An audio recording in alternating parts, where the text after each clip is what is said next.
Let's come out and showcase ourselves.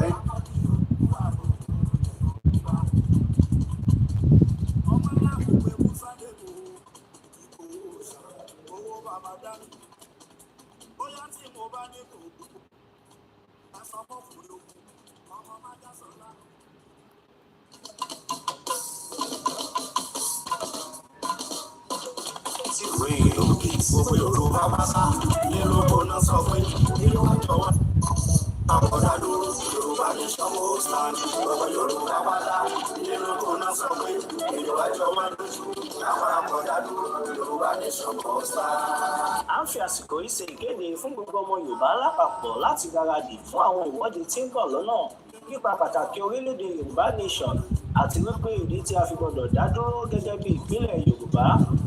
Ìwọ́de yìí náà ni a máa ṣe káàkiri gbogbo ilẹ̀ káàárọ̀ òjìire bí tí bàbá wa onímọ̀ ẹ̀rọ emeritus professor Adébánjí Akíntóyè yóò.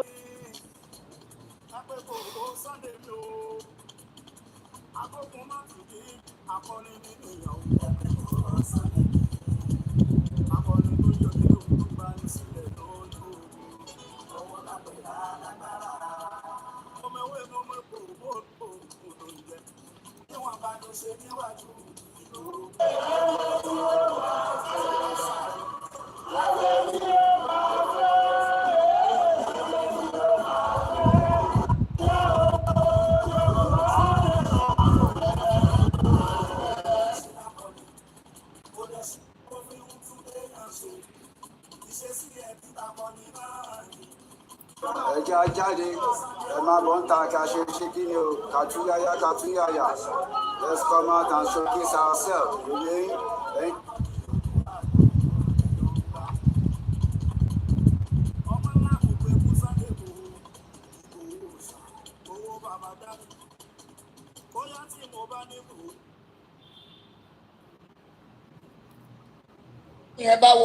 Because when the war overwhelms us, tó jẹ́ ọmọ Yorùbá. the Yoruba indigene, Mo fẹ́ bá yín sọ̀rọ̀. I want to talk to you all. Mo ti fẹ́ kẹ́ gbọ́ ọ̀rọ̀ tí ń bá yín sọ̀rọ̀. And I want you to listen and accept what I'm about to say. Mo náà ti bà abúlé yín, wọ́n ti gbà tán. I said they are already usurping you from your villages all over Yoruba State. Ní Ogun State. In Ogun State, Ọ̀ṣun State. Osun State, Ondo State. Ondo State, Anambra State. even Anambra Gbogbo àwọn State, ilẹ̀ Ìgbò wọ̀nyẹn. even the Igbo lands as well. Àwọn wọ̀nyí ti wọ̀. People are already entering those places. Tí wọ́n lè ti gba gbogbo ẹ̀. And they're already overtaking you people in your various states. Èyí tá à ń sọ yìí sí. What we are saying right now, Kì í ṣe ọ̀rọ̀ ẹ̀sìn o. this is not about religion. Christian. Whether you're a Christian Muslim. or you're a Muslim, Àwa tá jẹ́ ọmọ Yorùbá. and we are Yoruba traditional worshippers, Àsìkò tá a gbọ́dọ̀ kó ẹ̀sìn wa papọ̀ nìyí. this is that we must band together Láti jà fún àwọn ilẹ̀ bàbá wa. to fight for our father's land so that they don't overtake us in Ẹ it. má jẹ́ kán fi ẹ̀sìn gba ilẹ̀ wa o. Don't let them use religion take over our land. Gbogbo abúlé tó ń gbà lóńdó state yẹn. All those villages they've taken over in Ondo State, Wọ́n pa Muslim, wọ́n pa Christian. when they wanted to kill, they killed Christian and Muslim alike. Ilẹ̀ náà ń jà fún kìí ṣe ẹ̀sìn. They are fighting for the land, they are not fighting for religion. Ẹ̀sìn náà kàn gbá wọlé o. They are just coming through the lens of So mo religion. sọ fún yẹn ọmọ Yorùbá. But I'm telling you all Yoruba Ẹ múra o. people, please be prepared. Gbogbo ọmọ Nàìjíríà. Nigerians at Ẹ large, múra dáadáa. please be well Wọ́n prepared má bàa gba ilẹ̀ yìí o. so that they don't take you away from your father's Wọ́n wá pé land. gbogbo àwọn lọ́balọ́ba. And calling onto the royalties in Yoruba Ọ̀ọ́ni land. of Ifẹ̀. The Oni of Ife, the Imperial Majesty, Kábíyèsí kádé pẹ́ lórí rẹ̀. Kabiyesi, we greet you, sir. Ẹ dá sí o. Please talk about this. Aláàfin tuntun tó ṣẹ̀ jẹ ẹ dá sí The o. new Alaafin, please talk Ẹ̀yin about ọba this. Ondo All ẹ dá sí o. the kings in Ondo State, Ẹ̀yin ọba Ọ̀ṣun Ọ̀yọ́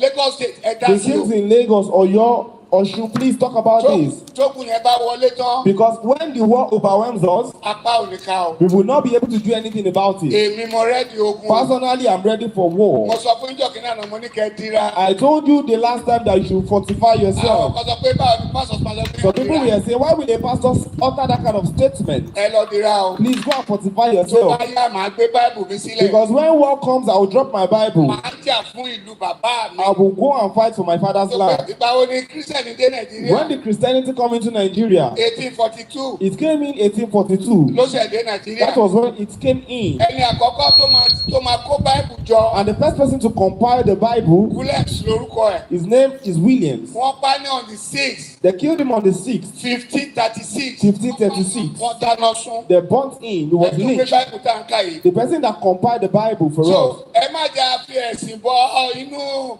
afẹ́jà fúnlẹ̀ bàbá So wọn. don't let us put religion into our culture or for fight for our father's Màá land. dira. I will fortify Màá myself síwájú ogun. and I will be a Wọ́n leader. tó lè dira fún ènìyàn. And if you can fortify people, Máa bọ̀. fortify A them. máa dira máa jagun náà. We will fight that war. Màá gbé Báìbù sílẹ̀. I will drop my Bible Nítorí ilẹ̀ bàbá mi. because of my father's land. Ṣé Bíbélì sọ? Because the Bible says it. Hébérù 6 verse 1. Hebrews 6 Ó verse ní ká 1. fi ẹ̀kọ́ Kristi tì It náà. says, set aside the teachings of Ká ṣe Christ wípé and let us do what is ẹ̀jẹ̀ àkọ́kọ́ complete. fi ti Kristi tì We náà. will now put it Ká lọ aside. jà fúnlẹ̀ bàbá wa. Let's fight for our father's Ká land. máa sọ pé kí Jésù ràn wá lọ́wọ́. And we tell Jesus to help us. Kó ràn wá lọ́wọ́. To help us in the work for our father's land. Ohun tá a máa ṣe nìyẹn o. That's what we are going to do. Nígbà tó mú Jésù Kristi.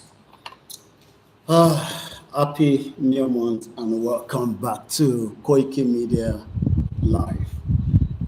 In any second, oṣù karùn-ún ọdún 2025. We're still preparing all the platforms.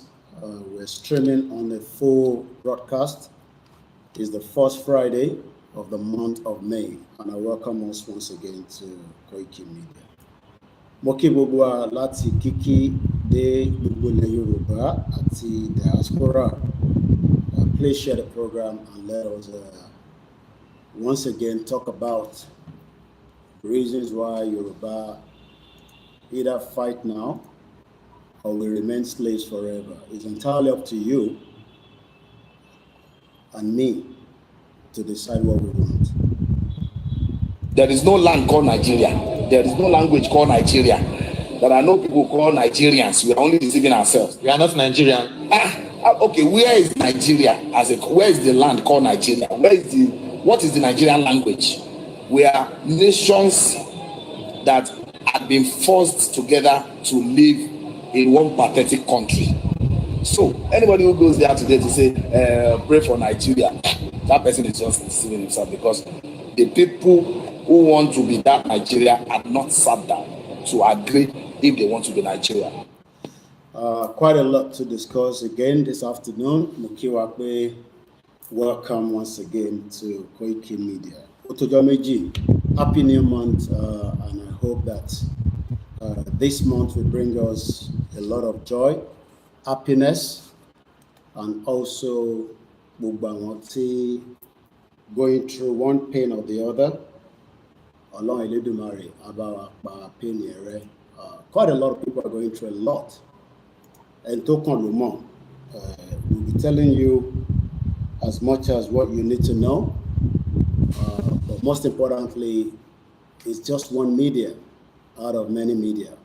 But I told you I'm the last man standing, and it still remains so without any changes. Let's go start with this, and then we come back in a minute. Koikimedia, we're bringing the world closer to your doorstep.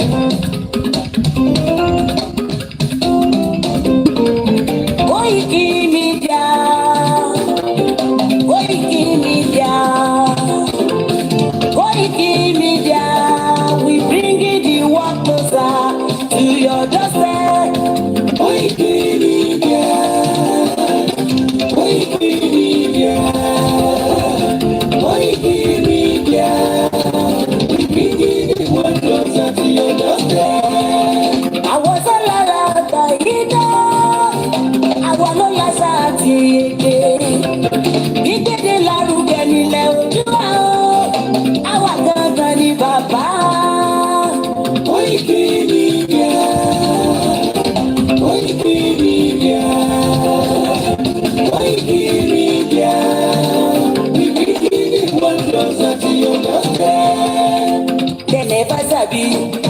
we carry for her. But they move closer before they go sabi. I said they never know wetin we carry for body. But they move closer before they go sabi. Ọ̀kìn lọ lọ́jà ẹyẹ ìléhùn ló lájú. Ẹyẹ tó torí kodò bí àdó wọn pé ìpínlẹ̀ dùn. Ká ṣiṣẹ́ fún ilẹ̀ bàbá wa. Ká ṣiṣẹ́ fún ìlú bàbá wa. Àjùmọ̀ sowọ́pọ̀ ká lè kó dúdú àga. Òdúdú àkóbá lédè wá. Ọmọ òdúdú àṣegiri. Ẹ dìde fún ẹ̀tọ́ adúláwọ̀. Ká lè jọ jùmọ̀ gbé. Délẹ̀ ilé rí. Àwa lè gba ògo ilẹ̀ wa. Ká ṣiṣẹ́ ká lè jọ gbàdé. Ká lè gbàdé adé adúláwọ̀. Àwa ní ìmọ̀lẹ̀ tí yóò tàn káàkiri. Ìyàbọ̀ òdúdú wà ní wá. Koikimedia, àwa là ń gbé tó lárugẹ. Ètò tó gbójú owó tí wàá máa lè rí. Àṣà ẹgbẹ́ polówó ọjà wà káyé gbúgbà yín jẹ. Ètò tó gbójú owó tí wàá máa lè rí. À ń gbé tó lárugẹ, à ń gbàsà lárugẹ. Ètò tó gbójú owó tí wàá máa lè rí.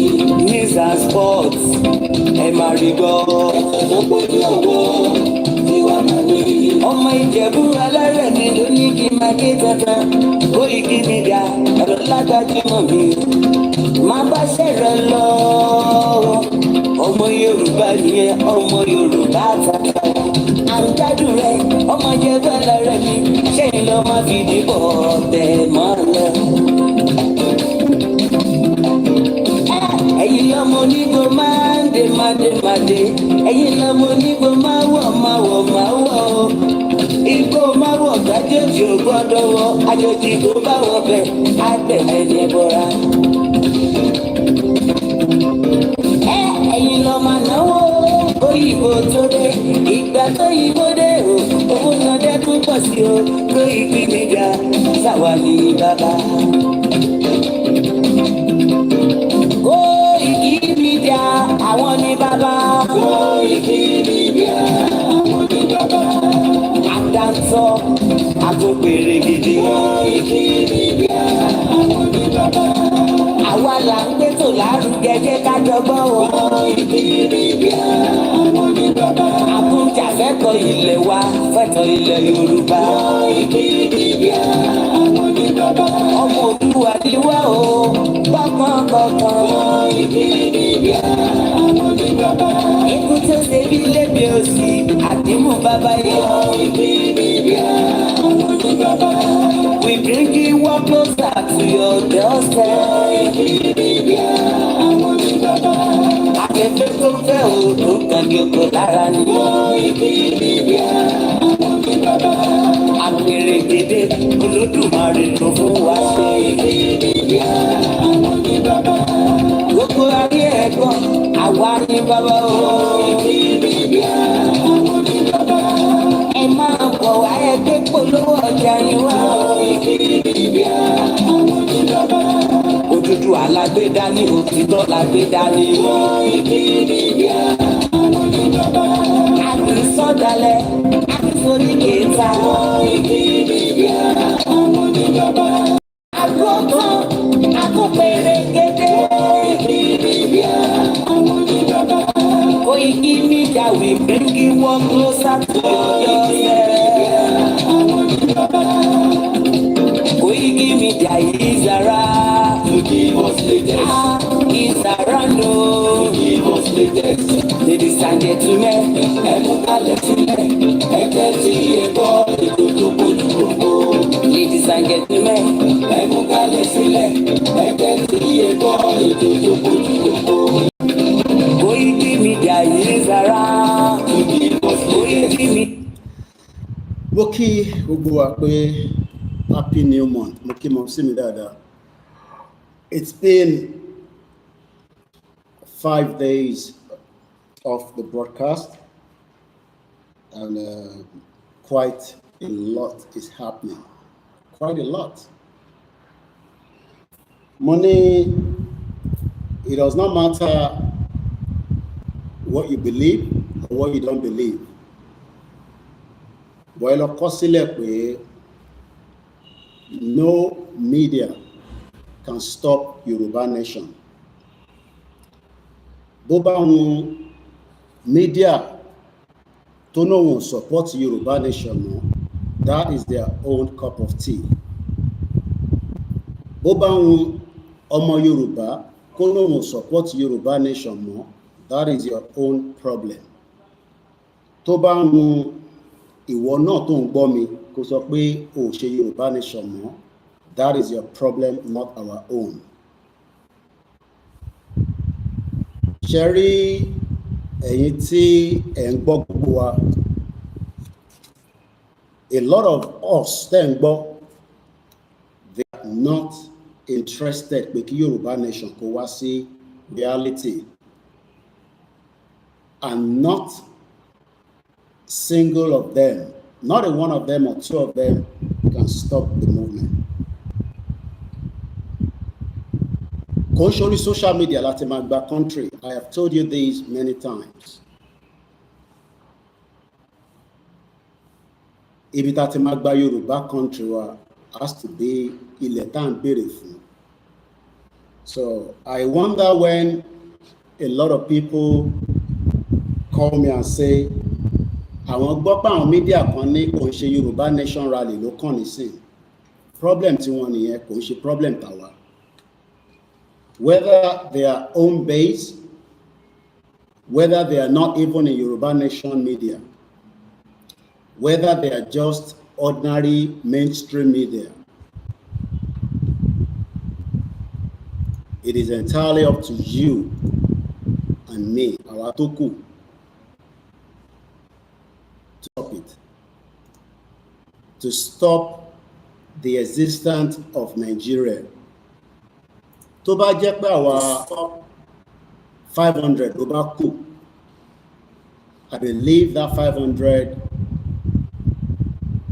can do a lot of miracles.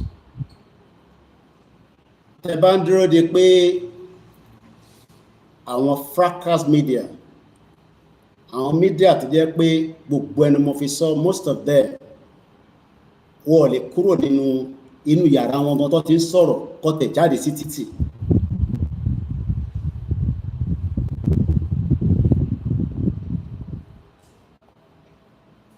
Tẹ́ bá ń dúró de pé àwọn media tí politicians ń lò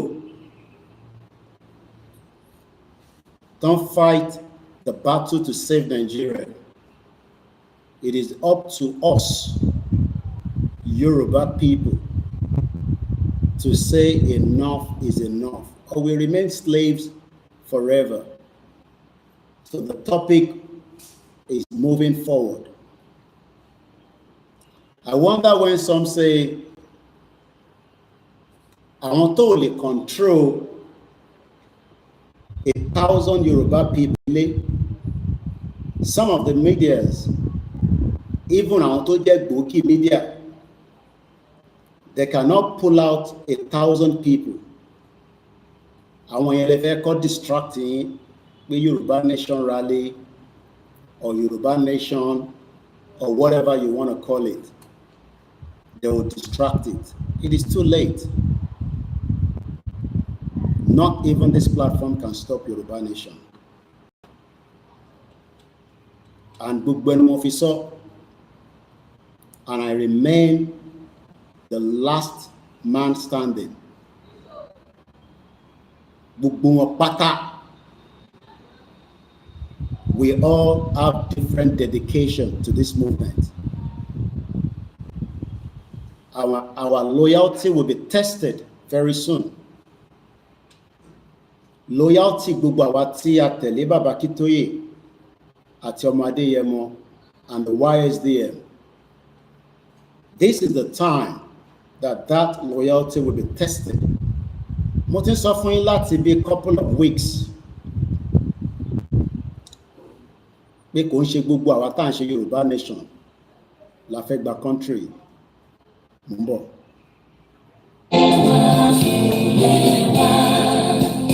Koikimedia.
Mo kí wa lẹ́ẹ̀kan sí pé ẹ káàbọ̀ lẹ́ẹ̀kan sí an happy new month to each and every one of us. Kò sí nǹkan kan tí a fẹ́ sọ tó tún máa contradict ara wọn or tó máa yàtọ̀ síra wọn. Mo kí wa ní kíkí ọlá, mo dẹ̀ fi kíkí Elédùmarè mo fi kà. Whether you want it, whether you don't want it, it is a task that is already left the train station. Yoruba Nation campaign movement has already taken off. It's difficult to stop it, but it is also easy to bring it down. Ọ̀pọ̀lọpọ̀ àwọn tí wọ́n ń jà pé kí Yorùbá kó dá dúró kò pọ̀ tó àwọn tí wọ́n wà against it.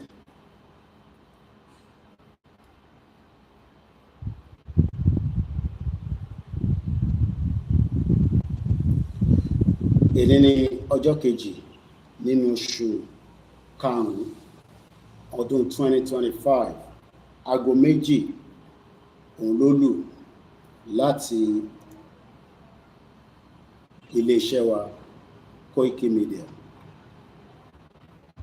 Mo kí gbogbo ẹ̀yin èèyàn wa ní gbogbo ibikíbi tí ohùn mi bá ń dé. Mo kí wa pé in tí a gbé dání, mo lè sọ fún gbogbo wa pé many people are ready to truncate it at this stage. But mo mọ̀ dájú pé Ọlọ́run ni fún wọn ṣe. We are battling a lot of obstacles. Many of them are confidential, that cannot be revealed. But as someone that is behind the scene, I am not baffled, and neither am I surprised. After at least 5 years, tí a ti wà nínú ìrìnàjò yìí, so kò sí nǹkan tí ó gbọ́dọ̀ come as a surprise for us anymore. But a gbọ́dọ̀ mọ̀ pé the battle to save ourselves is not yet over. The battle is still ongoing. I don't gbọ́dọ̀ relent at any stage. Àwọn tí wọ́n fẹ́ dàrin àjò yìí rú wọ́n pọ̀ ju àwa tí a fẹ́ rìn àjò yìí kó tètè move síwájú. But like I said, we got to be very strong extremely strong. We are dealing with many faces of the problems.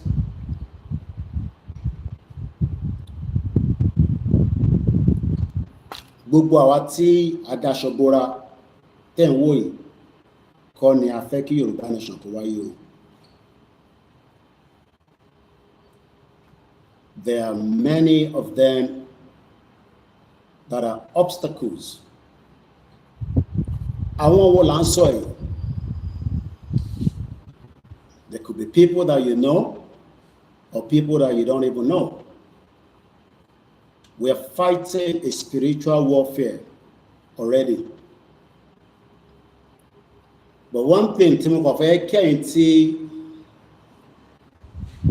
ẹ ti ṣọkan akin tí a ti determine is that we will forge ahead with or without them. And now I'm talking in parables, and I'll leave it like that for now. There are many obstacles that is crossing the path of the movement for the last 5 years. What I tell you, it is either key Yoruba law or more difficult for Nigeria to continue to operate. So I gotta be very careful not to be distracted.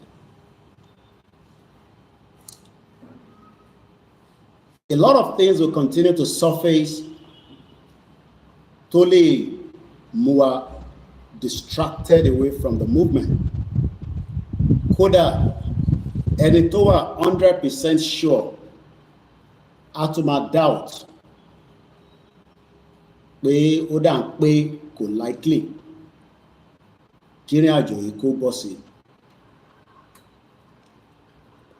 Iṣẹ́ tèmi ni láti sọ fún yín pé ẹ jẹ́ ká wà very strong in mind, in spirit, physically and mentally. Ìrìn àjò tá gbé dání is a big task tó máa mú a lot of pain tí wọ́n ti fi wá ṣe for donkey's years prior before today. Ìdí tí mo ṣe sọ pé it's not a play. Kò ń ṣe script. We are not producing a Yoruba nation. We are working towards to have a country. But the obstacle to have this country is vast. Obstacle yẹn pọ̀ gan. Some of you might probably estimate around feelings here, but torí pé ẹ wà determined in the last 5 years and move away from Bikema wà lára yín. I want us to believe that you have our leaders that are determined the Yoruba nation becomes a reality. We know who our leaders are.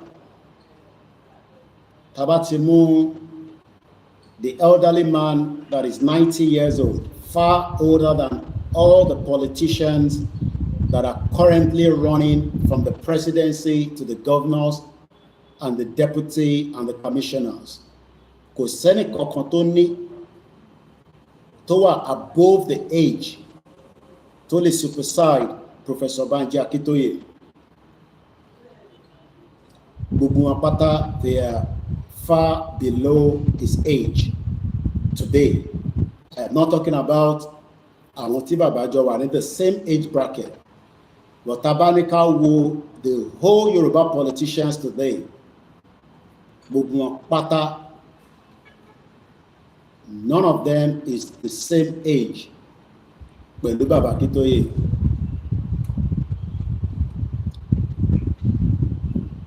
And that shows that if we are to trust anyone today, we can only put our trust on Professor Adebanji Akintoye. Hardly trust Tinubu, neither can we trust any of our governors. But these are the people that we are fighting against to have a country. These are the people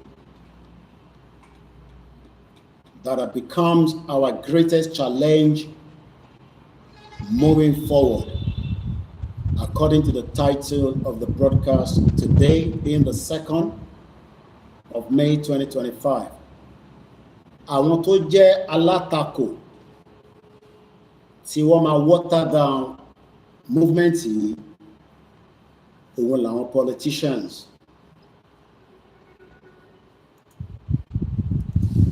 But àwọn tí politicians máa lò against us are the same people like you and me. Ẹlẹ́ran ara bí tèmi àti ẹ ló máa lò. It could even be somebody that is close to you, or you might not know.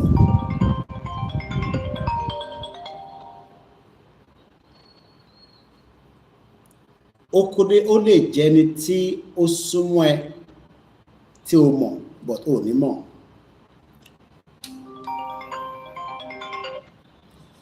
Mo nílé sọ̀rọ̀, mo wà lórí ètò, mo wà lórí program, ìyẹn mo ṣe ń cut me off. Mo lórí program, mo ń ṣe live lọ́wọ́ báyìí. Mo wà lórí program, ẹ sọ fún wa pé lẹ́yìn ètò. All right.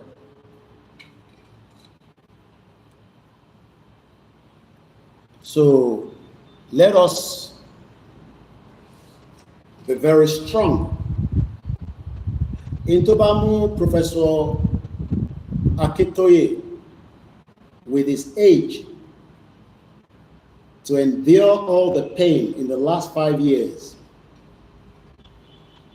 kò sóríṣiríṣi ọ̀nà tí wọ́n ti lò fún bàbá yẹn, kò síríṣiríṣi ète tí wọ́n ti gbé wá. But this man still remain firm. What she ṣọ̀kan Akin? In tó bá ti lè mú bàbá ṣọ̀kan Akin, I don't think our tí below his age, whether you are 10 years below Baba's age, 20 years, 40 years, 30 years, 50 years, ẹ jẹ́ kólúkálukú minus 90 from their age.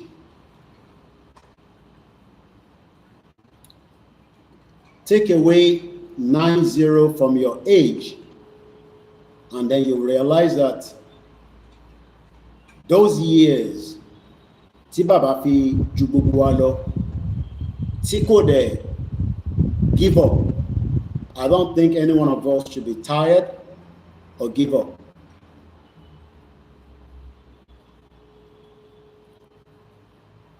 We are going into the very difficult stage of the movement. It's not an easy stage. It's one of the most difficult stage. Easy is one of the most difficult stage that and we also need to save the movement from not crashing.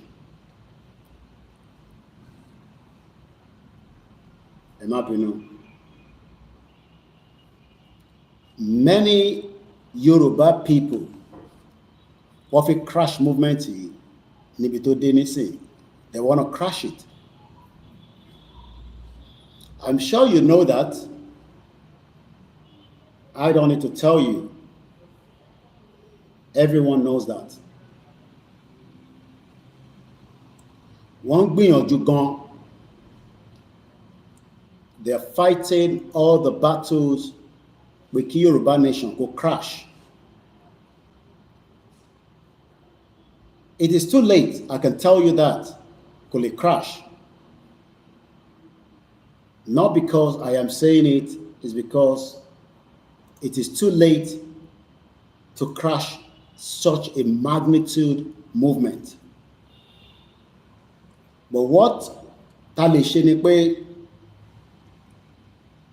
a gbọ́dọ̀ jókòó tatarata ká wá ní kò lè crash nítorí pé the enemies are not sleeping as well. They are working day and night. Àwọn ọ̀tá ilẹ̀ Yorùbá wọ́n ń ṣiṣẹ́ round the clock pé kí movement yìí kó crash. Wọ́n ń ṣiṣẹ́ round the clock. Wọ́n lè succeed. Ìdí tí wọ́n ṣe lè succeed ni pé tó bá jẹ́ àìgbóhùn síta bí a fẹ́ country wa, it could have been easy for them. But the fact that a ti gbé ohùn síta pé a fẹ́ exit Nigeria,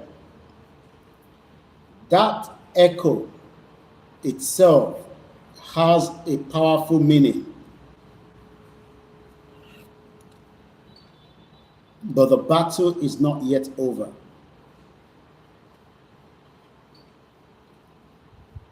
Battle pé kí Yorùbá kó dá dúró gẹ́gẹ́ bí orílẹ̀-èdè, kó dá dúró gẹ́gẹ́ bí country tiẹ̀. That battle has just started. We have a lot of obstacles of many important people. I'm going to take you there. I'm just taking it gradually so that kí ọ̀rọ̀ yẹn lè yé gbogbo wa dáadáa. Torí pé ìṣẹ̀lẹ̀ lómi máa ní such a thing cannot happen.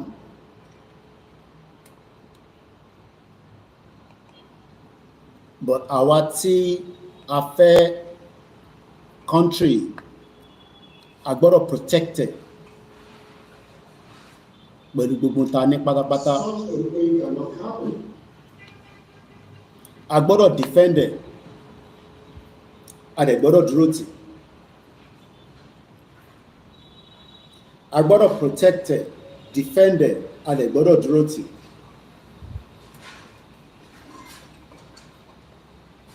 Tí a bá fẹ́ jẹ́ kí country kó become a reality. But tó bá yẹ pé a kàn ń ní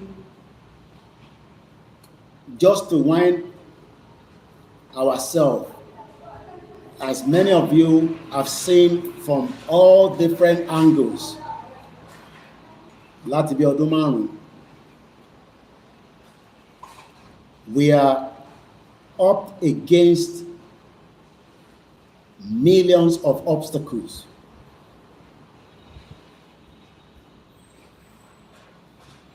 And that danger has not left yet.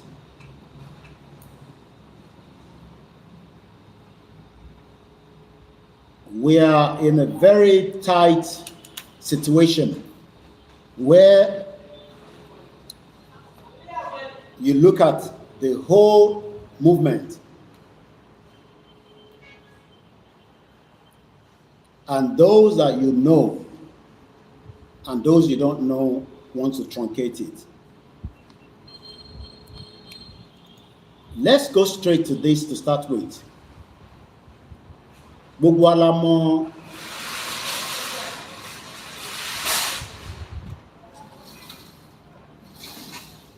gbogbo wa la mọ̀ arákùnrin kan tó ń pè ní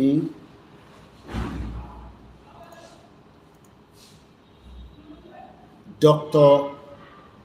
Akinwumi Adesina. Only the president of the African Development Bank, AFDB.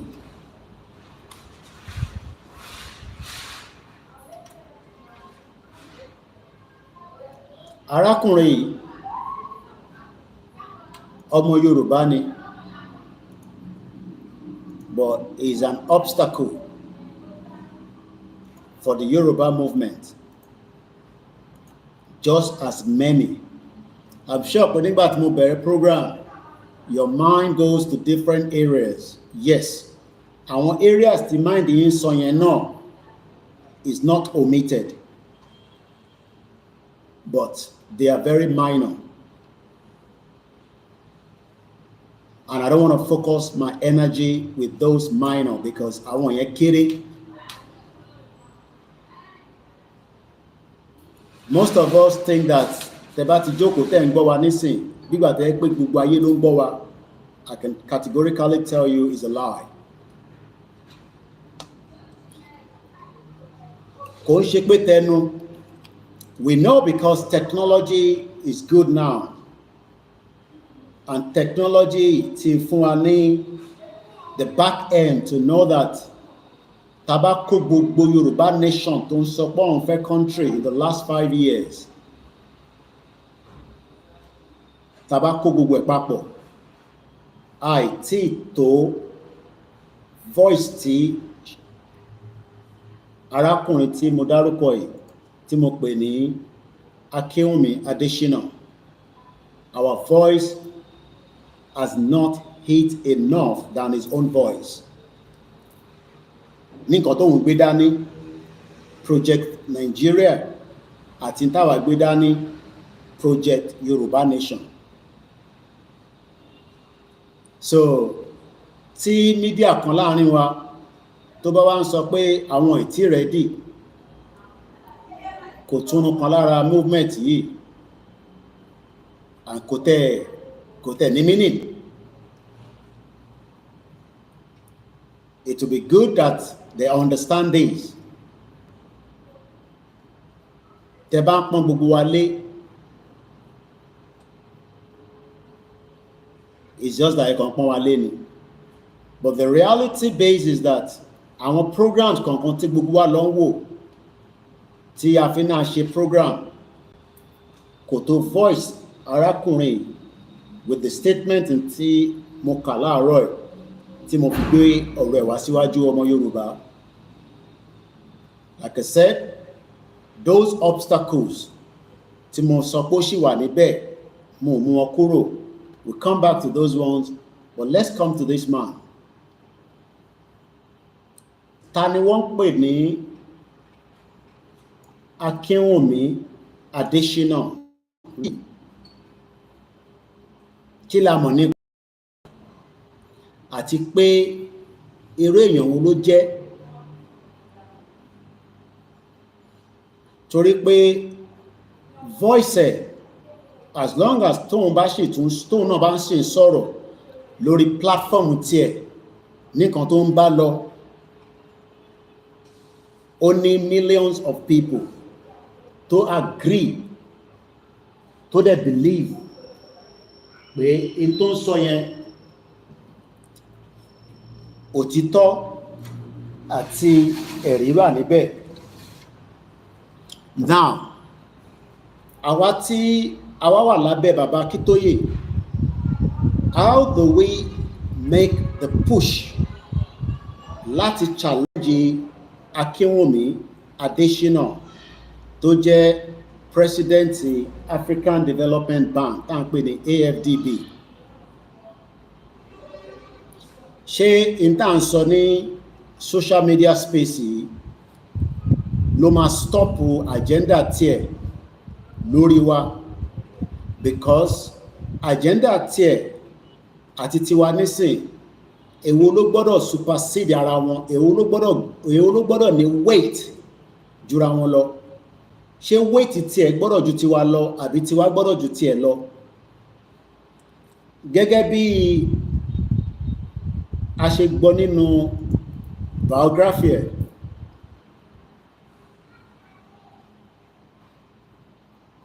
A rí pé àgbẹ̀ ni bàbá ẹ̀, bàbá tó bí Akínwùmí Adéṣínà àgbẹ̀ ni. Ìlú Ìbàdàn ní Ọ̀yọ́ State, he attended Ejigbo Baptist High School.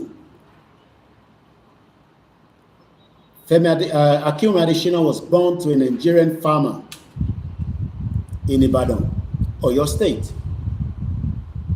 He attended Ejigbo Baptist High School.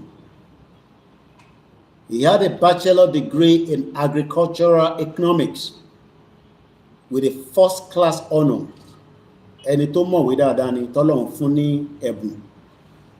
Just like gbogbo wa náà la mọ̀ pé Elédùmarè fún gbogbo ọmọ Yorùbá ní ẹ̀bùn tó pọ̀.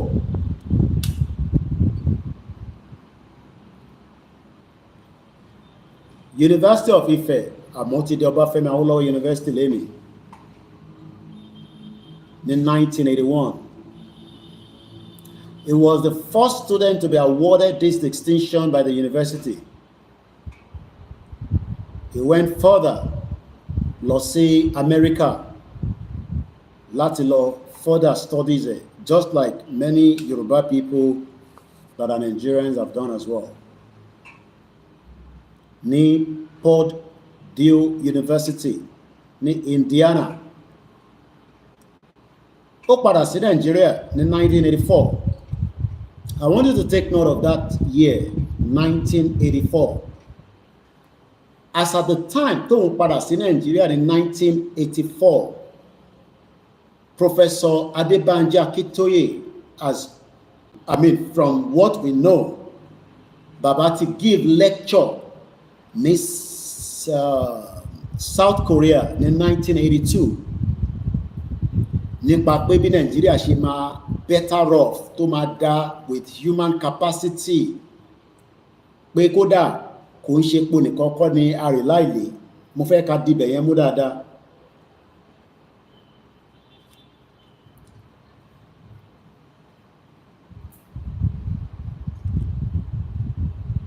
Ó ṣèyàwó ní 1984. Ó gba PhD ní agricultural economics ní 1988 láti Purdue University ní Indiana nílùú America, where he won the outstanding PhD thesis for his research work. Now, ẹ jẹ́ ká ṣe comparison ẹni tó ṣe agriculture, which is a good path for Yoruba land, gẹ́gẹ́ bí bóyá torí pé àgbẹ̀ ni bàbá ẹ̀, ó fall in love ló ṣe lọ fún agric, I believe so. Ká wá fi compare ẹni tó gbé history Africa dání àti Yorùbá. I hope you can see the two weight. Ìyẹn bàbá wa Professor Adebanji Akintoye. A wá rí pé Professor Akintoye, after many years, táwọn náà ti ṣe gbogbo tó yẹ kó ṣe across the globe, just like Akínwùmí bá ṣe lọ nísìn, bàbá padà pé the future tó wà fún Yorùbá ó ní pé ká dá dúró gẹ́gẹ́ bí an independent Yoruba country. But the obstacle tá a ní nísìn tí mo ní we are facing, òun ni èèyàn bí Akínwùmí Adéṣínà tó ń project pé in 25 years from today,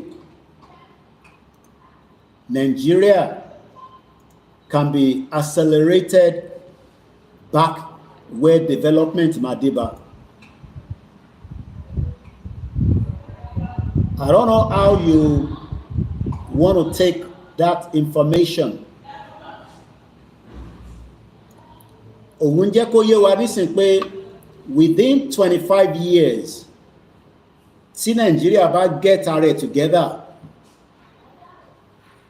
kódà Nigeria máa dájú any other planet lénìí. This particular man,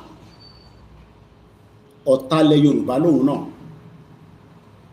ṣe rí pé weight tiẹ̀ ó ju weight àwọn tẹ́yìn lérò pé bóyá mo fẹ́ máa refer sí lọ, because mo mọ̀ pé nígbà tí mo bẹ̀rẹ̀, it is easy for us to attach the discussion to a particular person or particular group or particular individual. Like I said, àwọn yẹn wà níbẹ̀, they are not there, they are still there. But this particular one, tí mò ń sọ ẹ̀, weight tó ní lọ́wọ́lọ́wọ́ nísìn is another agenda tó ń prepare sílẹ̀ after Tinubu.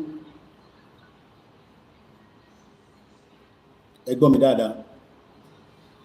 This agenda, wọ́n máa ń nọ́ọ̀sì wọn sílẹ̀ ni, so that tó bá bẹ̀rẹ̀ sí nọ́ọ̀sì wọn nísìn, asset kan lòun náà to the globalist and the international criminal organization.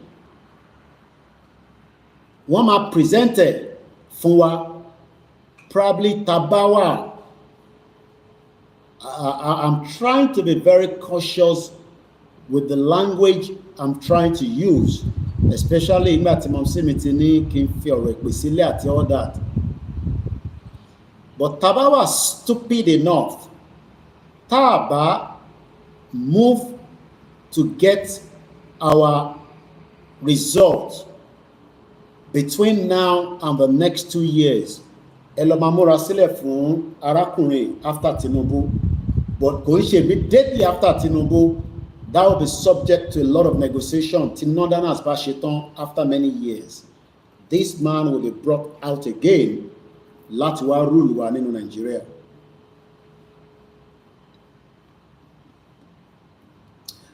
Ẹ máa bèrè pé báwo mo ṣe work it out. I was able to work it out after I saw the article today. I read the article and I tried to find a meaning to the background of ọ̀rọ̀ tó ń sọ. Mo ti fún yín ní background ẹ̀. Now let's talk about kí ló sọ gangan tó fi di pé à ń point finger sóhun as one of our obstacles. Pé Yorùbá bá fẹ́ dá dúró, a gbọ́dọ̀ prepare fún obstacle, another danger tó ń pè ní Akínwùmí Adésínà. I'm sure pé àwọn tó mọ̀ dáadáa láàrin wa wọ́n wà bí. I'm sure pé lára àwọn tájọ́ ń ṣe Yorùbá nation, ẹ lè jẹ́ family friend àbí.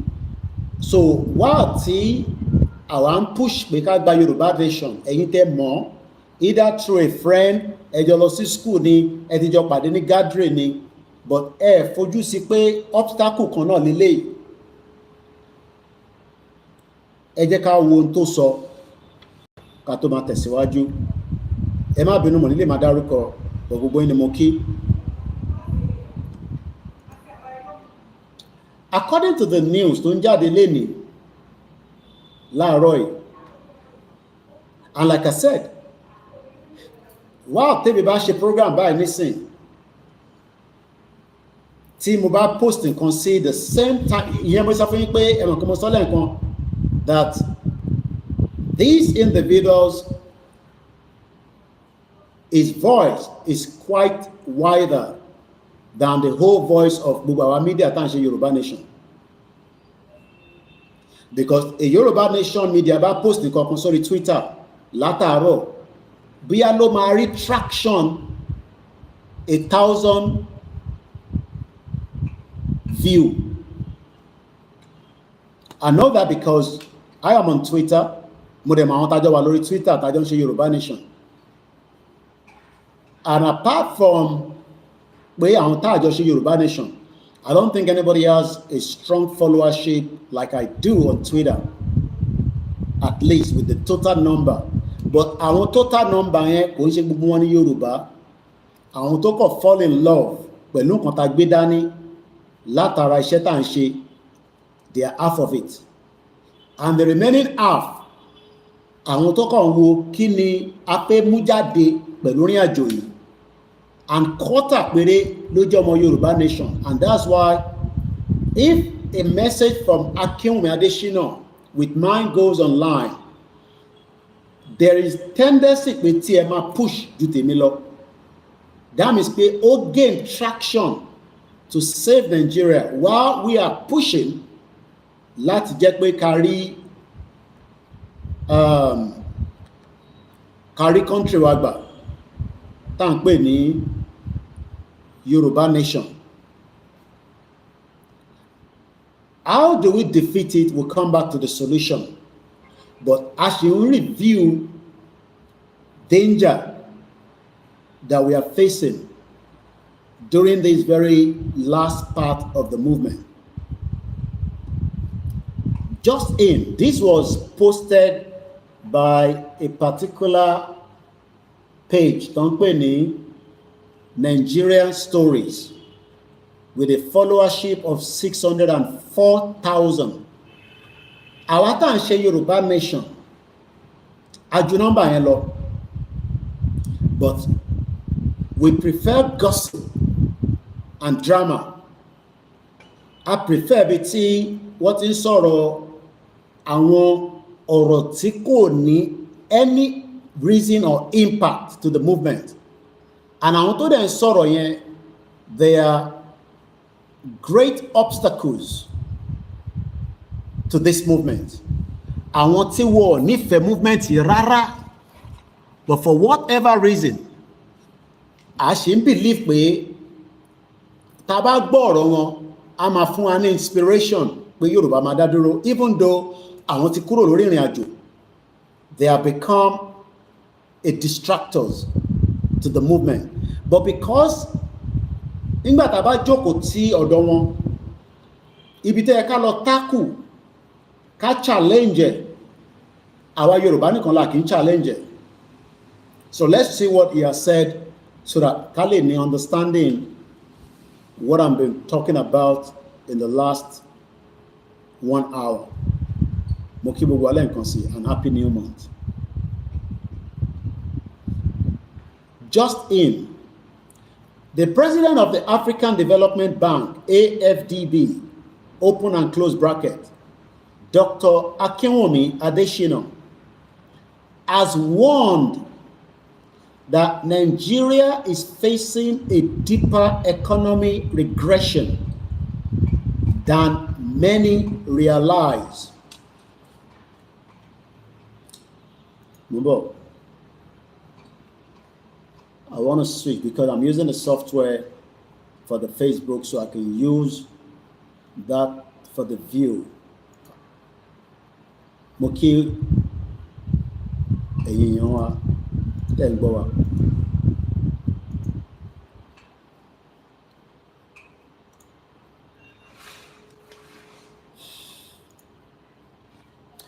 The president of the African Development Bank, Dr. Akinwumi Adesina, has warned that Nigeria is facing a deeper economic regression than many realize, stating that with a current GDP per capita of just 824, Nigerians, tí Yorùbá jẹ́ lára wọn, are significantly worse off than they were at independence in 1960. I will explain all that to us in a minute. Now, let's go to the next paper. Báwọn ṣe gbé kalẹ̀. The next paper that talked about the same storyline is Tribune, Nigerian Tribune.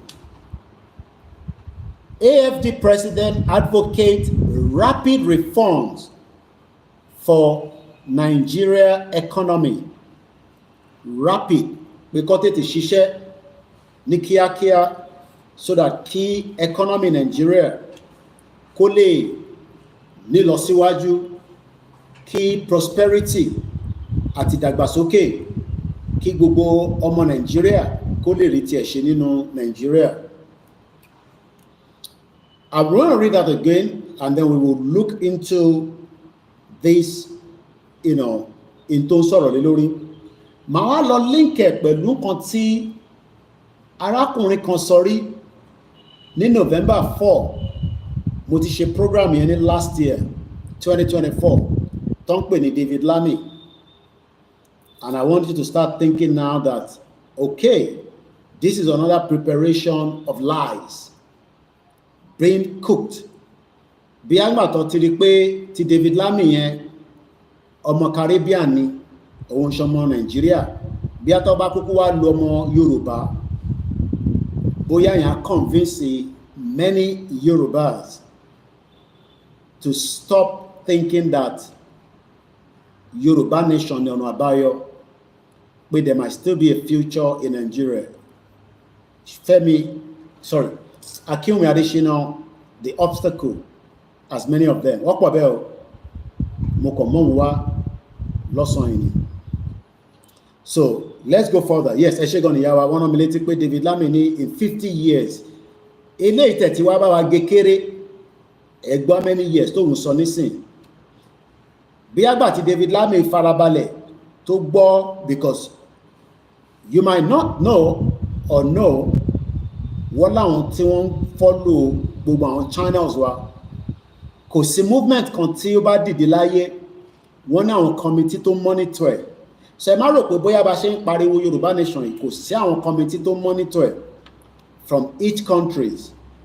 Wọ́n monitor ẹ̀ because of their own gain, not because of me and you.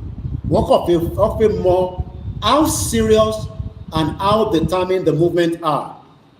Tó bá dẹ̀ tí wá rí the seriousness of the movement, like I said at the beginning, they need to start working to destabilize it, to make sure that they crumble it from top to bottom. Débi pé kódà ẹlòmíà fẹ́ sọ pé tó bá yá yín, you understand what I mean?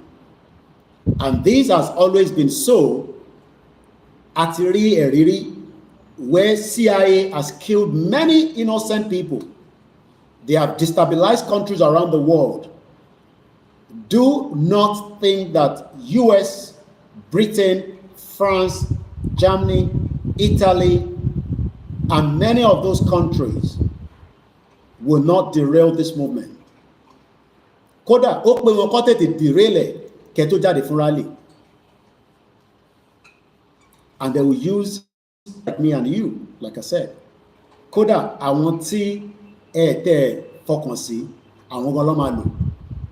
So the battle pé ká fi gba country àṣẹ wọ ṣòkòtò yẹn ni o.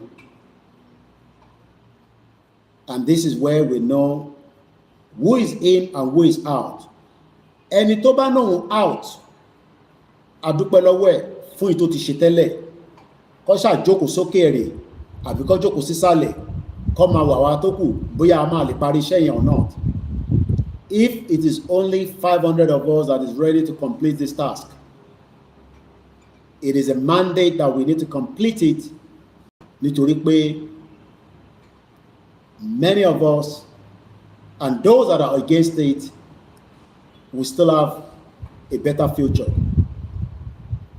Let's go further.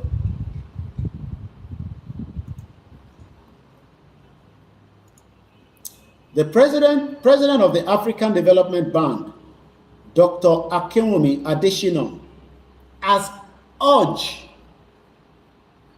Nigeria to accelerate its economic transformation to become a developed country by 2050. Ibi tí mo kàn fi kà fún yín nìyẹn. Ṣẹ́rí gbogbo ibi tó kù tí bá ní kí n máa kà is a waste of time. Kò ní meaning. Ẹ jẹ́ ká lọ wo 2050 from today. How many years is that? Taba your 2050, ká minus ẹ̀ from 2025, ọdún mélòó nìyẹn? Ẹ rí pé taba your 2050, ta yọ kúrò nínú 2025, that's 25 years. Akínwùmí Adésínà sọ fún wa nísìn pé in 25 years from today, Nigeria economy will transform and it will become a developed country, no more developing, because ìyàtọ̀ wà láàrin developed and developing. It is not for me to tell him or advise him. Ẹni tó mọ̀wé dáadáa ni, at least àti ka background ẹ̀ àti rí pé ó gba PhD, ó mọ̀wé dáadáa. But ẹ jẹ́ ká wá lo brain power Baba Akintoye. Ẹ mọ̀ pé nísìn mo sọ pé Adésínà náà tá bá yọ age ẹ̀ kúrò, whatever his age is, age ẹ̀ ò tí lè tó Baba Akintoye. Ká wá lo brain Baba Akintoye ká fi down sí tó ń sọ yìí pé ṣé ó possible pé Baba Akintoye ń parọ́ fún wa ni pé Nàìjíríà ò ní wà developed in 25 years ló ṣe ní pé kí a lọ rọ́lu ikú tàbá jáde fún rally. Ṣé rí ibi tí mo fẹ́ gbọ́rọ̀ yẹn gbà nísìn? Ṣó possible pé Ìgbòho ń parọ́ fún wa pé tí gbogbo ọmọ Yorùbá bá dìde Nàìjíríà dẹ̀ sì máa dá, whereas Ìgbòho mọ̀ pé Nàìjíríà máa dá, ó dẹ̀ ń púṣì pé ká lọ gba Yorùbá nation, ká force ara wa gbà, torí a fi force ara wa gbà ni o, kò ń ṣe tán máa ń fúnyàn lọ́fẹ̀ẹ́ pé a fẹ́ gba Yorùbá country, a fẹ́ force ara wa gbà kúrò lọ́wọ́ àwọn tí wọ́n mú Nàìjíríà dúró bíi Akínwùmí Adésínà, the president of the African Development Bank. Now, mo nígbà tó ń sọ̀rọ̀ 25 years, màá rán yín létí padà in tí David Lammy sọ nígbà tá a ṣe program ti David Lammy ní last year November, nígbà tí David Lammy ti Britain, ìyẹn King Charles, because gbogbo iṣẹ́ tí David Lammy ṣe on behalf of the monarchy system ló ń ṣe, but in reverse gbogbo iṣẹ́ tí Tinubu ń ṣe lénìí kò ṣe on behalf of any of our kings, torí pé àwọn ọba have been relegated. Their position is as useless as anything you can think of. You might agree with me or you might disagree, but tó bá agree pẹ̀lú mi ní kí ọba kan pàṣẹ ní palace kí governor bá nà lẹ́gba. Tẹ́ bá rántí, èyí tẹ́ bá ń tẹ̀lé mi dáadáa, mo ní bíbá an international platform yìí. I am a journalist, because kò ń ṣe pé kí n kàn jáde nísìnyí kí n máa pariwo rally ń bọ̀, rally ń bọ̀. Ẹ tó bá náà ò gbọ́ pé rally ń bọ̀ is their own cup of tea, it's not my problem. Problem tẹ́ni ẹni yẹn, but the obstacle tó lè derail movement òun lè ní sọ̀rọ̀ lé nísìn. Ó wá kù sí mi, ó kù sí wọ, whether o fẹ́ protect interest Adésínà àbò fẹ́ protect interest Baba Akintoye, àwa ló kù sí lọ́wọ́. Àti mọ̀ bí tí interest Baba Akintoye tó lie, interest ọmọ Yorùbá ni, interest Adésínà, interest Nàìjíríà ni. Ó dẹ̀ wà, ó ń ṣiṣẹ́ fáwọn kan náà ni, just like bí Baba Akintoye ṣe ń ṣiṣẹ́ fáwa náà. Àwọn ọmọ Yorùbá la máa wá fi ọmọ kọ́ wọn gbogbo wọn, àtọbìnrin wa, àtọmọdé o, àtẹni tó ní physical challenge, àtẹni tó wà okay, àtẹni tó wà okay, torí gbogbo àwa tá à ń ṣe Yorùbá nation kọ́ ni àwa okay, but majority àwọn tó ń bẹ nílé lẹ́ni tá à ń pè ní ọmọ Yorùbá, there are 60 million of them tí wọ́n need ìrànlọ́wọ́. Lóòótọ́ àwọn ìrànlọ́wọ́ tó ń dìde àárín wọn lórí social media, mo wò kan láàárọ̀ yìí, but mo ní dárúkọ platform yẹn because I'm not here to criticize any platform. wọ́n ní ká wá fún yín lówó ni láti ìlú òyìnbó ẹ bá wa ṣàdúrà fún wọn. It's good. Ẹ ń fáwa náà lówó ojoojúmọ́ ti bá jí £20, £50, 100,000, 20,000 kódà àárẹ̀ ń fún wa ní 2,000. I am very grateful. Látara pé à ń ṣiṣẹ́ ẹ̀ ń rí. But àwọn tá à ń fún lówó ní the other side àwọn ń ṣiṣẹ́ bọ̀wọ̀ rẹ ni fún wọn ní support. Ìyẹn ni diaspora ṣe ń kick in làwọn owó tẹ máa ń fún àwọn èèyàn pé báwa lọ fún àwọn ẹni báyìí látara pé wọ́n ń gbé fídíò wọn wá bá yín. How long we can do that I don't know. Tèmi bá sọ nísìnyí pé kẹ má fún mi lówó mọ́ rárá á jẹ́ pé mo ti determine pé mo máa padà sí London màá dẹ̀ lọ wáṣẹ́ ọ̀ mo máa jókòó sínú Africa màá máa wá nǹkan tí màá máa fi pọwọ́dà ìkànnì méjèèjì mi. I can say it pé ẹ ní láti fún mi lówó mọ́ but because in tí David Lammy sọ ní November last year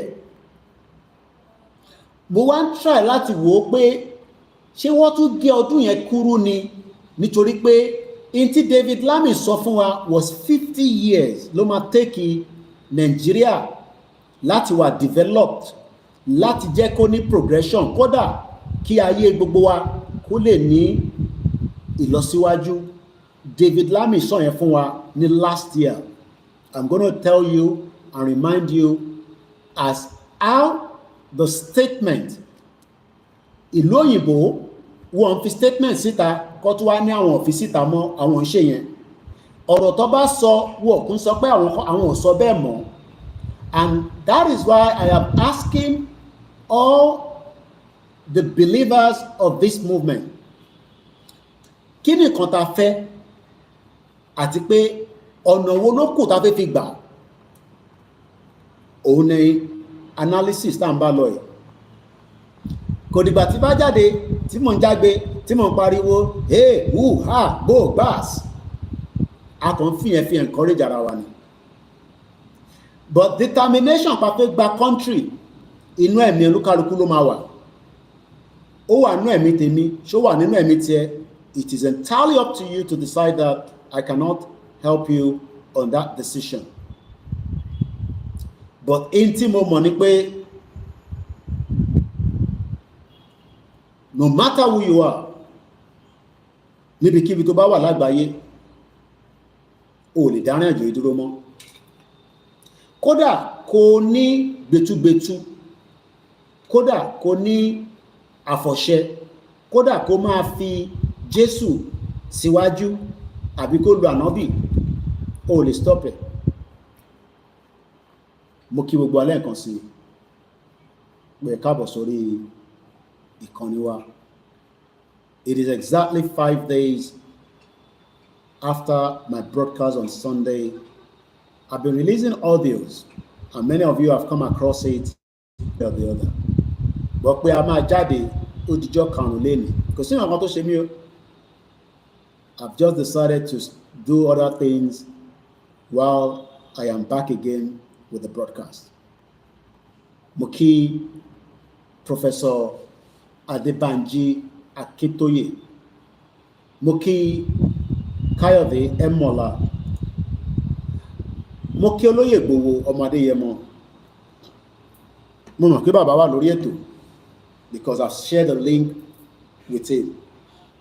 Mo kí gbogbo àwọn YSD mo dẹ̀ kí gbogbo groups bá kú iṣẹ́ takuntakun. Ẹ jẹ́ ká lọ sọ́dọ̀ kí ni David Lammy sọ during his visit to Nigeria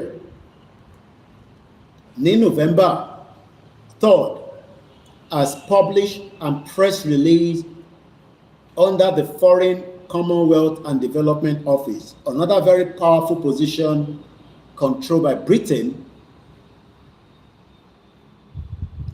Growth, tó bá sọ pé growth in tó ń wù in tó fẹ́ dàgbà at the act of foreign secretary visit ìlú méjì ló lọ a sọ̀rọ̀ nípa tiwa ìlú kejì South Africa ni ó sọ̀rọ̀ nípa a visit to Nigeria.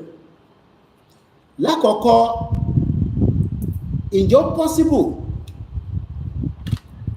pé growth máa ṣẹlẹ̀ ní Nigeria between now and 100 years. Kàmáì tí wàá sọ 50 years tóun sọ, kàmáì tẹ̀ tí wàá sọ 25 years tí Akínwùmí Adésínà náà sọ. Ṣé rí gbogbo tó ń ṣe yìí? Wọ́n projected, wọ́n prepare ẹmọ̀dí nítorí pé lẹ́tà tí bàbá Akíntóyè gbé fún Britain, ọba Britain ló ní kó gbé fún, kò ń ṣe prime minister, because prime minister tó ta lọ deliver fún, mo ní lẹ́tà yẹn ó wà lọ́wọ́ King Charles. King Charles dẹ̀ mọ̀ pé báwo la ṣe fẹ́ challenge authority àwọn. It's like pé a fẹ́ challenge authority Britain, òun nìkan tá à ń ṣe lọ́wọ́lọ́wọ́ yìí. Authority wo ni? Authority pé Britain ni ó ṣe ń pàṣẹ nínú Nàìjíríà. Forget about independent, ní independent kankan. Anybody tó bá sọ fún yín pé ẹ ti gba independent, ní ẹni independent, àṣẹ ilẹ̀ Nàìjíríà tilẹ̀ Yorùbá wà nínú ẹ̀, including gbogbo tó ń bẹ lórí ẹ̀, including me and you, Britain ló ní lọ́wọ́. And Britain is a very cunning country, just like America, just like Europe, just like Asia. Interest tí wọn ó gbọ́dọ̀ come first before your own interest. Kí n tó ka ntí David Lammy sọ, there was a report coming out this morning nípa America. Ǹjẹ́ tó bá sọ fún yín pé ní America bó ṣe da tó yẹn, tó ṣe dùn tó, ta máa ń rí glamour, táwọn èèyàn máa ń send dollars sí wa, tó ń send sí mi náà, tó bá sọ fún yín pé ọmọ tó tó 350,000 was missing during that criminal government tó ń pè ní Joe Biden, will you believe it? Tó bá sọ fáyín àtèmi pé nígbà kan nílé ayé tá wà yìí ní Amẹ́ríkà bó ṣe dà tó, tí a máa ń gbọ́ gbogbo nǹkan tó ń ṣẹlẹ̀ níbẹ̀, táwọn èèyàn ṣoríire níbẹ̀, tó ń kọ́lé, tó ń ra mọ́tò, tó ń sọ́ndẹ̀wó sílé, pé 350,000 children could be missing. Wà nílò ni mo ń pàbí. Let me quickly give you that before we go back to Britain. Mo kàn fẹ́ jẹ́ kẹ́ mọ̀ dájú pé kò sẹ́ni kankan tó máa wá bá yín ṣe ń ta fẹ́ ṣe yìí nígbà tó bá ti ní ká jáde fún rally. Tó bá ń dúró de interest America pé ó máa wá ràn yín lọ́wọ́, a máa jókòó, and this dialogue will never even be fruitful, because oríṣiríṣi power bí gbogbo wọn jọ ń lò, wọ́n máa lò nígbà tó bá favour wọn at every country around the world. And right now, America already this movement that is going to favour them presently right now. Wọ́n rí pé ilẹ̀ Yorùbá máa favour wọn, wọ́n sì prefer pé kí Nàìjíríà exist, but àwa la máa kọ̀. Tá a bá dẹ̀ ti kọ̀, we are going to be slaves forever, like the headline of the topic says in this broadcast. Moving forward, we determine to remain in Nigeria. Ṣé ráwọn olóṣèlú Tinubu látòkè délẹ̀, tó bá wọn Tinubu kó pa gbogbo wa, Nigeria will still not exist, and Tinubu náà fẹ́rẹ̀ náà máa padà kú náà ni, ọ̀nà méjì ni. But ǹjẹ́ àwa determine pé are ready with our lives to go forward and get this freedom? That is where the bottom line is. Tẹ́ bá dúró pé media kan wá ń sọ pé òun ti ready, àwọn àtàwọn àwọn ọmọ ẹgbẹ́ wọ́n wà irrelevant in the movement anyway tẹ́lẹ̀. Like I said, mo kó gbogbo wa, including me, ọ̀rọ̀ tí Akínwùmí Adésínà sọ láàárọ̀ yìí, ó ti go faster than any YouTube video there were in the last 72 hours. It doesn't matter whatever the video, including tèmi tí ẹ wò tẹ́lẹ̀, torí mi ò ṣe live, but at least tí mo wá kan ṣe program tí mo dẹ̀ ti upload ẹ̀, tẹ́ bá calculate gbogbo video tẹ́ lọ wò lórí pé à ń ṣe Yorùbá nation, kò tí ì tó ọ̀rọ̀ tí Akínwùmí Adésínà sọ. But tí a bá gbé ọ̀rọ̀ afẹ́jáde tán, tí kò dẹ̀ ṣe pé a fi ń ṣẹlẹ́yàmẹ̀yà, tí olóyè bá dúró pẹ̀lú wa tí ó dẹ̀ wà lẹ́yìn wa tí bàbá Akíntóyè wà lẹ́yìn wa tó dúró pẹ̀lú wa tí àwa náà wá dúró tì wọ́n torí pé mo lè sọ fún yín categorically today kò ń ṣe gbogbo èèyàn ló fẹ́ dúró tó lóyè Ìgbòho àti bàbá Akíntóyè. I will leave that for now. Kò ń ṣe gbogbo ọmọ Yorùbá ló fẹ́ dúró. I am talking about àwọn tá a jọ ń ṣe movement yìí ni mo sọ nísìnyí. There are many obstacles, like I said at the beginning, confronting this movement so that they can derail it. Kí ni gain wọn? It's just the same thing. Kò ń ṣe pọ́n ní any gain. It is the agenda that tí Yorùbá bá ti lọ, ó máa favour ọmọ Yorùbá kó tó favour ẹ̀yà míì ká mẹ́rin tí wàá sọ òyìnbó. So àwọn tó máa lò náà tó máa wà against it, these are the same set of people that we know prior before the movement. Now, let's move swiftly because of the time. Robert F. Kennedy Jr. has reiterated his claim linking the U.S. government to child sex trafficking, referencing an allegation originally promoted by Donald Trump that over 300,000 migrant children went missing during President Joe Biden administration. Do you know what that means? Pé ní ìgbà tí Joe Biden wà lórí oyè as the president, the same Joe Biden tó wà in coerce with the Nigerian government, tí wọ́n mọ̀ títọ́, tí wọ́n dákẹ́ tí wọ́n sọ. If taba dúró pé we are waiting for any of these foreign countries to come and liberate us, we might as well forget about the movement and say we close it and everybody goes home.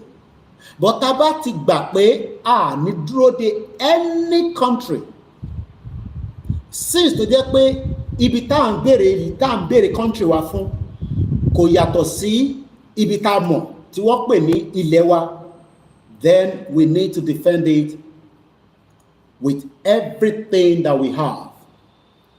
Gbogbo tá bá ní pátá láyé àtọ̀run, gbogbo ọgbọ́n, gbogbo strategy tí Nàìjíríà máa fi derail ní 2025, tí ọ̀rọ̀ 2027 ò tí ní máa wá sí ìmúṣẹ, it starts with you and me. Eléyìí ń sọ̀rọ̀ Ìgbòho nìkan, kò ń sọ̀rọ̀ Bàbá Akíntóyè. You play your role, I will play mine. Role kan lè mi play, ìwọ náà lọ play role tiẹ̀.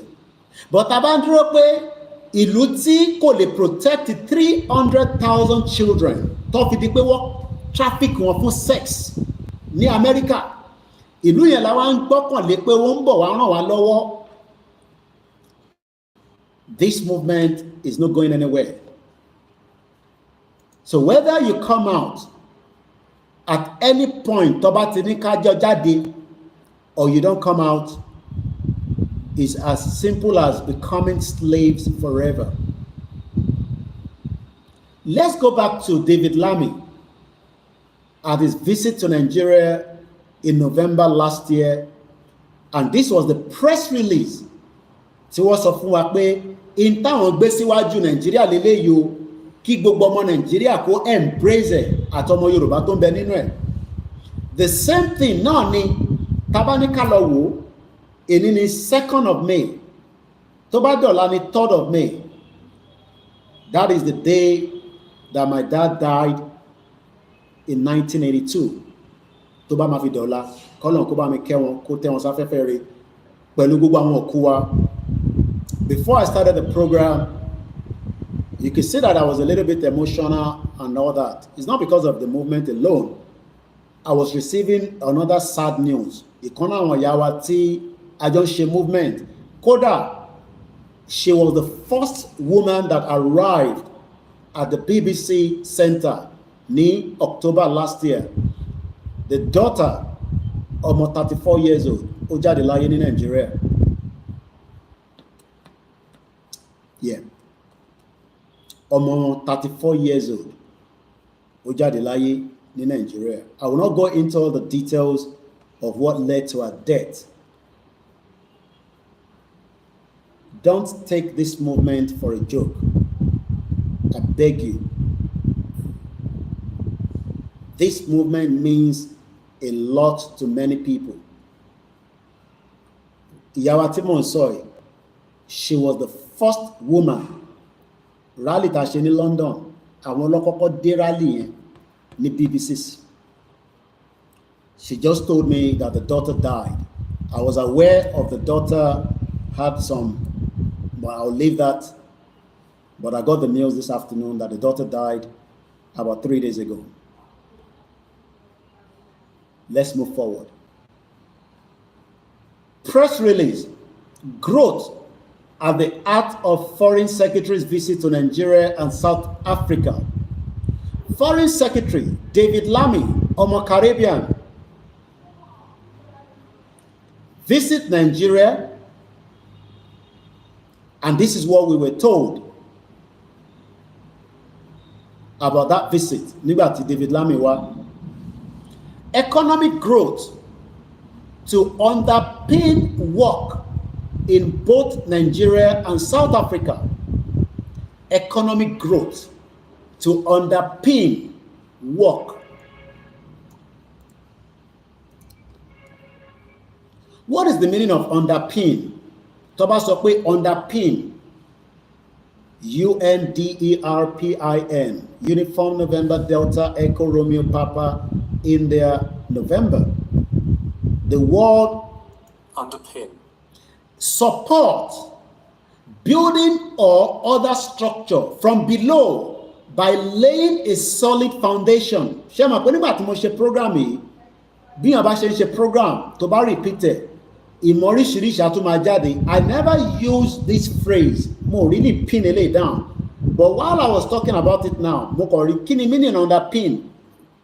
Àṣà mọ̀ pé nǹkan under in tó wà lábẹ́ pin. Okay, ẹ jẹ́ ká lọ wo dictionary meaning ẹ̀.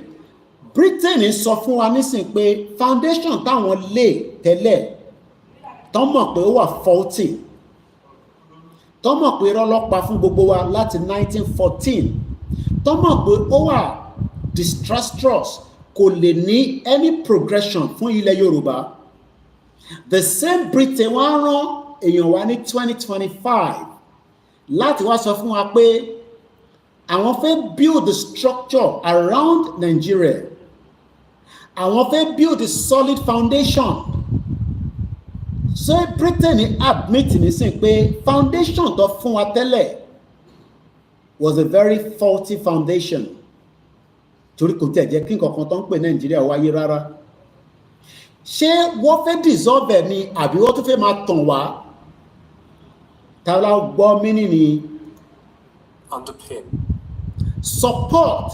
Kódà wọ́n náà wọ́n fẹ́ justify it this time around or form the basis. So Britain wants to give support to Nigeria to strengthen and put a solid foundation so that Nigeria can work by 2075.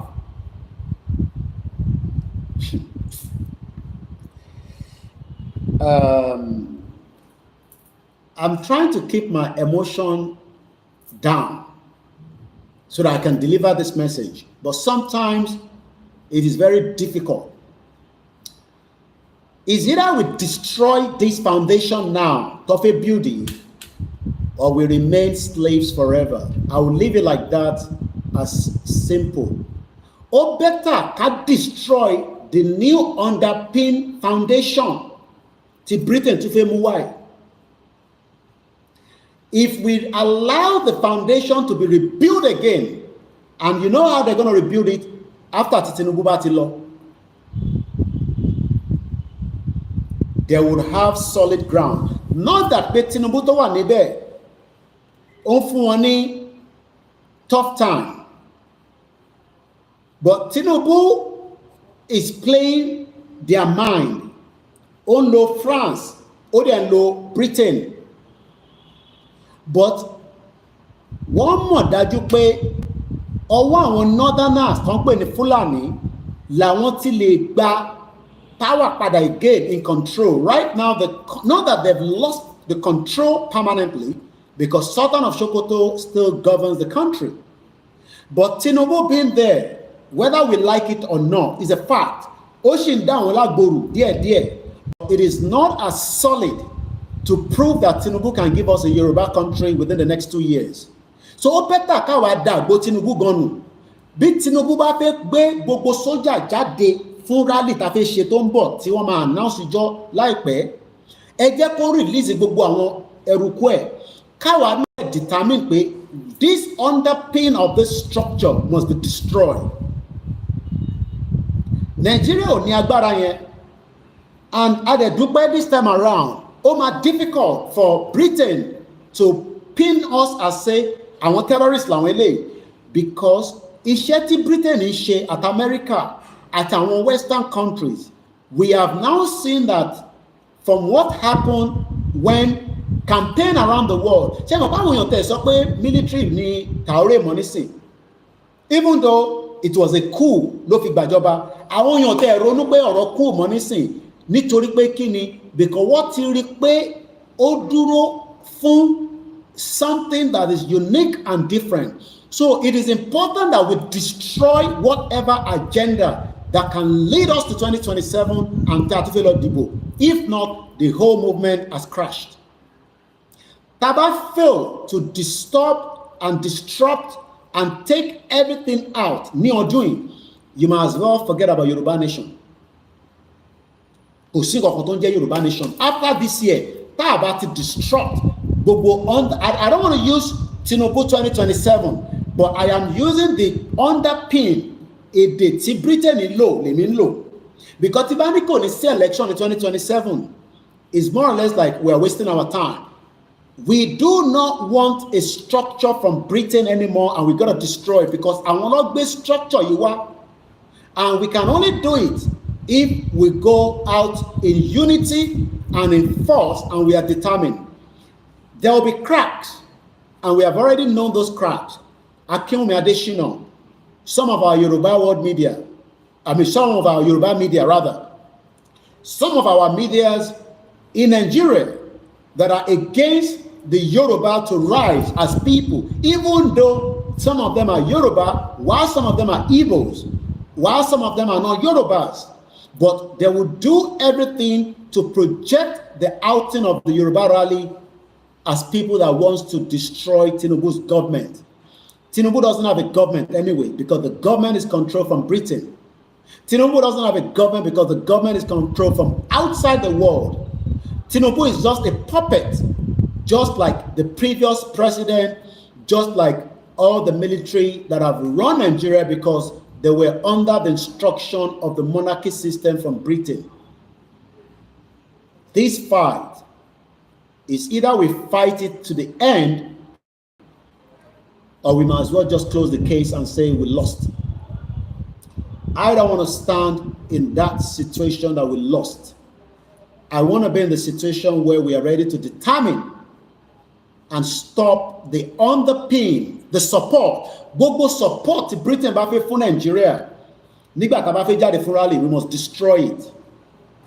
Gbogbo structure to Britain bá fẹ́ fún Nigeria, they were able to do it successfully because some of us are still playing to the gallery of these countries. Agbọ́dọ̀ wà determined. It's either we move out of Nigeria today, or Nigeria will come and fight every one of us wherever you are. And that means you will never get Yoruba identity again. Your identity will be lost forever.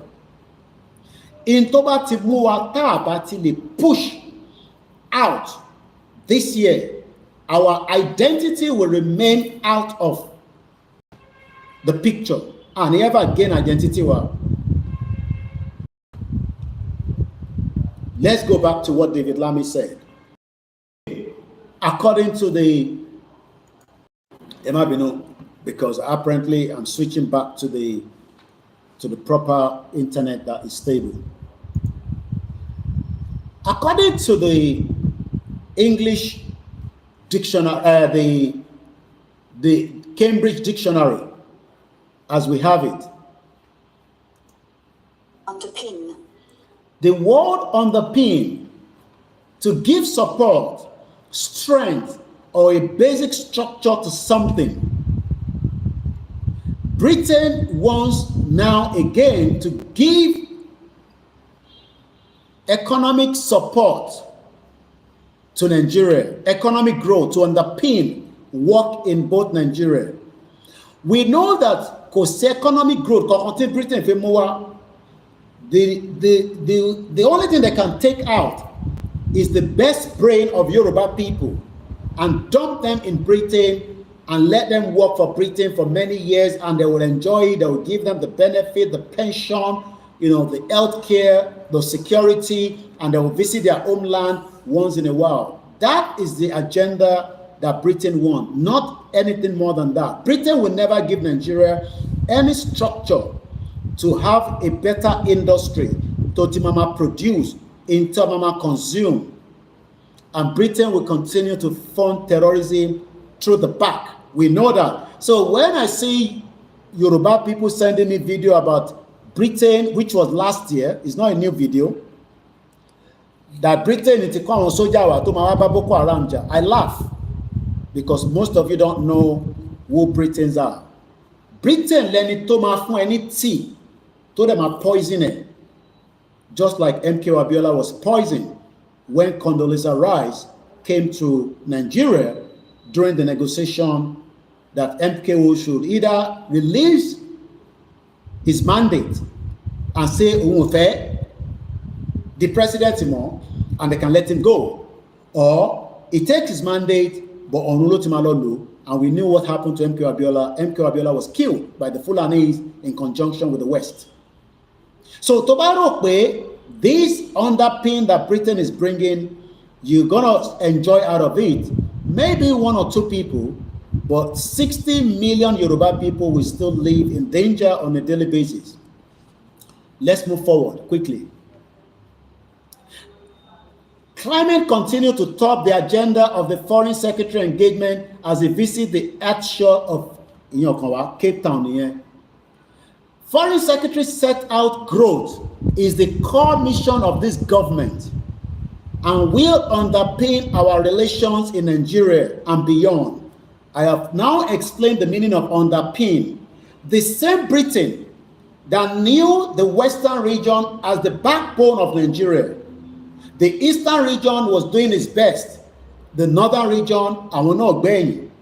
But the Western region was the bulk of every of these 2 particular regions.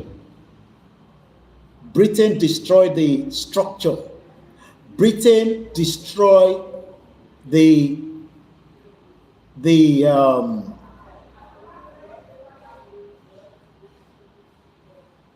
Britain destroyed the foundation. And Iditi Gugomo Yoruba struggle in the last 65 years of this madness to Britain in Nigeria. The 65 years Britain knew underpin that this underpin, Tosha Wandaru Koni 2024, during the visit of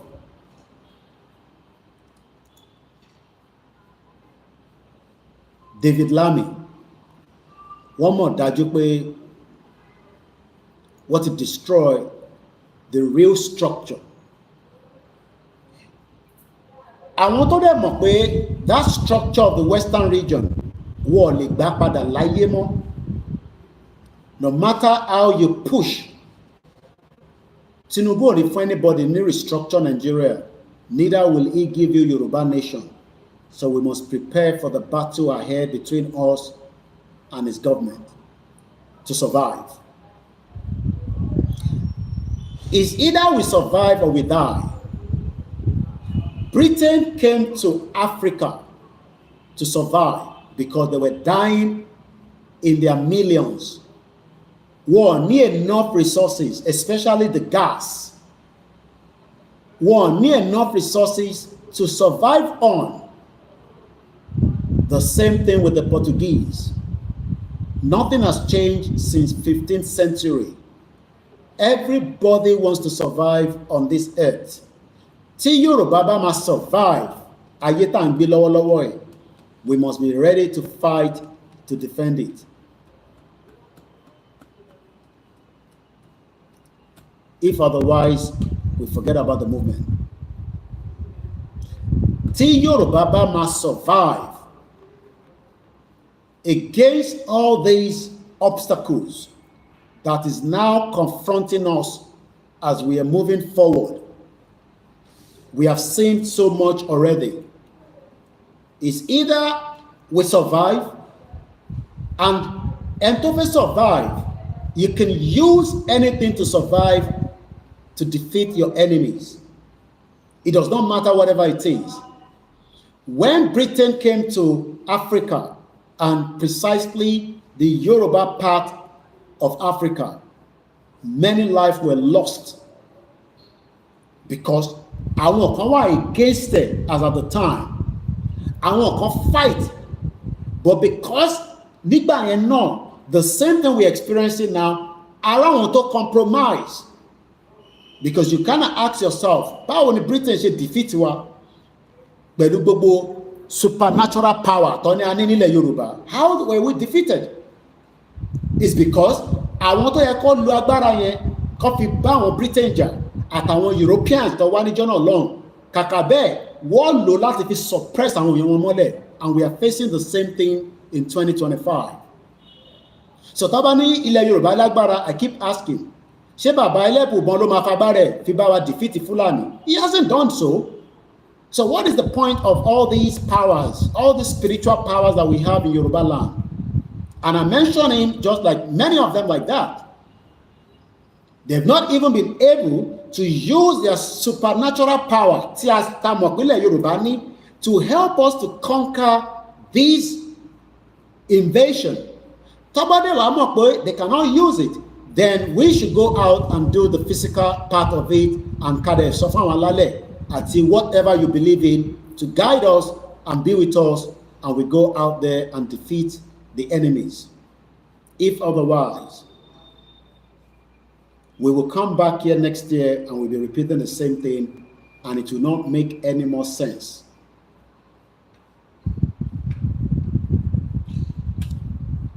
It's either we do it now or we come back again. I want to fẹ́ kẹ́ máa padà wá léraléra kẹ́ wá máa gbọ́ program òfò tó ń ṣe tí kò wà in real meaning. And I'm talking about every Yoruba media that are talking nonsense on the social media. Nonsense. They are part of the people that Britain is also using directly or indirectly to make sure that the survival of the Yoruba people will not come on. We see a lot of fracas, distractions. But the true meaning of having a country is that you must be ready to defeat and fight. And you will use whatever weapons that we have to fight back, because they're going to fight us. You must prepare for such. You will be fought by everything that the government have. And you must also be ready to fight back to make sure that no one goes scot-free. If you truly want this movement to become a reality, anything short of that is a waste of time now. According to David Lammy, Nigeria will be the world's 5th largest economy by 2075.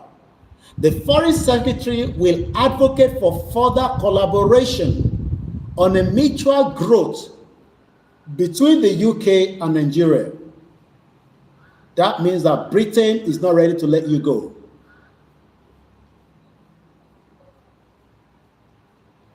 Britain will not let Nigeria go if you don't fight Nigeria and destroy it. We need to destroy the last empire of Britain and let Britain cry from now to thy kingdom come. If we fail to fight now, the next many generations will not survive. They will be here, but they will not survive. Ada benito wa láyé, benito si láyé ni. And nobody is coming to help you. to fight. But people will rise against their government on our behalf when this fight starts. But Obaro Konya Koma Dide Lagbaye, as you saw with Traoré, you're wasting your time. Traoré is proving something, that's why people stood for him. I want to go to prove our Nita on the street of every corner of Yoruba land and destroy the last empire, don't put in Nigeria, that Britain created. If otherwise, Akinwumi Adesina will walk in line with the Fulani agenda. And it might be somebody that they might bring back again in another 25 years if we are stupid enough to keep Nigeria together. Nigeria otonton pere. Our land kuma breathe.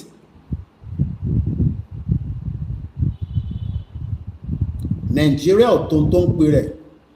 We can remove the oxygen of Nigeria from every part of Yoruba land and Nigeria will fold up within 1 week. So the rally is going to be a test of time. When is the rally? I'm waiting just like you are waiting. Before we play what we heard so far from those that are in charge of our movement under the structure of the YSDM, this was an article after Akinwumi Adesina has published. Yes, you're right. Those that we are going to confront, they will fight for their political and economic interest. And you must be ready to fight them back so that we can survive. What? They know that already. Nigeria's path to becoming the 5th largest economy by 2075 prospect, challenges, and policy. This was projected in the media this year, even though the conversation was from last year. In a groundbreaking report, Goldman Sachs, Abi, many of you want to work with them, so you don't want Nigeria to break. If you're still having interest to work with such criminal organization, to the Jomo Yoruba, if you're working with them and your intention is pure, with Yoruba, there is nothing wrong in that. But if you're working with this, any organization around the world, the interest is in what Nigeria work together, and your interest is also aligned with their interest, then you know what that means for you. In a groundbreaking report, Goldman Sachs has projected that Nigeria will emerge as the world's 5th largest economy by 2075. That oroteni insoy, konse Goldman Sachs ló ń sọ̀rọ̀, until Britain project in 2024 rather. I have read what Britain said, but they are now also telling us that it's Goldman Sachs. Goldman Sachs. These are all criminal set-up organizations that are in cahoots with countries like Africa to make sure that our life will remain under their belt. I gotta get belt here, I gotta destroy belt here, and we must confront it and tell them that we are the lions of today, just like the Dahomey women. Igboho will not be able to do it his own. It needs the millions of Yoruba people to prove this to the world. So if you say that you are not going to come out Tobatik before rally, the rest of us will come out and we will fight like a lion while he's in the jungle to survive. Because that's a go. The lion manje. We will fight them back with everything that we have. If that is the situation that they will bring, we will fight them back. I want to I am a media organization. I am not scared of anything Not even the international community. I will tell you as straight as it is. Emola, the Yoruba World Media and all other media, and only my core so be one beru. I am not scared of any one of them. We will fight anyone that comes out to try to destabilize and destroy the vision of Yoruba, the country. We will fight them because I want to fight to keep the structure of this underpin country, to Britain and Nigeria. We will destroy Nigeria from every angle, not just one angle. Every angle Nigeria will be destroyed, and there is no hesitation to that. If you have to travel to Nigeria, it's entirely up to you. We are in Africa. I am going nowhere yet. If I have to remain finally in Africa for this job, I have made up my mind already. I have lived 27 years in the UK. I have no business anymore in the UK. My business now is to make sure that Yoruba land survive. I can survive in Africa. My children will visit me. My mom will visit me. I don't have any business in that UK for now. We mean every word. Nigeria must be destroyed. If not, Nigeria will destroy you. You might say it's nothing. Let me quickly show you this video. Some of you have seen it already. These are the newborn Yorubas. These are not Igbos, Hausas. Omo Yoruba tó ti bí sí ayé ní 2025. Ó ti suffer already. So, you can see, we can feel it. So there's nothing to run away from it. It is already out there in your eyes. But because you're waiting for what? Ẹja àjọgbọ́ fídíò yìí. You hear the soundtrack. Àwọn tó wà lórí Facebook, because I'm streaming on the software. Tẹ́ bá fẹ́ rí ọmọ yẹn, I've already posted it. If you're a true follower of this platform, you must have seen the video yesterday when I released it. Let's watch for on Facebook.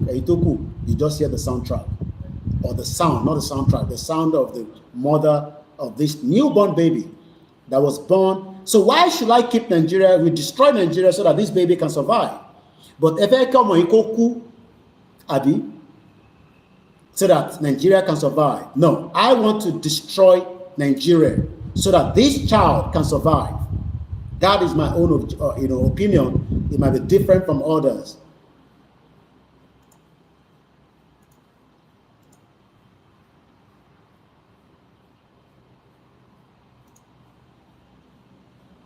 Nigeria, what did that pay? Only join this hospital, man, a lot below.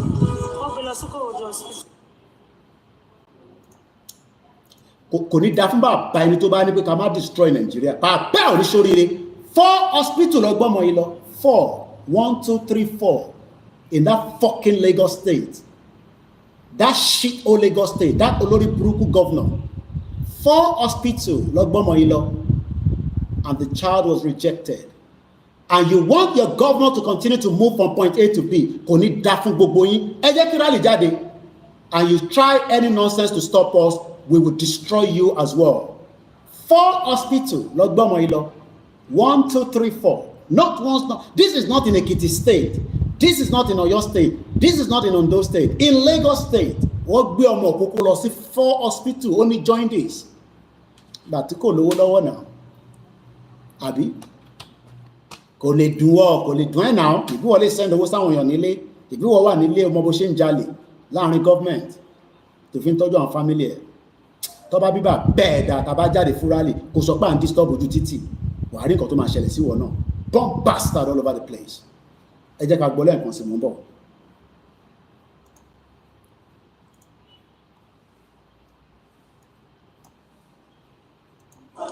Ẹni pé àní níjọba Nàìjíríà yà ẹwọ ọmọ tí wọ́n wò yìí ọ̀la nílé yẹn wọ́n ti tẹ́tí pé ó ní join this hospital mẹ́rin lọ ti gbé lọ wọ́n gbé lọ sí Kòròdú hospital wọ́n rí fún àwọn lọ sí lóòtù láti lóòtù wọ́n ní kó máa lọ sí Màsí láti Màsí wọ́n ní kó máa bọ̀ lọ sí hospital kan tó wà ní inú Reluwé ní kí lórúkọ ẹ̀ bí FNC wọ́n ní kó máa bọ̀ wọ́n tún débẹ̀ yẹn náà wọ́n tún gba ọmọ ẹ̀ wọ́n tún sọ fún wa pé wọ́n tún máa gbé lọ sí Sùúrùlérè níbì kan wọ́n tún débẹ̀ náà wọ́n tún gbà wọ́n ní kò síná táwọn máa fi gbé sínú pétọ̀ ẹni pé Nàìjíríà wa yìí ojoojúmọ́ ló ń wọ̀ sí Ọlọ́run ọba nìkan ló lè ṣàánú ẹ̀ wo láti àárọ̀ tó ti gbé ọmọ yẹn kiri ṣé wọ́n pé tó bá gba ọmọ yẹn tó fún ní first treatment nǹkan kan lè máa ṣe mí dẹ̀mọ̀ pé lágbára Ọlọ́run kan kò ní ṣe ẹni pé ayé Nàìjíríà wa yóò ti bàjẹ́ pátápátá ẹni pé àní níjọba. Now, you've listened to the newborn baby, the mother rather, not the newborn baby, because we still saw it. So what are we waiting for? No, I am asking you, Kilandrede. We are already dead, dying on a daily basis. At least the mother knows that Nigeria is dead. She might not have the strength and the power. To bá jẹ́ power 500, ló support Igboho àti Baba Akintoye to fight this to the end. In 500, yẹn lọ dira dáadáa. Kamura dáadáa. We will fight with everything just like Vietnamese fought America and defeated them. And you saw the video I posted this week, Nani, when they were celebrating their 50 years of independence. Kowa is a joke. They might not be fully there as a country, but they have already established that they have fought America and France that wanted to keep them under their belt. What destroy one? America only ever like you won't back on Vietnamese. We must be ready to go out there and fight like somebody that has been in a cage for 65 years. We will come out as a peaceful rally, but if the government attacks us, we will attack back. That is my opinion. The leaders might be wrong with this. That should be the next thing. The government attacks you, we attack them back. And that government will know that these are not a joke. It's either the government sits with us or the whole structure of Nigeria will be destabilized. And please, nobody call me and start telling me, on social media. I will curse you. Stay away from me. I am now very bitter than more yesterday, than a month ago, than 4 years ago. The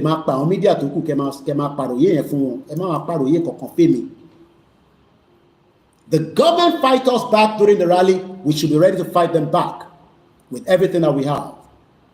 Because only government you pay ọmọ kókó tó bá bí báyìí, hospital tó bá gbé lọ, eléyìí kì í ṣe pé there was a gunshot of a man that was brought to the hospital. This is a newborn baby. Tí kò tí dẹ́ṣẹ̀ kankan láyé, wọ́n gbé dé hospital mẹ́rin, wọ́n rejected. Ìkòròdú hospital, Lut, and forgot probably the other two. I know some of you don't want to fight. To the Madini, Efija, and what freebies on social media. Abi, I pity those that are still giving us the money, including me. Morano ti pe baba kan ti sọ láti Ìlọrin, ó ní including òun náà. Ó ní bàtà ṣe fáwọn èèyàn lówó nílé, kò jẹ́ kó rí wá pé náà. Lóòótọ́ tá bá fẹ́ mi lówó, I can survive. But many people rely on donation to survive these days in that olórí burúkú country that you're calling Nigeria. Many of you, without donations coming from your loved ones, your family, and that 10,000 lady, somebody called me more than 5 times continuously. Okay, motifoni 15,000. Otutulo nisin. Tó bá tún di gburugburu bí another week, kò tẹ̀lé wá mọ́, or maybe another 2 weeks. Is that the kind of lifestyle you want me to be living? Giving our people the peanut? Kó tó gba 15,000 yẹn lọ́wọ́ mi, ó pè mí nígbà tó yá tèmi gan rí pé I will just be disturbed almost on a daily basis. Tó bá kí mi báyìí, owó yẹn ló fi rántí. And it's because mo ti sọ fún pé màá fún ní kankan. Many of our people have now relied on donation because the government. It does not matter how many videos we show you about the happenings in Nigeria. Let us destroy that Nigeria so that those happenings doesn't happen to us. But Abashi launch showing Fulani Debi Bai, let's destroy that structure. That structure, don't put Nigeria. We all know what the structure is all about. We're not saying to destroy our facilities, but we're gonna destroy the structure. How do we destroy the structure? We all come out. The structure are the security personnel that is also gonna be out to stop the rally. I hope you know these. I hope some of you know that these are the structure that has been used for 60 years plus by the government of the West, but using the Nigerian same uniform.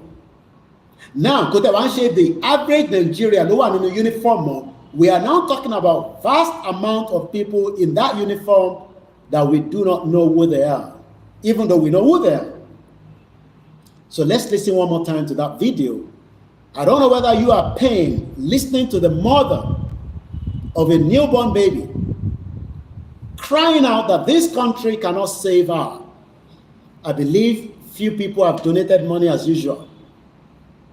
Probably go to a private hospital and she's happy. Omokoko and the rest of the 10 million born at the same time across the country are suffering and will probably die even before their naming ceremony. So if these people are going to die, why don't we save these lives and let that country die? We let that country die anyhow we want it to die, subject to our own terms and conditions. It's about us now, not about them. Because Abashi is like, we are waiting. We will wait until every soul will die one way or the other in that country you're calling Nigeria. Let's listen one more time.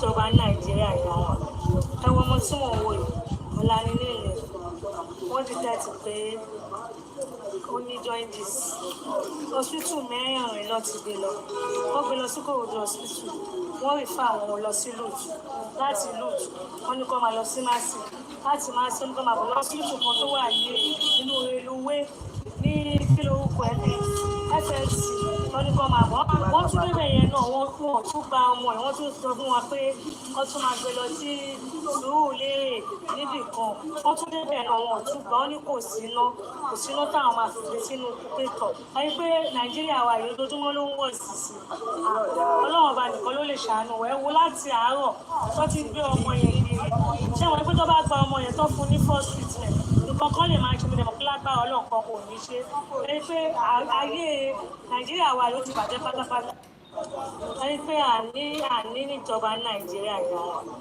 ẹwọ ọmọ tí wọn wò ọ̀la nílé ilẹ̀ wọ́n ti tẹ́tí pé ó ní jaundice hospital mẹ́rin lọ ti. Welcome back once again to the program as we now take you to what the Deputy Vice Chair of the YSDF, Kayode Emola, told us in preparing for the rally. I'm going to let us listen to that. And that way, Olukaluku what is next and what you should go and prepare for. I know what I should prepare for. You need to go and find out what you need to prepare for.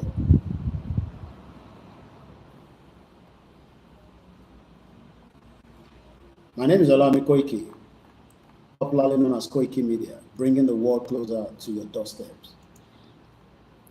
As I prepare us for that in just about a few minutes, happy new month and welcome.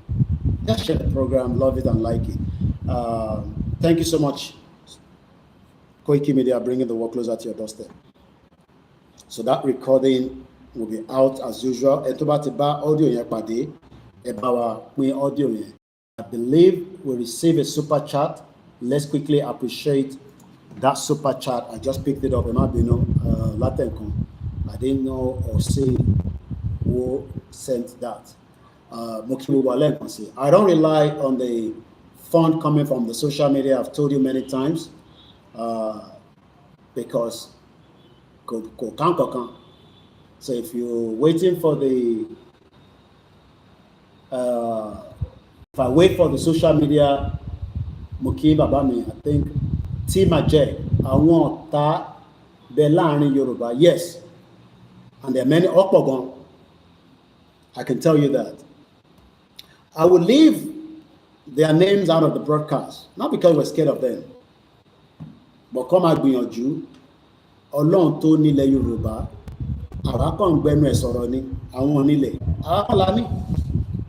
Mélòó ni tara tiwa? Mélòó lára tèmi? Ṣé tá bá gba country, ṣé mi nìkan ni máa jẹ gbogbo nǹkan tó wà nílẹ̀ Yorùbá ni? I would love to tour every part of Yoruba land when we'll eventually have a full declaration of the country and a functioning working government. That is one of my dreams. I don't have to travel anywhere in the world anymore. There are many places, Kimalo Tabon. Ọ̀pọ̀lọpọ̀ bí tí ó wà láyé tí mo lè travel within Yoruba land. Àwọn history oríṣiríṣi ń bẹ níbẹ̀. So I'd rather wait for a country that is functioning so that I can go to every part of that land and document it and archive it for the future reference. That is the task I will be looking forward to as a media about his country. I can't do it now. Not in that country that is a contraction. But then about the full functioning government. The government watiwa. Oh yes, I will travel across every part of Yoruba land and make sure that I can project the best of Yoruba country to the world.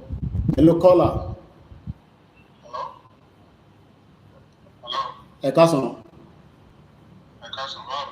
J'ai fait d'assurer étonné comment le programme.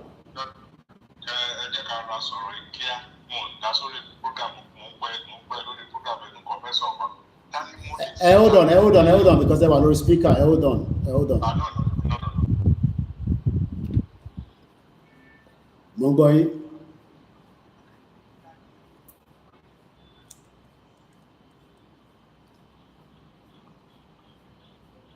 And I'm going to repeat again, sorry. Ma send it, ma pay later, Washington. Mo dúpẹ́ lọ́wọ́ ẹ̀yin tẹ́ ń gbọ́ mi l'Amẹ́ríkà.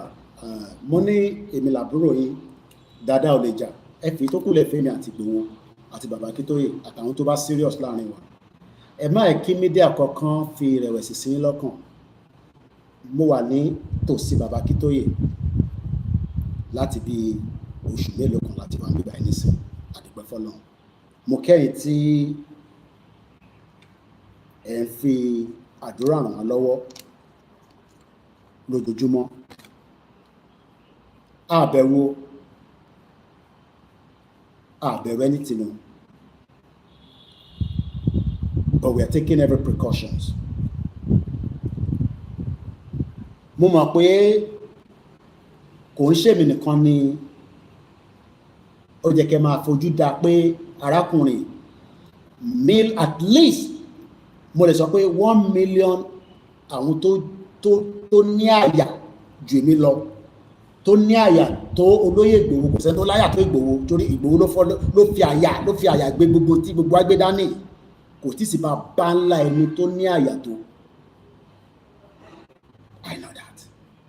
But àwa tá dúró tì, we will not shift and move at any compromise. That take it from anywhere. Ẹ lọ gbà yẹn pé mo sọ bẹ́ẹ̀ pé ní compromise movement yìí pẹ̀lú olóyè Ìgbòho àti bàbá Akíntóyè. Àwọn tó fẹ́ compromise it, we know they're doing everything to compromise it. Wọ́n fẹ́ dáhùn àjò irú o. Ẹ má dákẹ́ àdúrà. I will leave it like that. I am behind the scene. I know what I'm talking about. Wọ́n fẹ́ da ìrìn àjò tá a gbé dání ní stage yìí, wọ́n fẹ́ dàrú ẹni mi ni mo sọ bẹ́ẹ̀. But I will leave it like that. But àwọn tó nílẹ̀ Yorùbá, wọ́n ló ti late. Train tó ti gbéra ni. We're going nowhere yet. We are here. A kàn ń dúró kí bàbá yẹn kókò make an announcement and that's all. Tó bá ti make an announcement, we roll out. Bóyá àwa la nílẹ̀ ni, bóyá foreigner ló nílẹ̀ ni, bóyá Tinubu ló nílẹ̀ ni, bóyá ọba ló nílẹ̀ ni, gbogbo a lọ pàdé lórí ilẹ̀ yẹn. That's all. I'll leave it like that. We are still purchasing our walkie-talkie.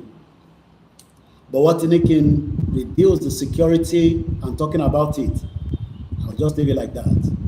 But we are working. On my end, I am working.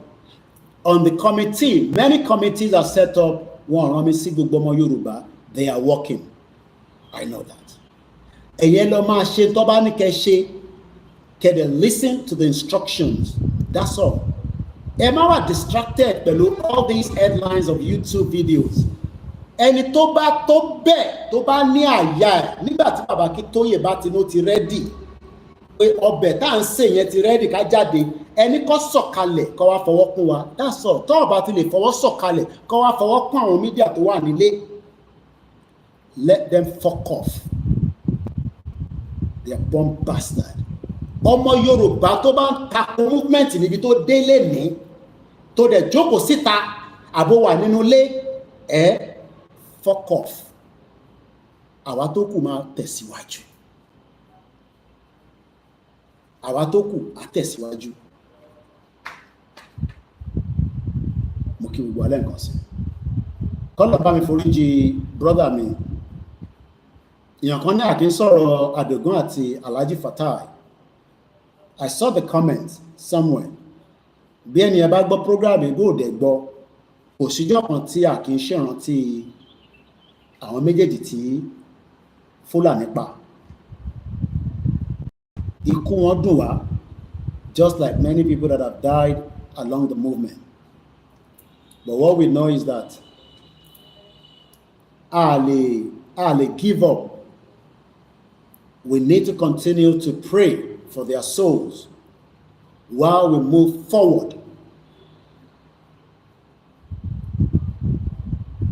Few, I can say, àwọn èèyàn ti kú tó pọ̀ nínú movement. Why? No, I don't believe so.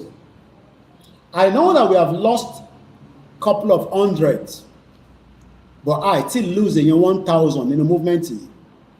Whether it's a natural death, whether it is a death of assassin, or whether it is just whatever death it is.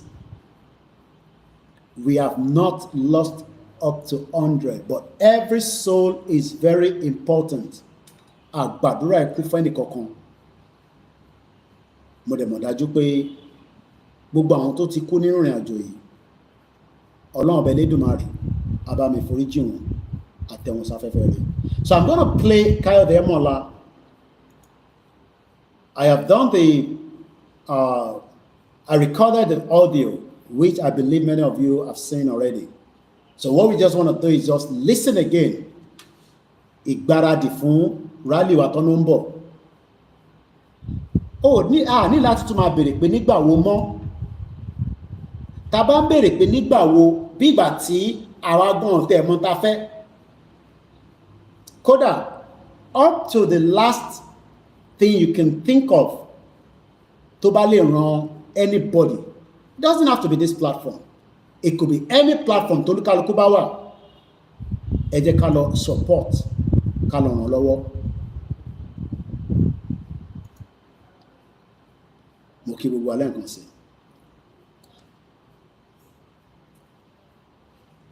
So let me get the video ready.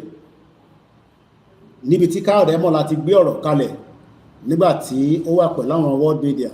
Káyọ̀dé Mọ́lá is the deputy to Baba Akintoye.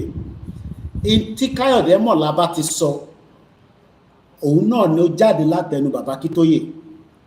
But Baba Akintoye bí gbogbo a ṣe gbọ́ tẹ́lẹ̀ bẹ́ẹ̀mi náà ṣe máa ń sọ Baba Akintoye ni the final say to the date and how the movement will surface across Yoruba land. Mo ń gbọ́ táwọn kan tún sọ pé wọ́n ní bàbá kan tó pé rẹ̀ ní bàbá ìmáàmù ilẹ̀ Yorùbá. Don't waste your time on those, kind of people anymore. Ó ti compromise movement yìí fún rẹ̀. Tó bá ṣì ń dárúkọ Yorùbá nation tí àti Ọọ̀ni of Ifẹ̀ ló ń dárúkọ, kò dárúkọ Yorùbá nation tiwa. Ìmáàmù tó ń pè rẹ̀ ní ìmáàmù Ìlọrin, àdúrà nígbà, ẹni èmi ni mo sọ bẹ́ẹ̀. Yorùbá nation tó bá gbé dání tó náà ń ṣe báyìí o, òun àti Ọọ̀ni of Ifẹ̀ lọ́jọ́ ń ṣe yẹn. Àtàwọn Ọbásanjọ́ kò ń ṣe Yorùbá nation Baba Akintoye, because òun àti Baba Akintoye, they are not in any kind of arrangement pé kí ó máa sọ̀rọ̀ on behalf of gbogbo ọmọ Yorùbá. Ó ní right láti máa pè rẹ̀ ní ìmáàmù Ìlọrin kó dẹ̀ máa pariwo Yorùbá nation. Nobody stops him from saying that, but he's not under the instruction of the leadership of Baba Akintoye. Gbogbo ẹni mo fi sọ. So tó bá náà wọ́n pé ìpàdé àwọn ọmọ ìpàdé àwọn youth pé káwọn youth wá sọ tó fẹ́ àtàwọn tọ́jọ́ ń pè pàdé yẹn orí gbogbo wọn sán bìkọ́ torí wọn bá sán ni ṣé gbogbo ọmọ ta fẹ́ mọ́ nísìn ní aago 6 àárọ̀ la ṣe máa béèrè lọ́wọ́ àwọn èèyàn pé kí la fẹ́. So bèbí ní gbogbo wa. So you can see that Yemoseni, there are many distractors. So him is just one out of the many distractors, and I'm talking about Imam Ilorin, because if you believe Imam ilẹ̀ Yorùbá kankan ni mo ní sìn, I don't think he is, even though a lot of people have disagreed with that word. And that goes to you. Ìwọ tó ń tako ìrìn àjò yìí, ó better kó má support it. We have many people that are not supporting it, and they live every day of their lives as if nothing is happening, even though mẹ́wàá ń ṣẹlẹ̀. Even though mẹ́wàá ń ṣẹlẹ̀ sí wọn, ẹni tó bá kàn ló mọ̀ ni. So ọ̀rọ̀ pé wọ́n ń ṣe youth event kan gbogbo ṣẹ́rí gbogbo yẹn kò mú nọ́mbà wá. Yes, they might gather 1,000 people there and they might talk to people. Kí ni Yorùbá fẹ́? Káwá sọ̀tà fẹ́. Àtòun àtàwọn tó ní kọjá wá sọ̀tà fẹ́ orí gbogbo wọn pé they are bomb bastard. Bomb bastard ni wọ́n láti máa wá sọ fún wa pé kí la fẹ́. Kí ló mú ìpè kí la fẹ́? Ṣé Ọọ̀ni of Ifẹ̀ ọmọ ta fẹ́ ni? Àbí Aláàfin ọmọ ta fẹ́? Àbí àwọn ọba tó kù ọmọ ta fẹ́? Ṣé bèbí ni wọ́n? Ṣé bèbí ni gbogbo àwọn ọba yẹn wọ́n ọmọ ta fẹ́? So gbogbo àwọn ọba nísìnyí ọmọ tí gbogbo wa fẹ́. Àwa la ṣe máa sọ fún kábíyèsí pé kábíyèsí ìtafẹ́ leléyìí o. Ṣébi tí ilẹ̀ Yorùbá wà níbi tí ó wà lénìí. So kọ́ wà careful. So àwọn èèyàn sínú movement pẹ̀lú àwa o. Wọ́n ní right. Yes, ìbí dúpọ̀ ní tìrì ń pariwo Yorùbá nation lójoojúmọ́. Ó dẹ̀ náà ti ba country. Kí ni result ẹ̀? Kò kúrò lójú kan. So àwọn tọ́jọ́ ń ṣe gan sẹ̀ wọ́n lójútu ara wọn. Wọ́n lójútu ara wọn. So kí la fẹ́ sọ, àná àwọn tó dẹ̀ ń ṣe politics wọ́n dẹ̀ ní gbẹ̀yìn. Àmì wọ́n ní dúró. Àwọn tó ń ṣe politics, tẹ́bá lọ́pọ̀ àwọn tó ń ṣe politics will stop. They are not gonna stop. Mo ti rí àwọn bomb bastard ọmọ Yorùbá kan l'Amẹ́ríkà. Wọ́n ti send video sí mi. Tó ti ń promote Ṣèyí Tinubu. Mo dẹ̀ ní kàkà kí Ṣèyí Tinubu di governor Lagos State. Mo gbé ìtókù sábẹ́ ẹkùn mi. Ṣèyí Tinubu máa di governor inú ọdún ìlà máa mọ̀. Ìyẹn tí Lagos State bá rójútù. Bó fẹ́ di governor ní 2027. So èmi ò sọ̀rọ̀ pé 2027 máa stop. In tó lè jẹ́ kí 2027 kó má wáyé, òun ló gbọ́dọ̀ bẹ̀rẹ̀ nínú ọdún yìí. And that is if we are ready. ṣèbí gbogbo náà láti gbọ́ fídíò yẹn ṣé kí n máa play fídíò fún yín ni ẹ fẹ́ ká máa play fídíò ká máa play fídíò a ní láti play fídíò solution is pé we are going out and go and prepare nítorí kò ṣe nìyẹn we saw in Europe gbogbo wa la rí pé Spain, France, Portugal there was a short of power shortage for at least 24 hours ṣèbí wọ́n ti sọ fún àwọn ọmọ wọn tẹ́lẹ̀ pé kó lọ ra torchlight sílé kó lọ prepare for 3 days of emergency. So ìwọ tó bá jọmọ Yorùbá a nílẹ̀ ṣe máa sọ yẹn fún wọn olówó ṣáàlọ́ máa wá bó ṣe máa gbáradì ara ẹ̀ sílẹ̀.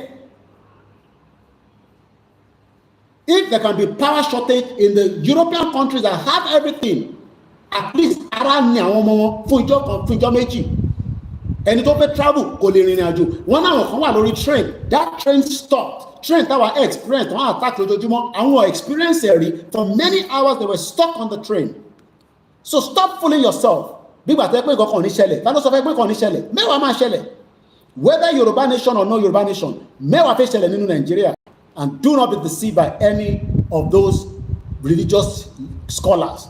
Pé nǹkan kan ní ṣẹlẹ̀, mẹ́wàá fẹ́ ṣẹlẹ̀ ní Nigeria. It is entirely up to us to prepare our body, our mind, spiritually, mentally. Tó bá tẹ̀ wá ṣẹlẹ̀, àwọn mọ̀ pé kò ṣẹlẹ̀. Kò ń ṣe pé Yorùbá nation rally ló máa jẹ́ kí kankan ṣẹlẹ̀ Nàìjíríà mẹ́wàá ń ṣẹlẹ̀ nínú Nàìjíríà òun la gbọ́ tọmọ òkókó tọ́ṣẹ̀ bí wọn náà mọ yẹn ò tí ì pé 7 days wọ́n lè gbà hospital ó wá ní mẹ́wàá ò ní ṣẹlẹ̀ ṣókí ló tún fẹ́ ṣẹlẹ̀ jù yẹn lọ. So it's not about Yorùbá nation ló fẹ́ dá wàhálà sílẹ̀ wàhálà àti wàhálà Nàìjíríà go and prepare yourself go and prepare your body go and prepare and physically fit and stop fooling yourself. Ṣẹlẹ̀ pé tí wàhálà bá ṣẹlẹ̀ ní sí gbogbo àwọn tó ń ṣe party tó ń ṣe wedding yẹn wọ́n ní lè ṣe wedding wọn lè ṣe party mélòó ló ń ṣe ní Ukraine ní sí pẹ̀lú ogun tó ń jà ṣé ibi tí wọ́n mọ̀ pé bọ́ǹbù lè wọlé lọ́mọ náà ṣe party kò ṣe pé wọ́n ṣe party tẹ́lẹ̀ but they have to minimize it so gbogbo àwọn tó ṣe party yẹn tí wàhálà bá dé wọn ní party ṣe mọ́ àwọn ẹ̀rọ gbọ́dọ̀ káà ní fi wẹ́gbẹ́ ní sọ̀rọ̀ in tó máa lé gbogbo aléré ó ti súnmọ́ ìnáná wa báyìí so ẹ fẹ́ ká máa kàn show video Fúlàní pa wá the solution now is we stop it we destroy the Nigeria that is destroying us that's all and afẹ́ bá nǹkan jẹ́ afẹ́ jó nǹkan but àwọn tó máa kó wá they are the same security personnel tó bá destroy wa we destroy that security personnel on the spot it's as simple as that kò ṣe pé tẹnu nìyẹn we are not gonna attack but if we attack back eye for eye ni ẹni tó bá yọjú ẹ̀ kó yọjú tí wọ́n padà kó lè mọ bó ṣe rí lára lọ múra sílẹ̀ that's what we are telling you and stop fooling yourself and say that nothing is going to happen ṣòro pé tó bá ṣẹlẹ̀ ní o wà máa rí gbogbo church lọ lójoojúmọ́ ni gbogbo tí fi gbà lọ church lọ àdúrà wa máa ṣe nínú ilé ni o nílé lọ sí mọ́ṣáláṣí that's what we are telling you go and prepare for what is coming because what is coming is not a joke ẹ jẹ́ ká lọ gbọ́ Káyọ̀dé Mọ́lá I'll sit back and listen ẹlòmíì ti gbọ́ tẹ́lẹ̀ ẹlòmíì ò ti gbọ́ èyí tó kù tẹ́ẹ̀ ti gbọ́ yẹn ẹ kàn máa ṣe kí ni ẹ máa fẹ̀mí bá lọ. My name is OLAYOMI KOIKI. Mo kí gbogbo alẹ́ nǹkan sí. Share the program and invite it and tell your loved ones that the end of Nigeria would happen. Bó bá wọn wòlíì kankan kó sọ fọ́lọ́run pé kó má ṣẹlẹ̀ ó ti late ẹ lè parọ́ mọ́ Ọlọ́run kankan mọ́ gbogbo church yẹn náà ló ń bára wọn jà ìbí gbogbo àlárín wọn. So what we are saying now is ẹ sọ fọ́lọ́run kó tẹ̀lé wa lẹ́yìn nígbà tí bàbá bá ti pè ká jáde. So let's go straight and listen to Káyọ̀dé Mọ́lá bí ó ṣe bá wa sọ̀rọ̀ lórí World Media níjọ́ Wednesday. This is my own platform, Koikimedia. I decide what I say here, and whatever I say here is my media that says it. I am not speaking on behalf of anybody. You're also in independent media, and I am not your Bole Kaja media. I am a journalist. What is your £46? Nínú account mi láàárọ̀ yìí. I pay £23 every month as my own contribution to my media organization in the United Kingdom. So mo ń ṣe media kan tó máa kọ̀rọ̀ pé media tó kọ̀ jáde tó mọ̀ tó ń sọ. Bí nǹkan kan bá ṣẹlẹ̀, yes, the media will know what to do on the other side. À ń bọ̀ sí bọ̀ sí, àwa náà dúró lásán. Ẹni fi lọ bá kìnìún wọn lé ni, òun náà gbọ́dọ̀ múra dáadáa. Má dira, ikú pa ẹ́. Let's go further and listen to this. But ká tó gbọ́ yẹn, let's just listen to this. If this first time you've come across this platform o dà ń pò rí platform eré o tẹ̀mọ́ tó ń ṣe bíbà yes o lè máa mọ̀ ọkọ̀ yẹ pé bí ọkọ̀ bá pàdé ni pé kí ló ń ṣe bíbà kí la tún fẹ́ máa ṣe bíbà ibà ń ṣe tó ti ń sọ̀rọ̀ kó àtòbò tó bá wà tó ti ń sọ̀rọ̀ kó àtòbò Yínká TNT tó ń sọ lójoojúmọ́ ayé nìyẹn she's my beautiful sister èmi náà máa wà níbẹ̀ lẹ́yìn kankan so lè máa lọ fi yẹn ṣe refreshment àsọ̀rọ̀ okó àtòdò ní bíbá ọ̀rọ̀ ilé ayé wa bí ayé ọmọ Yorùbá bó ṣe wà upside down la fi dá padà sókè tó bá wà bí tó ti ṣe fracas lọ́gbọ́ sísítà mi méjèèjì àwọn ọlọ́mọ tó ń jà fúnra wọn fún lè gbọ́ Ìyábọ̀ Òjó kó dẹ̀ gbọ́ the other one náà Lizzy Anjorin fracas ń lọ ojoojúmọ́ ni tó bá dẹ̀ fẹ́ mọ tó ń lọ lágbàá nínú Nàìjíríà bó ṣe ń ní àwọn èèyàn jẹ lọ́gbọ́ very dark man tó bá dẹ̀ fẹ́ mọ gbogbo pati tó lọ nínú Nàìjíríà lọ́jọ́ kò sí ní Délé Mọ̀mọ́dù gbogbo tó máa ń ṣòfin aláyé tiẹ̀ nìyẹn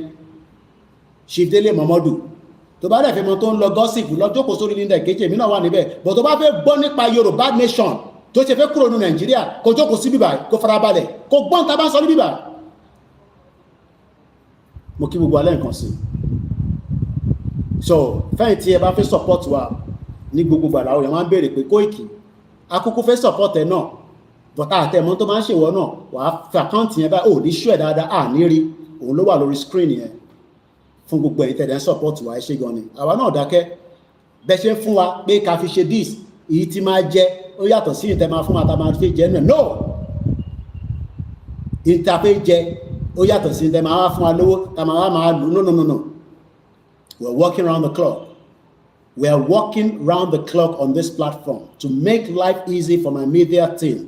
Àwọn náà máa dira mo ti sọ fún wọn ọ máa lọ ṣògùn èyí tó bá jẹ́ pé church ni mo ti fún wọn lówó kó lọ dira torí a máa jáde tán èmi kan máa wà pẹ̀lú wọn ọ̀gá kan jókòó síbi kan tó máa àjọ máa wà lórí front ni and we are working hard so capstar kékeré kan ta ní àti ń build ẹ̀ ó ti wà lórí ìjókòó látijọ́ mẹ́ta kan mo ti send owó sí wọn so wọ́n ti ń build ẹ̀ padà tó bá túrẹ́ tó lè fún wa ní mọ́tò kan á wà lẹ́yìn ẹ̀ capstar yẹn á wá bí ta máa gbé speaker sí tí gbogbo nǹkan á máa lọ látòrí ẹ̀ àbádẹ́rì mọ́tò kan sí so tábàdẹ́rì mọ́tò capstar yẹn á ṣiṣẹ́ tó fẹ́ ṣe it's costing me a lot to bring it back to life but it's worth it mo dẹ̀ dúpẹ́ lọ́wọ́ bàbá wa tó gbé capstar yẹn fún wa tá bá ti lò tán àdápadà fún yín mo kí yín gan ṣe gan ni àmọ́ lóore so gbogbo ẹ̀yin tẹ́ bá ní nǹkan tẹ́ fi ran movement lọ́wọ́ ẹ bẹ̀rẹ̀ sí pé this is not a joke kò ní ṣe pé bàbá wa ní ká jáde nísìn lẹ́sìn mama ní àìtí ready you got to be ready you got to prepare your mind so let's go back to the conversation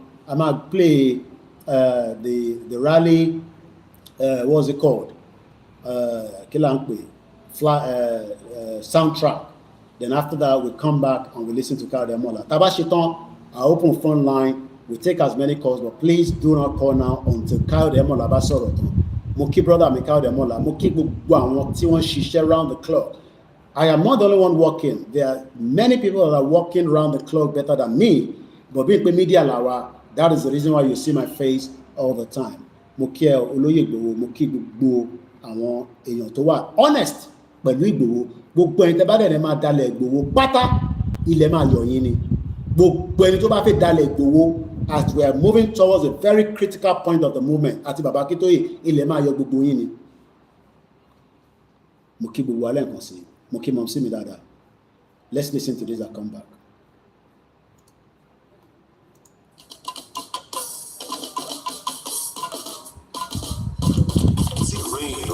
Gbogbo Yorùbá pátá nínú ọ̀nà sọ pé èyí wá jọ wá lójú àpárapọ̀ dàlú Yorùbá ní sọ́mọ́ stand. Gbogbo Yorùbá pátá nínú ọ̀nà sọ pé èyí wá jọ wá lójú àpárapọ̀ dàlú Yorùbá ní sọ́mọ́ stand. À ń fi àsìkò yìí ṣe ìkéde fún gbogbo ọmọ Yorùbá lápapọ̀ láti gbáradì fún àwọn ìwọ́de tí ń bọ̀ lọ́nà nípa pàtàkì orílẹ̀-èdè Yorùbá nation àti wípé ìdí tí a fi gbọdọ̀ dá dúró gẹ́gẹ́ bí ìpínlẹ̀ Yorùbá. Ìwọ́de yìí náà ni a máa ṣe káàkiri gbogbo ilẹ̀ káàárọ̀ òjìire bí tí bàbá wa onímọ̀ ẹ̀rọ emeritus professor Adébánjí Akíntóyè yóò ṣe olùdarí rẹ̀. Ọdún 2025 yìí náà ni yóò bẹ̀rẹ̀ a sì máa kàn sí wa nípa oṣù àti gbogbo tí a bá fẹ́ mọ̀. Olùkéde Ọláyọmí Kóìkì agbẹnusọ fún olóyè Sunday Adéyẹmọ Ìgbòho.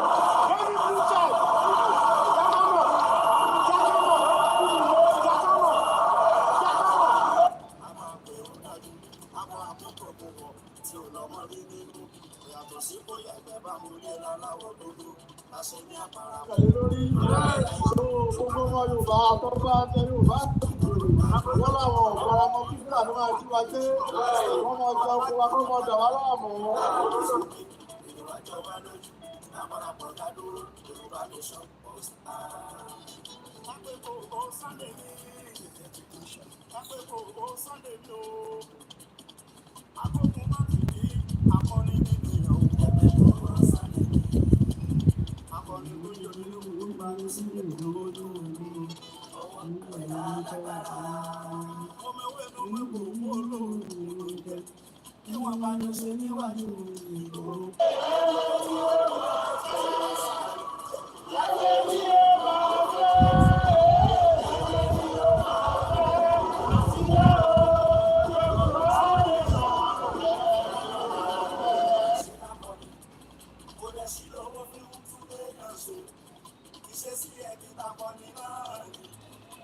ẹja jáde ẹ máa bọ̀ ń ta ká ṣe ṣe kí ni o kàtúyáyá kàtúyáyá let's come out and showcase ourselves okay?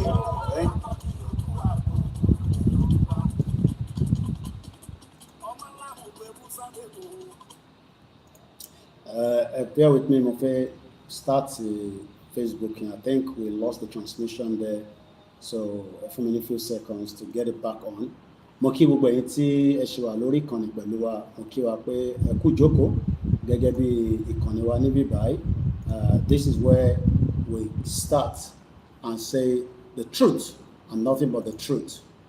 If any media around the world is telling you to go and save Nigeria, tell them, you know, it is a complete lie. Nigeria will never work, and the end of Nigeria will happen in our lifetime. So bear with me. Let's start together this. Can't start the Facebook here. I don't know whether because of the transmission that we lost earlier. So I'm going to start it all together again. If otherwise, I'm going to Facebook on the go. So Moki will be in our link on so Moki or Mode Moki Agbalagba. Konisuwa Konirewa. Let's, you know, be very strong because àwọn tí wọ́n wá bá wa nígbà tó wá bá wa tí gbogbo wa fi ń complain lénìí kàn ṣe pé wọ́n ní heart. They had people that were telling them what to do and they listened, and that is why today they've been able to conquer many parts of the world. I will not conquer anybody. What we are saying is that we will return back to where we are, and if we have to defend it with everything, so shall it be. That is all we're asking for. There is still room for negotiation.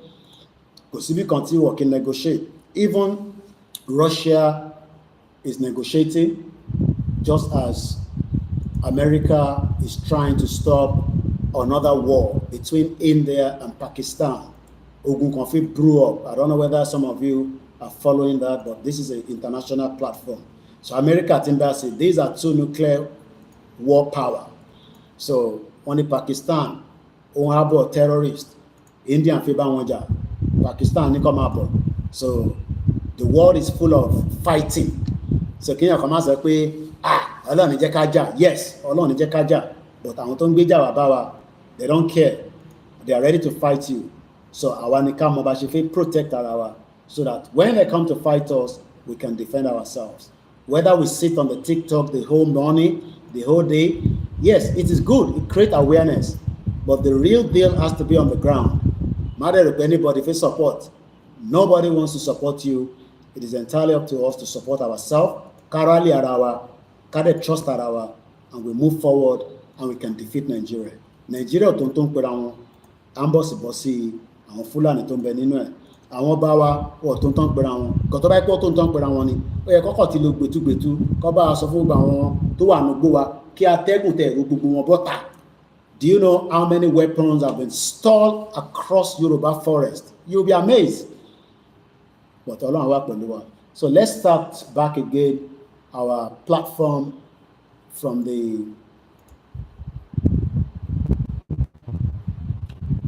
so hopefully now we're back on and then start playing the Emola video as I promised earlier. So thank you so much for going to Darapoma. Simple Rahim, thank you so much.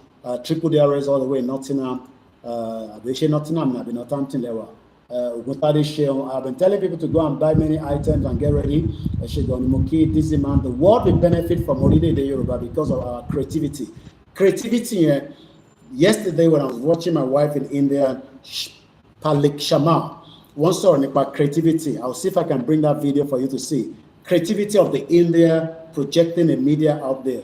So while we are still here talking about Edin Pawai and Jawakos Hospital, we should be out there preparing for a future that will work. Moke Egbomi Yemi Fatoki, I go back into the program. Baba wa Boboye Mokinyi, Mofele Dimare Mofiki, Ọlọ́run jẹ́ ká jọra wa lójú. Mo kí gbogbo àwọn tí àjọ ń bára wa ṣe Bishop Adesina mo kí yín, Peter Sunday mo kí yín o, mo kí Mr. Adekunle Ezekiel, mo kí Mr. Sunday Ajibade, mo kí Mr. Taiwo, Ààrẹ Joseph Ọlátọ́ni Ages, bàbá wa kan wọ́n ti padà lọ sí Switzerland, wọ́n pè mí láàárọ̀ ẹ̀, wọ́n ní táwọn bá wọ́n ti rò pé rally máa bẹ̀rẹ̀ prior before kan tó lọ, but wọ́n ní tí rally bá ti wà wọ́n ti sọ pé a máa jáde níjọba, he's buying a ticket and he's returning back home again. So Moki Olakunle, Moki Elizabeth, Moki Mr. Michael Alake, Moki Mr. John Daila. We Biafras, we love Biafras and we love the Yoruba. Thank you so much. Moki Mr. BD. I am over 60. Now it is the same story that Nigeria will be better. Nigeria will tell it better on it. Second hand page. Eshegon Moki, Omobolaji Abdullah. Network really poor in location, gunpowder. I can imagine what is going to happen when the rally starts. They're going to tune it down, so we must prepare for that. Michael Koka, Mofito, Doug Stamper, Koiki Speak, thank you so much. And Mr. Waris Sinadu, let's kickstart, let's go back. Nelson Mark, a very good role on Biafra Redeclaration on May 29. Thank you so much, Nelson Mark. Moki Florence, Mokito, Tomofidaruko, Ekusha Yoruba Nation. Nelson Mark, thank you once again. If I haven't mentioned your name, maybe because I've not picked you up on the comment section, but I know you're there. Thank you so much, Valori. Yeah, Barika Juma. This is the first Friday of the month of May. It's also my birthday month. It's also, the month that I lost my dad, some 30 years plus. So tomorrow we'll be celebrating it with prayers and everything as usual. Call on to the key, ma protect you against all the enemies. Muki Mr. Benga, Muki into our Twitter space. Muki into our Twitter as well. Sorry because there was a light trip off, and that was the reason why I had to bring back, because I still have the backup. So I'm running to the internet. One is extremely stable, it's expensive, but for the benefit of this movement, nothing is expensive. So that is why the YouTube is stable, because we're using another expensive one. But about trip off, we go back to the one, and sometimes it will disconnect the broadcast. Moki Moki brother me, Temi Moses, Moki pastors and Woli, Mr. Ade Niyi Jubril, if I haven't mentioned your name, please, Emma Bruno, what any guarantee Kemu raincoat as a Kojolawayi, Emu raincoat, I'm going to clinical staff me. Because I take factor you say no need. So I got a raincoat Danny and tobale need rechargeable. You need all these things to help. Everything that you can think of, Akin Games, Moriembe, Ari, brother me, Biotilo Jamala. Let me quickly appreciate others before we start back. Moki Ganelo. Thank you so much. This man is moving between all the two YouTube channel, Koikimedia and the WD76. Bingis Moki Buwan Bekoya, Moki OPC, Moki Buwan farmers who are Pastor Mo Moriyimbe, Yami Olajire Koka, Prince Reality with Division Moki Yami Lenkonsi, Baba Kunle Shita Moki. Mureki gbogbo àwọn alásàlá tó káàkiri ẹṣẹgọni Oyami Olajire Koka ẹṣẹgọni 43 years and a prophet Ilekun Ayo. He has been sending a lot of powerful prayers. I wish we can play one to you later on, but for now I want us to listen to Kayode Emola so that we can understand how the rally will go about. Facebook, Emma Binusira, that we lost the transmission earlier. We're back again. And I believe we're fully ready to go back on the broadcast. The broadcast might be a little bit longer than our usual one, but bear with me. especially when I've been off a couple of days, I try to squeeze everything in together.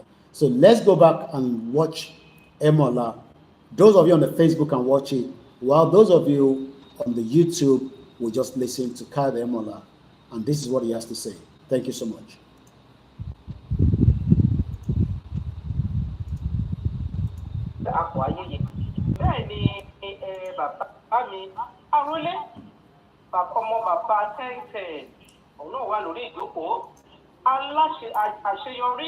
Ọmọ Yorùbá tí wọ́n ń pè ní màmá bọ́tọ̀jọ́ tẹ́lẹ̀ àṣeyọrí lèmi máa ń pè wọ́n ń bá wà òun náà wà níkàlẹ̀ báyìí bàbá wa Fatai Ògún tó rí ibi ló sí òun náà wà níkàlẹ̀ bẹ́ẹ̀ náà ni ọmọ wa àbúrò wa ẹ̀gbọ́n wa Mandaria òun náà wà níkàlẹ̀ ìlú Atọ́sìn òṣè bàbá mi bẹ́ẹ̀ ni mo tún kí bàbá wa náà Prince Albert àyànfẹ́ Elédùmarè òun náà wà lórí ìkànnì gbogbo wa náà kájọ máa ṣètò ní alẹ́ yìí kì í ṣe mí nìkan. Àwa ní àlejò bí a ṣe sọ àwọn ń ṣàlejò mọ́ wọ́n ti donílé torí ẹni tó bá ti wá lẹ́ẹ̀kìní lẹ́ẹ̀kejì lẹ́ẹ̀kẹta tí wọ́n ń wá gbogbo òun náà ti di onílé. Bàbá wa Káyọ̀dé Ẹ̀múọ̀lá tó jẹ́ vice chairman bàbá wa ní YSDM òun náà wà ní ìkàlẹ̀ báyìí ẹ bá gbójú jáde bàbá wa kí ẹ bá wa kí ara lé ẹ ṣé. Ẹ ṣé ìyá mi. Ẹ ṣé àjìrà mo lè kí gbogbo àwọn award meeting láì yọ ẹnìkan kọ sẹ́yìn mo lè fi tọ̀wọ̀tọ̀wọ̀ kí bàbá wa emeritus Professor Banji Akintoye tí mo fi tọ̀wọ̀tọ̀wọ̀ dárúkọ wọn mo lè tún kí àwọn tá a jọ ń ṣiṣẹ́ yìí mo kí àwa ọmọ Yorùbá ìrọ́jú tá a ti ní kò ní pẹ́ tán Ọlọ́run dẹ̀ máa ṣe ìyanu. Ẹ máa ti jẹ́ ṣàjẹ́ kéyìn náà a tún padà wà lórí ètò ẹ ṣé gan ìyá mi Queen.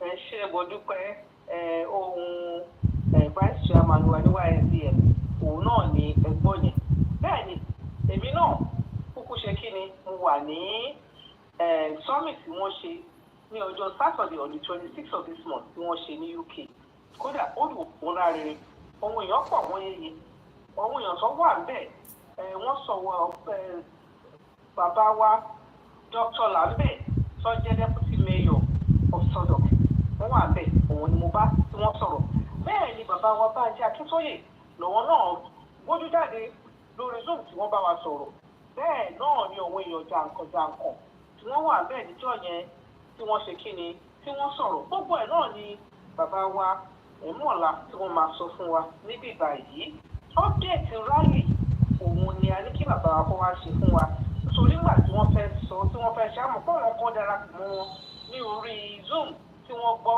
ṣùgbọ́n ibi tó wà yẹn àwọn Zoom yẹn ṣe ségesège ó ń lọ ó ń bọ̀ kò jẹ́ kí a rí ibi capture ẹ̀ ó dẹ̀ dà pé lightning kò tó níbẹ̀ ẹ̀bọ̀ tí ẹ bá fẹ́ rí àwọn speech bàbá wa Lambe ó wà lórí ìkànnì wa ní Yorùbá World Media tá a bá ti ṣe program yìí tán wọ́n á gbé jáde síbẹ̀ rí speech tí wọ́n fún wa ìgbìyànjú tí wọ́n sọ wọ́n sọ̀rọ̀ tó pọ̀ wọ́n gba ọmọ Yorùbá nígbìyànjú wọ́n sọ nǹkan tó jẹ́ ká ṣe wọ́n sọ ibi tá a ti ń bọ̀ wọ́n sọ ibi tá a dé wọ́n sọ ibi tá a lọ wọ́n dẹ̀ sọ nǹkan tó jẹ́ ká ṣe gẹ́gẹ́ bí ọmọ káàárọ̀ oòjíire àti àwọn nǹkan tí a ti ṣe tó jẹ́ ká ti ṣe àti nǹkan tó jẹ́ ká tún ṣe lọ́wọ́lọ́wọ́ báyìí gbogbo ẹ̀ ni wọ́n yànnà bẹ́ẹ̀ fún wa.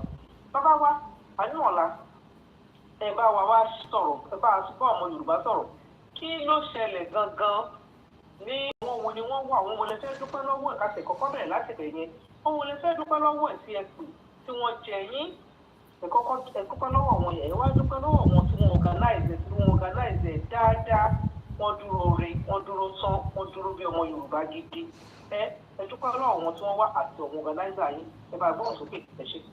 Ẹ ṣé gan ìyá mi Queen Naira mo àkọ́kọ́ náà jẹ́ kọ́kọ́ dúpẹ́ lọ́wọ́ àwọn YSDM Europe àti coordinator YSDM Europe ọ̀gbẹ́ni David Malomo àtàwọn tíìmù wọn tọ́jọ́ ń ṣiṣẹ́ láti àwọn èèyàn náwó sí wa ọwọ́ ìrànlọ́wọ́ pé aláàtì ṣe summit bó tilẹ̀ jẹ́ pé ìpàjáwìrì la fi pè àwọn èèyàn dẹ̀ jẹ́ wa àwọn èèyàn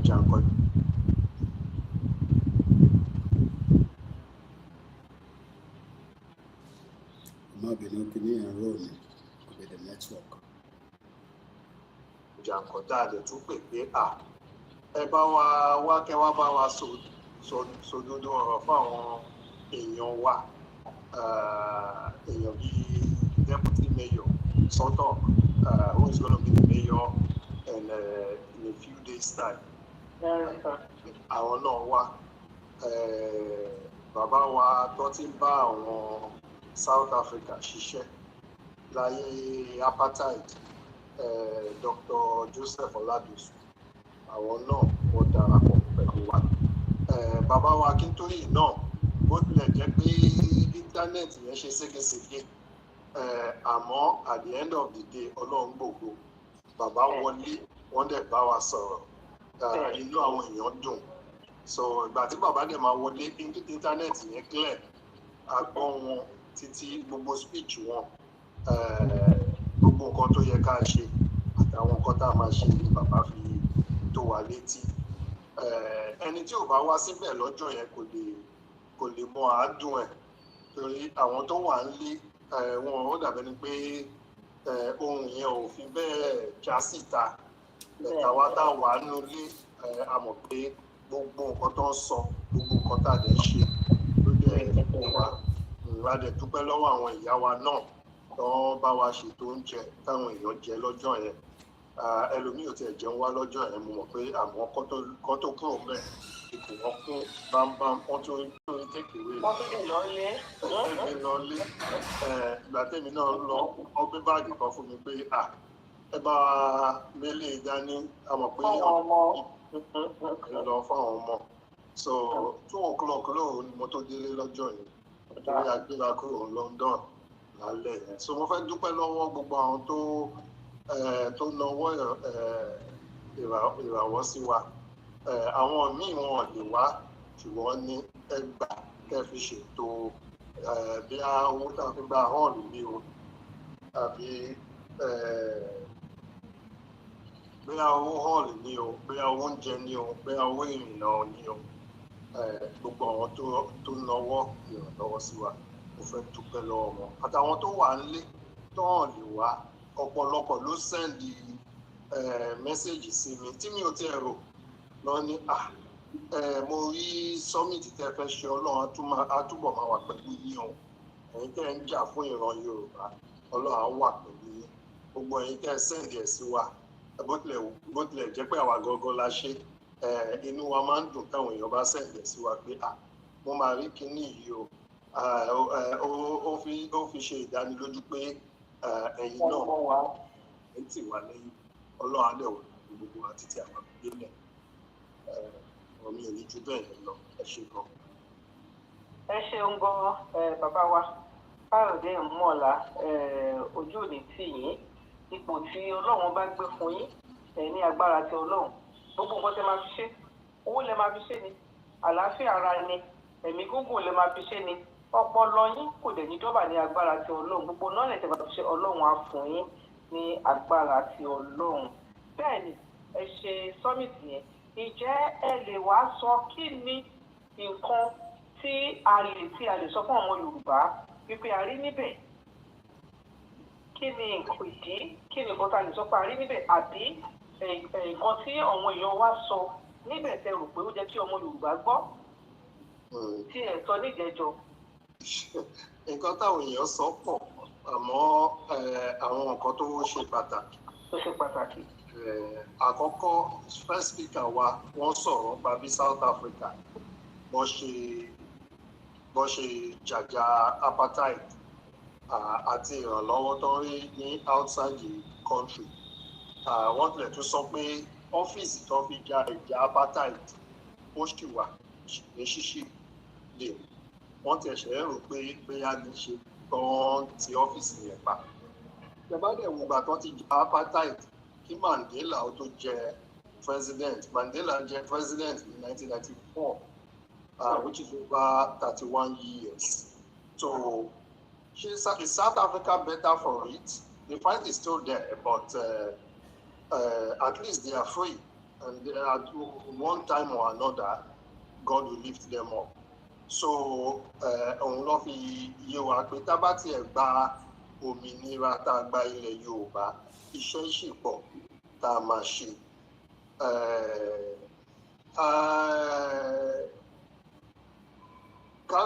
Kánsẹ́lọ̀ wa mayor àwọn náà tún sọ bá a ṣe lè bá international community bá a ṣe lè bá wọn deal. Wọ́n dẹ̀ bá wa sọ pé self-determination is our inalienable right. It's a God-given right. Ọlọ́run ló fi fún wa. So is not anything contradictory to the law. Là ń ṣe ìjọba ò lè mú wa torí ẹ̀.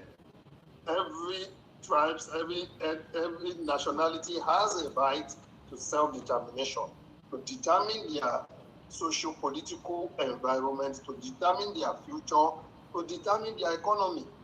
So it is something that is known within the law. On the if somebody is coming to attack you, you have a right to defend yourself proportionately.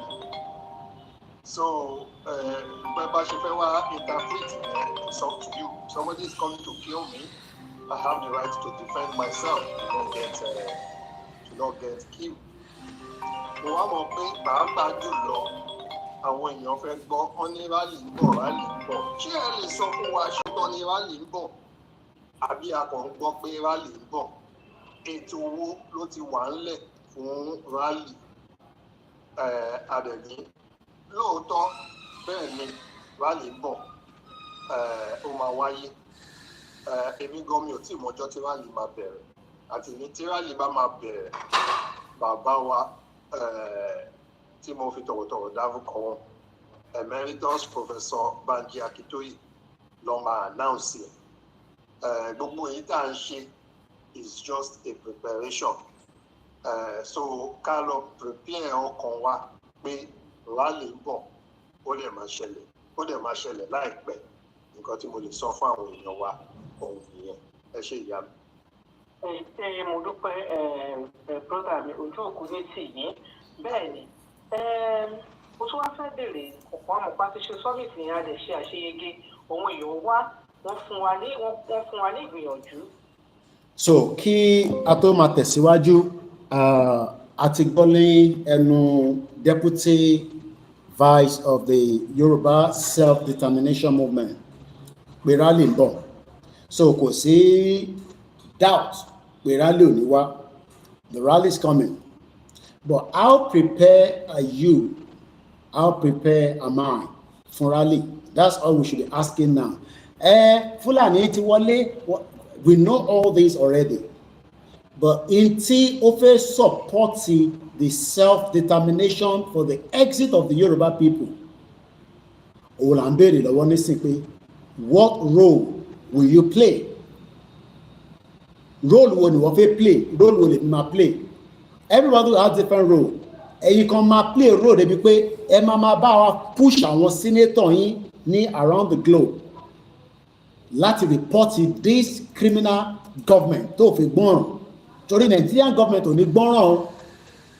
So ẹ yẹ ká gbọ́ díẹ̀ sí nípa àwọn ìbéèrè tó tún tẹ yọ jáde nínú interview tí wọ́n ṣe fún Ẹ̀mọ̀lá níjọ́ Wednesday tí a ṣì wà nínú ẹ̀ tó jẹ́ Wednesday inú April, because a ti wà ní May nísìn èyí ní 2nd. So let's go back and listen more. Then when I come back, we would have more time to take calls. But for now, èyí tẹ̀ sọ pé ẹ̀gbọ́n wa dáadáa lórí Facebook, I've gone behind the scene and looked at the Facebook. Is clear. Probability pé network yín nílé àbí níbi tẹ́ tí ń wò mí ló ní problem. The whole channel is working. A lè máa run to internet, and those internet are not cheap. So the internet is working, and there's no problem with it. So ẹni tó bá ní issue surrounding the network is because location tẹ wà ní. Mo kí gbogbo yín lẹ́ẹ̀kan sí. Let's go back and hear more from Kyle Ẹ̀mọ̀lá.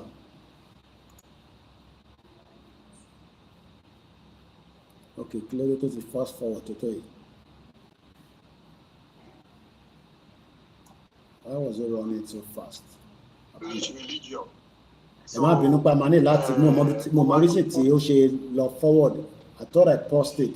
Bí mo gbọ́wọ́lé forward instead of pause. So I don't know where Kyle Demola do sort of the tele. I know they wanted to ask him a question. I don't think it's gone more than, I think it's about 16 minutes. I think it's about 16. Yeah, let me just stop here. So I'll just leave it there and let's go back to the video.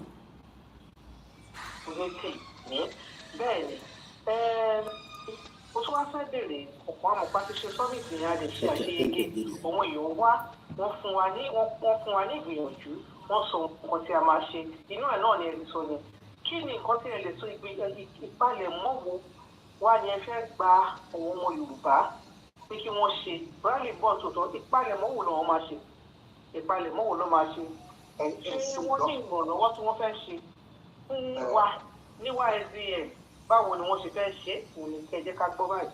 Ẹ ṣe gan-an ìpalẹ̀mọ́ wà táwọn èèyàn wa máa ṣe ṣé mo pé a pè ní big rally ó dẹ̀ ti tójọ́ mélòó kan tá ti bẹ̀rẹ̀ preparation yìí àti 2022 ló yẹ ká ti bọ́ síta nípa ti rally tó bá yé gbogbo wa 2022 yẹn bí bàbá wa dẹ̀ ṣe ṣàlàyé ẹ̀ ń gbà yẹn kò yí padà. Bàbá wa sọ ń gbà yẹn ọ ní olúkálùkù ló máa ṣe rálì ní agbègbè rẹ̀ ní ìlú tó ti wá ọ̀rùnbá àwa ṣe 5 lọ́wọ́ à ń bẹ̀ ọ̀bá ṣe 10 wọ́n jáde wọ́n gbé flag Yorùbá nation wọ́n ní Yorùbá nation la fẹ́ tẹ́bí bá pa ẹ́ wàá wọnú ilé wàá jẹun wàá tó padà síta àmọ́ ṣá o there will be a convergence of a sizable number of people tó máa jáde ibi tó ti máa jáde àti decide bẹ̀rẹ̀ so taba decide yẹ. Now àti gbọ́ I just posted because mo fẹ́ ṣàlàyé bẹ̀yẹn èyí tí a gbọ́ lẹ́nu the deputy vice of the Yoruba self-determination and gbogbo ẹ̀yin tí ẹ bá fẹ́ contribute láti ran movement lọ́wọ́ please go to the ysdm.org. Kò sí I understand that a lot of people are always skeptical tó bá ti di pé ká dáwó ká ṣe this, not everybody but some. Even Donald Trump tó lówó lọ́wọ́ Trump tó ní burúkú owó lọ́wọ́ during the campaign of the American president àwọn èèyàn sì raise owó fún. I mean you should be wondering why does Donald Trump needs the public money to run to become the president of the American government, while does Kamala Harris, we saw when the switch between Joe Biden and Kamala Harris nígbà tó rí pé Joe Biden ló dà ń gbélé tí ní dementia kábàkàbà ló máa ń sọ wọ́n lọ lo Kamala Harris within 24 hours millions of dollars was raised. So báwo làwa ṣe fẹ́ raise owó ṣé Ṣèyí Tinubu tó ń fi 100 million bẹ the national president of the student association tó fẹ́ náà pa tọ́já sí wòwò ọmọ bàbá olórí burúkú ọmọ òfò. We saw how the video, everybody has watched the video, I don't have to play it. So Ṣèyí Tinubu fẹ́ offer èèyàn kan ní 100 million. You think he's going to offer Yoruba people that are campaigning to bring Yoruba nation to the forefront of the government of Nigeria, of Yoruba land, 100 million? Only for 100 million. So this is why we are saying that this has to be funded by we that believe in it. 1,000, 2,000, $1,000, $5,000. Kò sí anywhere in the world. Ẹ̀mí mi ni mo sọ bẹ́ẹ̀. Labour Party àwọn èèyàn sanwó ní monthly. Conservative Party àwọn èèyàn sanwó monthly. Even in any organization, people pay monthly to fund it. Tẹ́bá ti débi tá à ń lọ tàgbà country. We will not need anybody to come and fund it. We will be able to use our resources to fund it. But right now, our government, we don't have that capacity to dive our hands into the coffer and use that money to fund the movement. Go possible. This is why donate to Yoruba Nation Central account, the organic and the authentic account that is used for this movement. Help for Yoruba Nation independence. Owó ìlọ́fin máa ṣe many things tó máa fi execute. Wọ́n fẹ́ ṣe Fìlàní, gbogbo àná láàárín àwọn olóṣèlú. Àwọn ti jí owó. Every one about to say campaign, we saw how there's a switch between the criminal PDP to APC. Ọmọ ìyá kan náà ni wọ́n, they are criminals. Olè ni wọ́n. Gbogbo fìlà tó máa ṣe ní, aṣọ tó máa ṣe ní. These are, ṣé a máa sọ fẹ́ tó ń taṣọ nísìnyí pé Yorùbá Nation yẹ fún aláṣọ lọ́fẹ̀ẹ́? No. Àwa ti ra àwọn kankan sí àwọn iṣẹ́ tá à ń ṣe nísìn, a lè ní kán fún wa lọ́fẹ̀ẹ́ náà.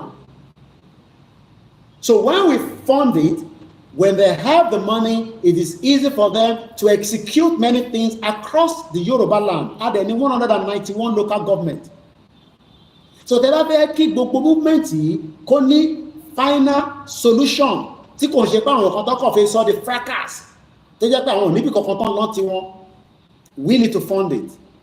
And like I said, yes, kò ń ṣe gbogbo èèyàn ló fẹ́ Yoruba Nation, but ìwọ̀nba wa tá bá fẹ́, we push forward and that's it. We are not waiting for anybody.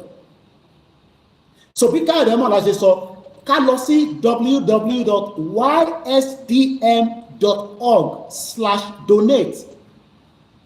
Naira nìkan ni kò ní gbà because the bank doesn't accept naira. Naira ò lè fi naira rajà níta. Tinubu ò ní fund Yorùbá Nation. Bísí Àkàndé ò ní fund ẹ̀. Àwọn governors yìí ò ní fund ẹ̀. These are the obstacles that we have. They need money to run campaign, and campaign is not cheap. I keep telling us. I hear my Shisi Oxford Circus. Mori advert wọn. What did lọ gba bus? That London double decker. Wọ́n wá branded pẹ̀lú kíní wọn. Ẹ̀mọ̀ tí wọ́n bá lọ sí IKEA, àwọn tá à ń gbé ní UK, you know what I'm talking about. Ó dà ń pa IKEA náà wà ní European countries. So kíní báàgì wọn yẹn, òun lọ fi brandi bọ́ọ̀sì yẹn, wọ́n wá gbé síwájú Oxford Circus níbi tó ti fẹ́ ṣí ṣọ́ọ̀pù wọn. You think it's cheap? We can do a lot of advert nígbà tí Yoruba Nation campaign náà bá bẹ̀rẹ̀. But when we don't have the money, how do you do it? We need to support the movement on the ground, and we also need to support the movement from outside. So we got to help the movement. Àfi tó bá yẹ pé gbogbo akọ̀ ṣeré ni, Adamapa ṣeré, we are determined, even if it's 1 million people that wants to go, we will go. We don't have to wait for the others. I'll reconcile later. I'll make a reconciliation. Because everybody knows that Nigeria is got K-leg. So to support the movement, you go to the YSDM website and you can donate. Let's go back and listen more to Kayode Emola. My name is OLAYOMI Koiki.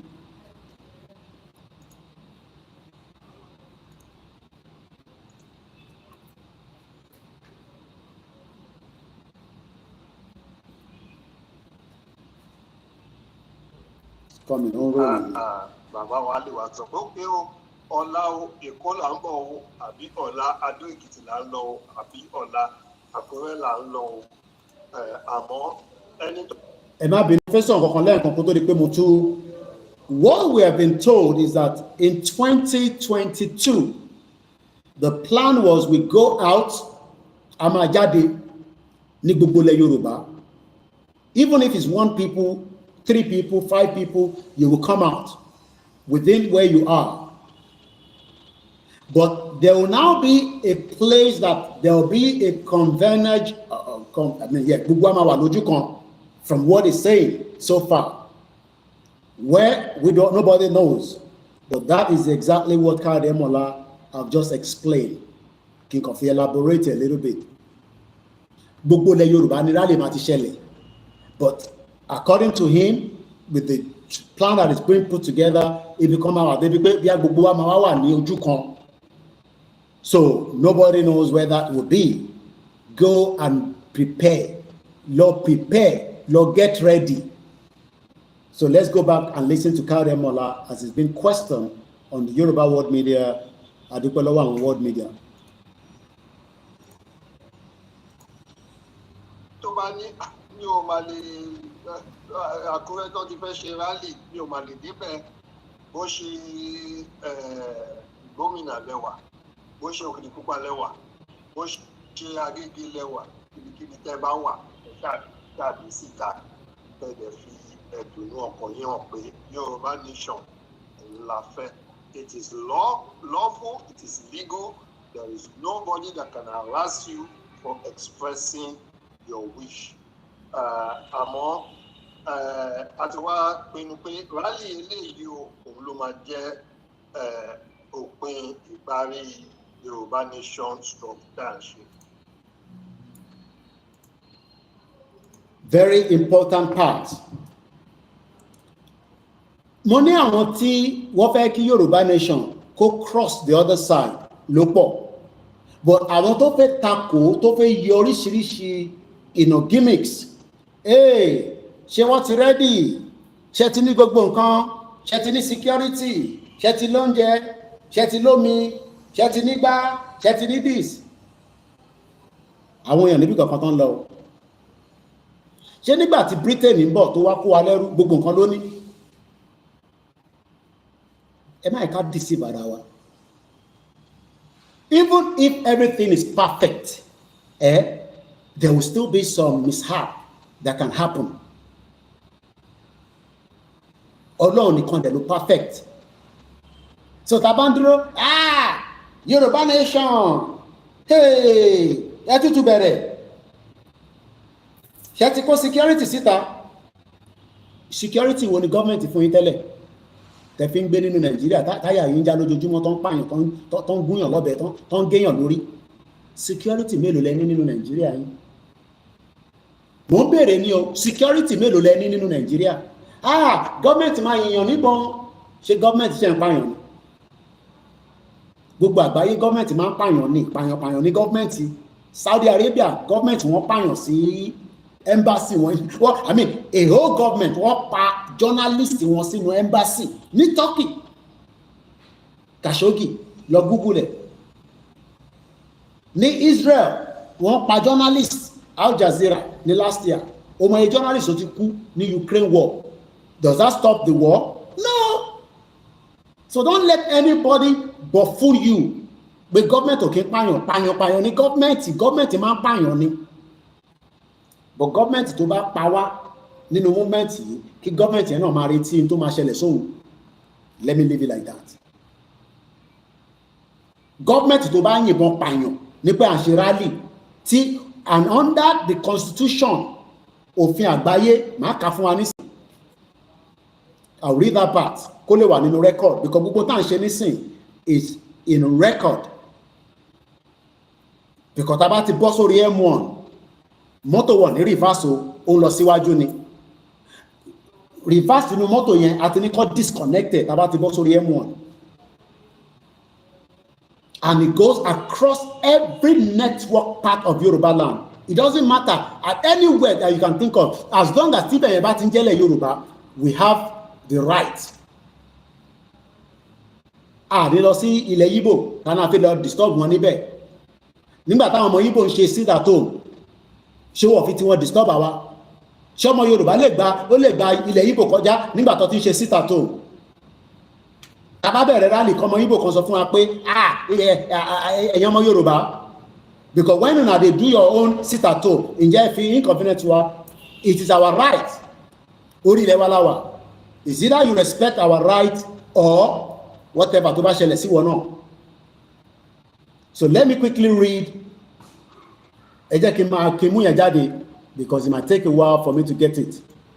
So let Kayode Mola continue speaking and then I will bring that video, the write-up.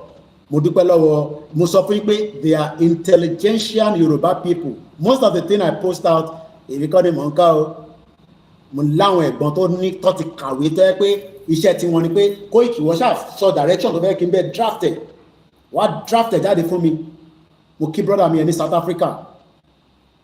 So different thing tó kọ síta, mo ṣe audio síta, gbogbo yín lẹ ti gbọ́ ní audio, but mo máa kà síta lórí program yìí kó lè wà on record, because gbogbo tí mo ń ṣe àwọn CNN sì máa wá tap nínú àwọn fídíò yìí, àwọn Al Jazeera, ABC News, Fox News, CBS, Sky, BBC, kólúkàlùkù lọ múra sílẹ̀. So government máa ń ṣèkà ní 350,000 children ni wọ́n kó lọ fún sex trafficking ní America, níbo ló kó wọn sí kò sẹ́ni tó mọ̀. So don't let anybody buffoon you that government máa ṣe, yes, government máa ní right láti ṣe tó bá wù wọ́n, àwa náà ní right. Lọ bèrè lọ́wọ́ British àti IRA, èyí tí IRA fojú British rí. Today, Ireland is a country. If you get to Ireland, your life is far better than Nigeria for 100 years if Nigeria continue to exist. Tó bá ráyè wọ Republic of Ireland lẹ́nìí, tó ráyè rapálá wọbẹ̀, oníwèé, ìjọ tó bá ti ń dé airport wọn, tó bá káwọ́ sókè tó claim asylum, ayé ẹ̀ ti better. Ìjọ tó bá lè ráyè wọlé sí airport wọn, tó bá ti nawọ́ sókè, you will see that they don't beat you.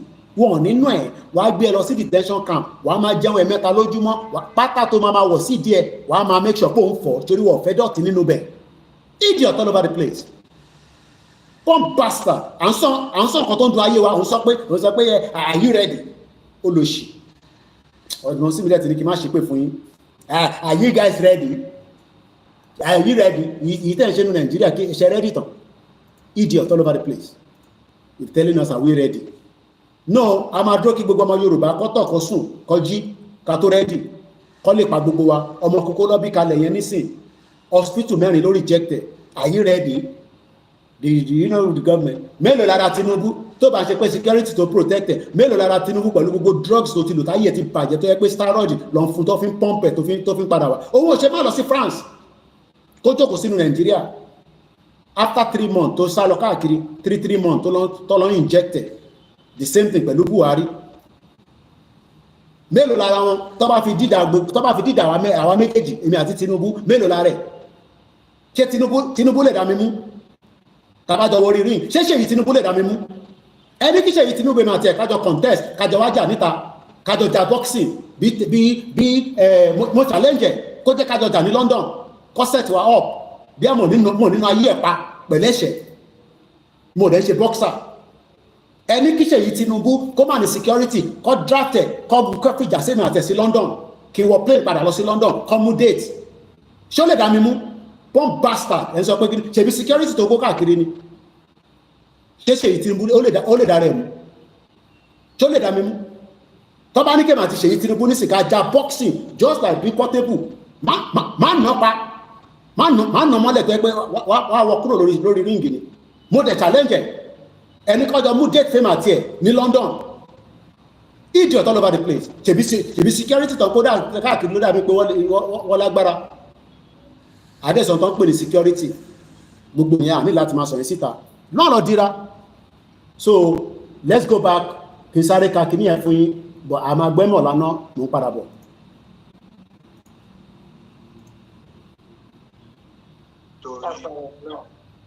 torí rally yìí a fẹ́ ṣe pé a ní wọlé padà mọ́ títí a máa fi gba Yorùbá nation. Òun náà fi sọ pé Yorùbá nation no going back. Wá ṣe no going back kò tún wá ṣe pé Yorùbá nation after 2027 no. Yorùbá nation now. Àwa ò ṣe Yorùbá nation at. Wọ́n ní kò ń ṣe Yorùbá nation after 2027. Kí ló tún fẹ́ gbọ́ kì yẹn lọ? Wọ́n tún wá Yorùbá nation. Tábà ti ṣe ń ta fẹ́ ṣe bí ọmọ ọkọ kò ní sí 2027 nìyẹn, but tábà ti ṣe dandan yọ̀s tá ṣe mugọ̀ 2027 máa wáyé o, ẹ̀kọ́ kò sí ìtọ́kọ lóṣèlú. And Tinubu is very desperate. He wants to return back to power in 2027. Whether you like it or not, he will rig himself back, and it's as simple as that. Nobody can defeat Tinubu in 2027. Gbogbo wọn kọ́kọ́ gbogbo ara wọn kọ́ lọ join ní PDP, kọ́ join SDP, wọ́n lè defeat Tinubu because ẹni tó bá wà ní power ó máa lo agbára yẹn, but ó kàn máa create a war ni because the northerners will destroy Tinubu after 2027 àwa máa fi tiẹ̀ àjẹ́ kí Tinubu fún lórí burúkú tiẹ̀ kó fi kó bá wa. Ṣé bàbá wa ni Tinubu ni? Tinubu tó respect àwọn ọba kò respect ọba, òṣèbó lọ sọ́ọ̀ṣun nígbà kan tó náà lówó ju ọba lọ. Olórí burúkú rẹ̀ èlò ló tẹ́lẹ̀ kó tó dé ní 1999. Ẹ bèrè pé kí ni account balance Tinubu nígbà tó dé sẹ́kọ̀ọ́ ní 1999 kó tó di governor. Kí ni account balance ẹ̀? Idiot all over the place. Owó Lagos state kan ló fi ń ṣọlá ni tó fi ń ṣọrọ̀ ajé.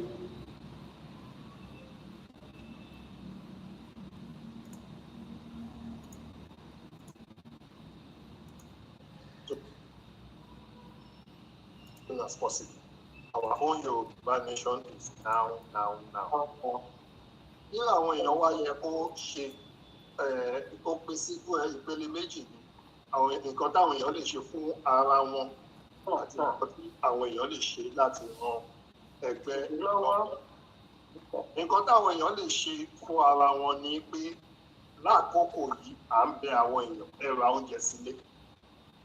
A lè ní ó máa lọ wọ́rọ́ kó lọ wọ́rọ́, a lè ní ó máa lọ wọ́rọ́ káwọn kọ́dẹ̀ tó dojú ìjà kọ wá wọ́n ti ní you have a right to self-defense.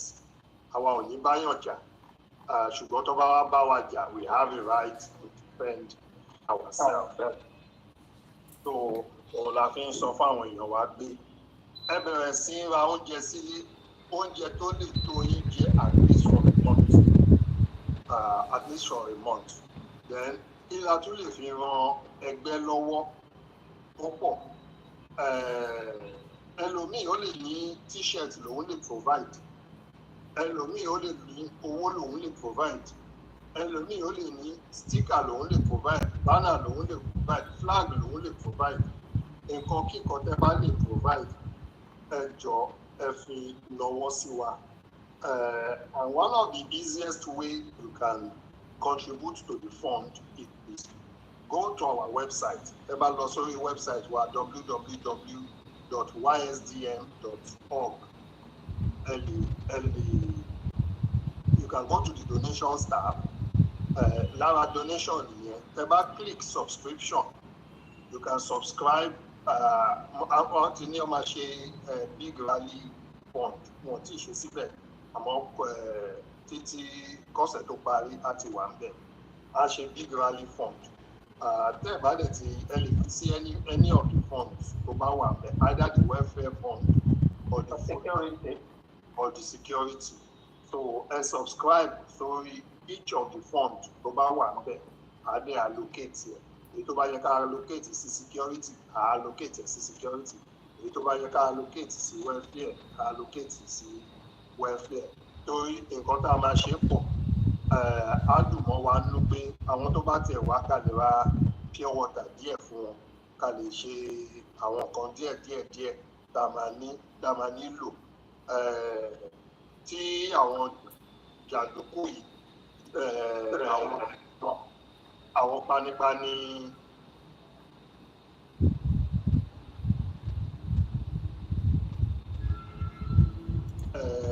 ẹ ṣe gan olóòtú. Tó tẹ́ bá lọ sí donate, you can go to subscribe. Ẹlòmíì ti register sórí YSDM tẹ́lẹ̀, so tẹ́ bá lọ sí donation, àgbé donation subscription. Tẹ́ bá subscribe, iye tẹ́ bá subscribe bó ṣe $10 bó ṣe $20, so a dẹ̀ sọ currency tẹ́ fẹ́ fi sí. So either any of the fund lè lè fi owó sí, ẹ lè fi káàdì yín síbẹ̀, jẹ́ kẹ́ donate, ẹ fi email address yín sí, ẹ dẹ̀ lè donate. Àwọn tó wà ní ilẹ̀ káàárọ̀ òjíire, tẹ́ bá fẹ́ fi owó sí, ẹ tí lè fi náírà sí, àmọ́ tẹ́ bá fẹ́ fi náírà, tẹ́ bá fẹ́ san owó ní náírà, ẹ kàn sí wa. Ẹ bá lọ sí website wa, ẹ rí nọ́mbà tó wà lórí website wa. Ẹ send WhatsApp message sí nọ́mbà yẹn. Ẹ send WhatsApp message sí nọ́mbà yẹn. À direct yín sí àwọn team wa tí wọ́n á lè jẹ́ kí. So +4478 7482 700 128. Send the WhatsApp message. I direct me see our team who buying shape to contribute to that fund. It's going to be massive. And it's only ṣọjọ́ kan, ó lè ṣọjọ́ méjì, ó lè ṣọjọ́ mẹ́ta, ó lè ṣoṣù mẹ́ta, ó lè ṣọdún mẹ́ta.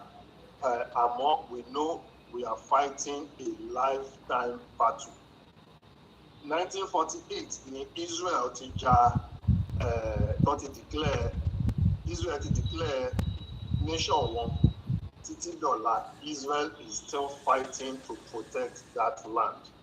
Tẹ́ bá dẹ̀ rántí, 6 days after Israel declared nation wọn, 6 Arab nations ló attack wọn, 6 Arab nations. But Israel was able to defeat those 6 Arab nations. Láàárín ọ̀tá tó dẹ̀ tún wà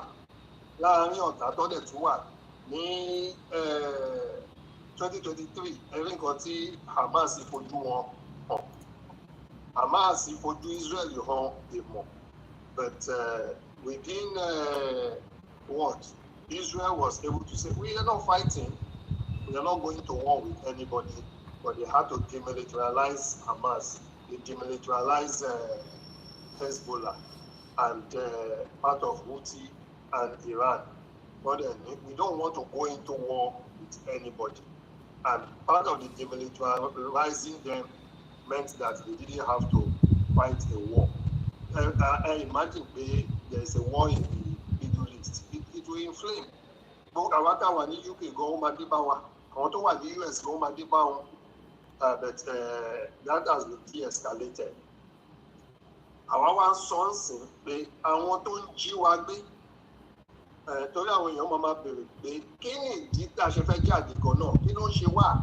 Ṣebí Nàìjíríà tó wà ń bẹ̀, ṣebí ọmọ wa ló ń ṣe president. Lóòótọ́ ni ọmọ wa ló ń ṣe president o, but the presidency of Nigeria is not for the welfare of Yoruba. A dẹ̀ rí pé even káwọn has more rights than àwa ọmọ Yoruba. The cow as the #1 citizen, the Fulani are 2. The Akabal and whatever are the number 6. So tábàtẹ̀ pa gbogbo wa kò sí èyí tó kàn wọ́n. Àti pé wọ́n lọ láti ìlú wọn, wọ́n lọ sí Oromi láìpẹ́ yìí tó lọ pa àwọn èèyàn. Lẹ́yìn ìgbà tó pa àwọn èèyàn tán, táwọn èèyàn defend ara wọn. Wọ́n bẹ̀rẹ̀ pé àwọn tó pa o. Now the governor of Edo State is promising to give them 6 billion.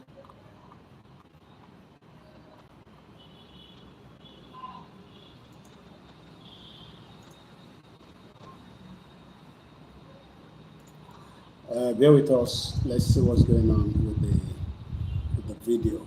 As well, lórí ìkànnì wa Koikimedia, bringing the world closer to your doorsteps. Lórí ìrìn àjò wa náà la ṣe ń sọ̀rọ̀ lé lórí. Ẹni tẹ́ ti ń gbọ́n wẹ̀ látẹ̀ǹkan náà ni ẹni tí a mọ̀ sí Káyọ̀dé Ẹ̀mọ̀lá. Káyọ̀dé Ẹ̀mọ̀lá is the current deputy chair of the Yoruba self-determination movement. Òun ló ń sọ̀rọ̀ lọ́wọ́.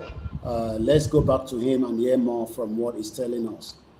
Ó ń sọ̀rọ̀ nípa the rally, ó ń sọ̀rọ̀ nípa the modality of the rally, ó ń sọ̀rọ̀ nípa what we should prepare for and what and how the rally will eventually go across Yoruba land.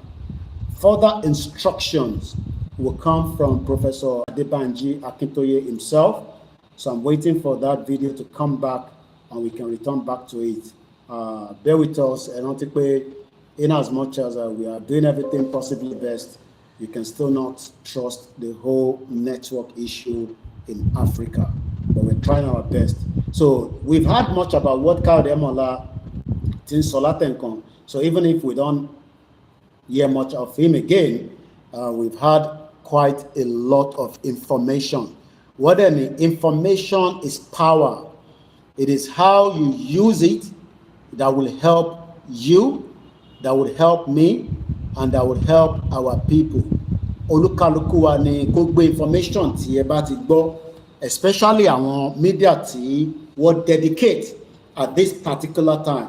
Kò ń ṣe àwọn media tí wọ́n distract yín pé rally ò tí ready nǹkan kan ti ṣẹlẹ̀ ṣé wọ́n ti ṣé omi gàrí ti ready ṣé ewédú ti ready ṣé èèyàn kì í jẹ̀bà tó bá rí ọbẹ̀ yọ̀ ṣé tó bá ní kò jẹ̀bà nísìn tó dẹ̀ ní ọbẹ̀ yọ̀ wàá sọ pé ó nígbà tí bá rí ọbẹ̀ yọ̀ o ni màá tó jẹ̀bà yìí. So stop fooling yourselves. Àwọn tó bá ń fool ara wọn labroad ẹ jẹ́ kó máa fool ara wọn púpọ̀ nínú wọn tó bá wálé gan wọ́n máa ń yọ wálé ni wọn fẹ́ jẹ́ káwọn èèyàn mọ̀ káwọn kódà ẹlòmíì tó wálé gan kò bẹ̀. I think the video is struggling to come back. We've had so much out of it already, so I'm just gonna leave it for now because I'm not too sure. Okay, ó ti padà. Let's go back. Ẹ jẹ́ ká padà síbẹ̀.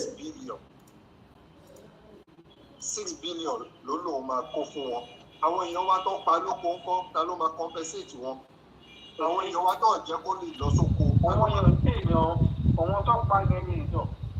So àti wípé Nàìjíríà ta ní kájọṣe kì í ṣe àjọṣe wa mọ́ o àjọṣe àwọn èèyàn kan ni ìtorí ẹ̀ la ṣe ń jáde pé àní dandan ní sẹ́ẹ̀ gbogbo wa láti jáde.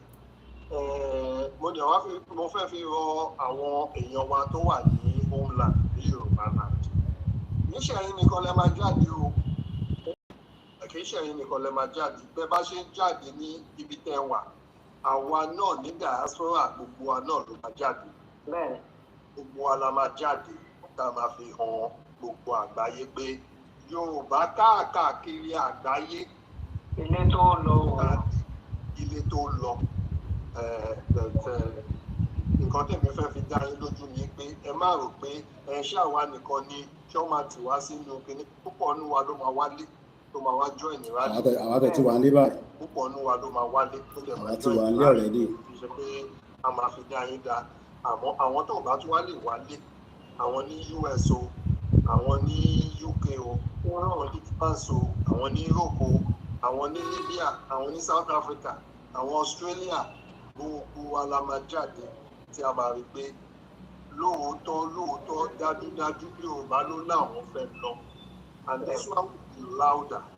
Èdè tó máa ṣe louder ni pé gbogbo ìgbà tá à ń pariwo tá à ń la fẹ́ jáde the international community was thinking ẹni àgbẹ̀ presidency fún wọn fún àfihàn wọn ní 1999 ìta bá gbé presidency fún wọn ṣe bí wọ́n ṣe presidency 8 years àtúgbà padà lọ́wọ́ wọn à continue àmọ́ a ti wá rí i pé ọ̀rọ̀ presidency kọ́ ló kàn tá a bá continue lórí ọ̀rọ̀ presidency tiwa dé bá wa kí tiwa máa dé bá wa la ṣe fẹ́ tètè sá kúrò Nàìjíríà so that we can build a prosperous a very versatile and a government that will be there, a country that can be there and stand the test of time. Fún àwọn ọmọ tá àti ẹ̀ tí so gbogbo àwọn bàbá wa tó ń bá wa jà lé it's not for their own sake it's for the children unborn. Àwọn bàbá wa wọ́n ti jẹ́ ọba for over 2000 years ago. Ọlọ́run ló fi lẹ̀ yẹn jogún fún wọn tó dẹ̀ fi jogún fún àwa náà. So kò ní wá da kó wá jẹ́ pé àsìkò tiwa láàrin pé ìwọ̀n bàjẹ́ a dẹ̀ dákẹ́. Ẹ jọ̀ọ́ ẹ má jẹ́ ká dákẹ́ o kí tiwa náà má dákẹ́ ẹ bá wa dákẹ́. So ètò orí ẹ̀ la ṣe ní àsìkò ti tó táwọn ọmọ Yorùbá tá láti dìde tọ́wọ́ kan bọ̀ la ní o pínpín la ní o ṣíṣì la ní o pounds la ní o whatever tá a bá ní you go to the website and put something there it will be recorded onto your name adema kò sí yín so ìyẹn jẹ́ àwọn nǹkan tí mo lè sọ so ó pín sí méjì àwọn tó wà nílé kọ́ tètè máa ṣètò oúnjẹ tó lè last wọn for at least a month.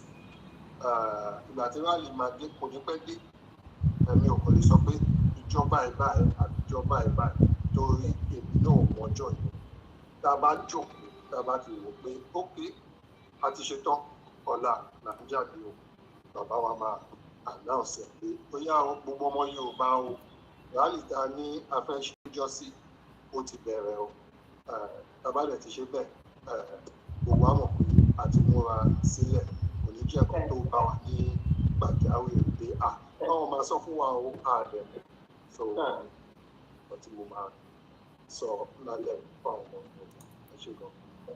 ẹ ṣe bàbá wa káàdé àmọ́là ẹ ṣe ojú òní tí ọpọlọ yóò kú ní lẹ́kọ̀ọ́ ibi tí ọ̀rọ̀ yẹn ti ń jáde ẹ kò ní tó ń bẹ̀ lágbára ọlọ́run á túbọ̀ máa pọ̀ sí ni gbogbo nǹkan tẹ́ máa fi ṣòro Yorùbá nation ìfẹ́ ọlọ́run á kó fún yín.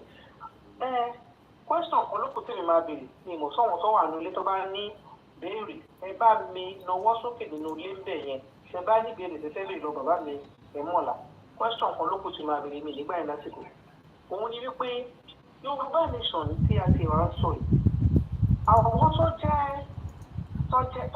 ti ń rí wa tó ti ń wò wá tí wọ́n ti wà nínú struggle yìí wọ́n mọ nǹkan tí ó jẹ́ àwọn kan wà tó jẹ́ pé wọ́n ta kété wọ́n wò wá ni irú àwọn mùsùlùmí ní mosque àwọn kìrìsìtẹ́nì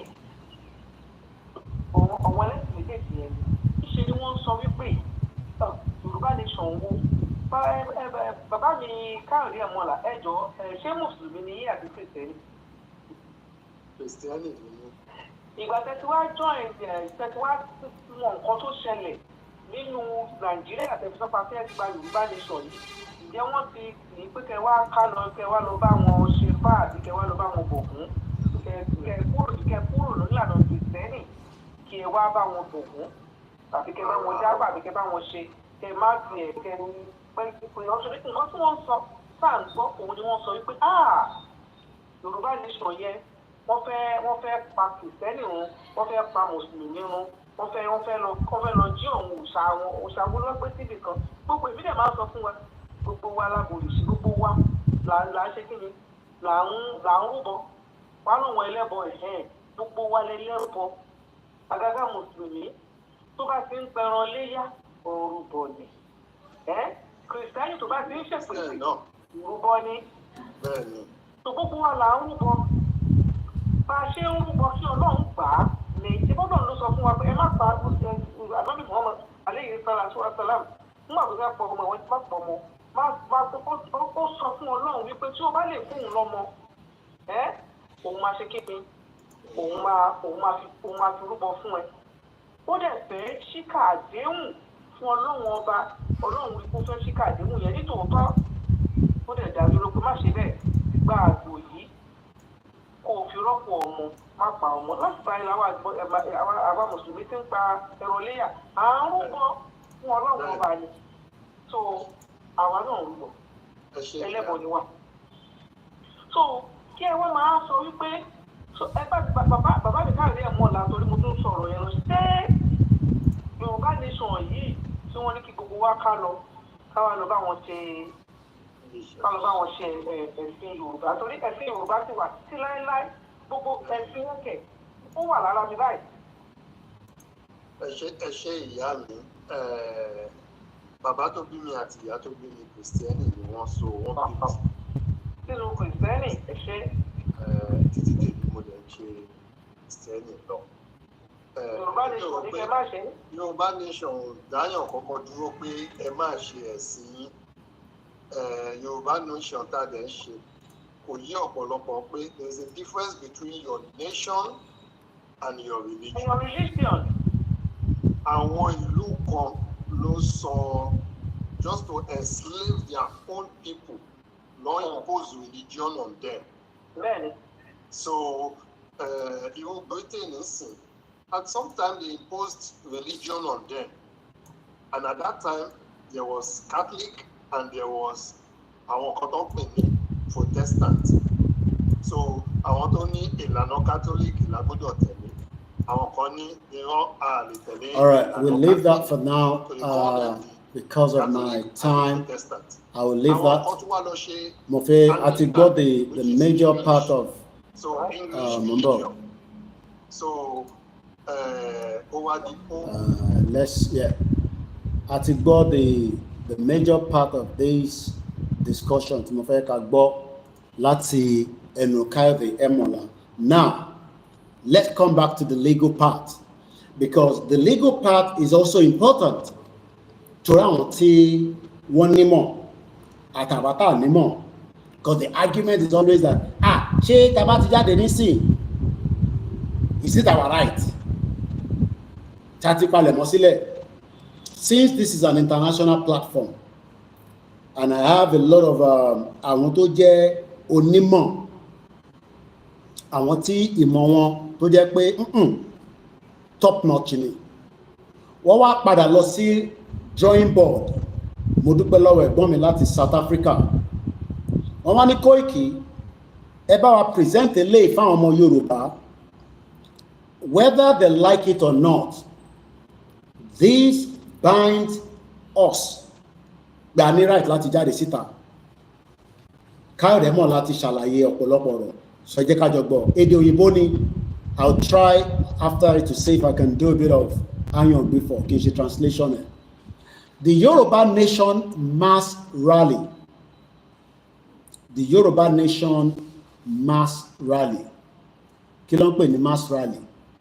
Gbogbo ilẹ̀ Yorùbá a fẹ́ destroy agenda tí Tinubu ṣì ń lò lọ́wọ́ tí Lugard gbé dání lé tó gbé sílẹ̀, because Lugard ló gbé agenda yẹn wá, ó yẹ kí Tinubu ti destroy ẹ̀.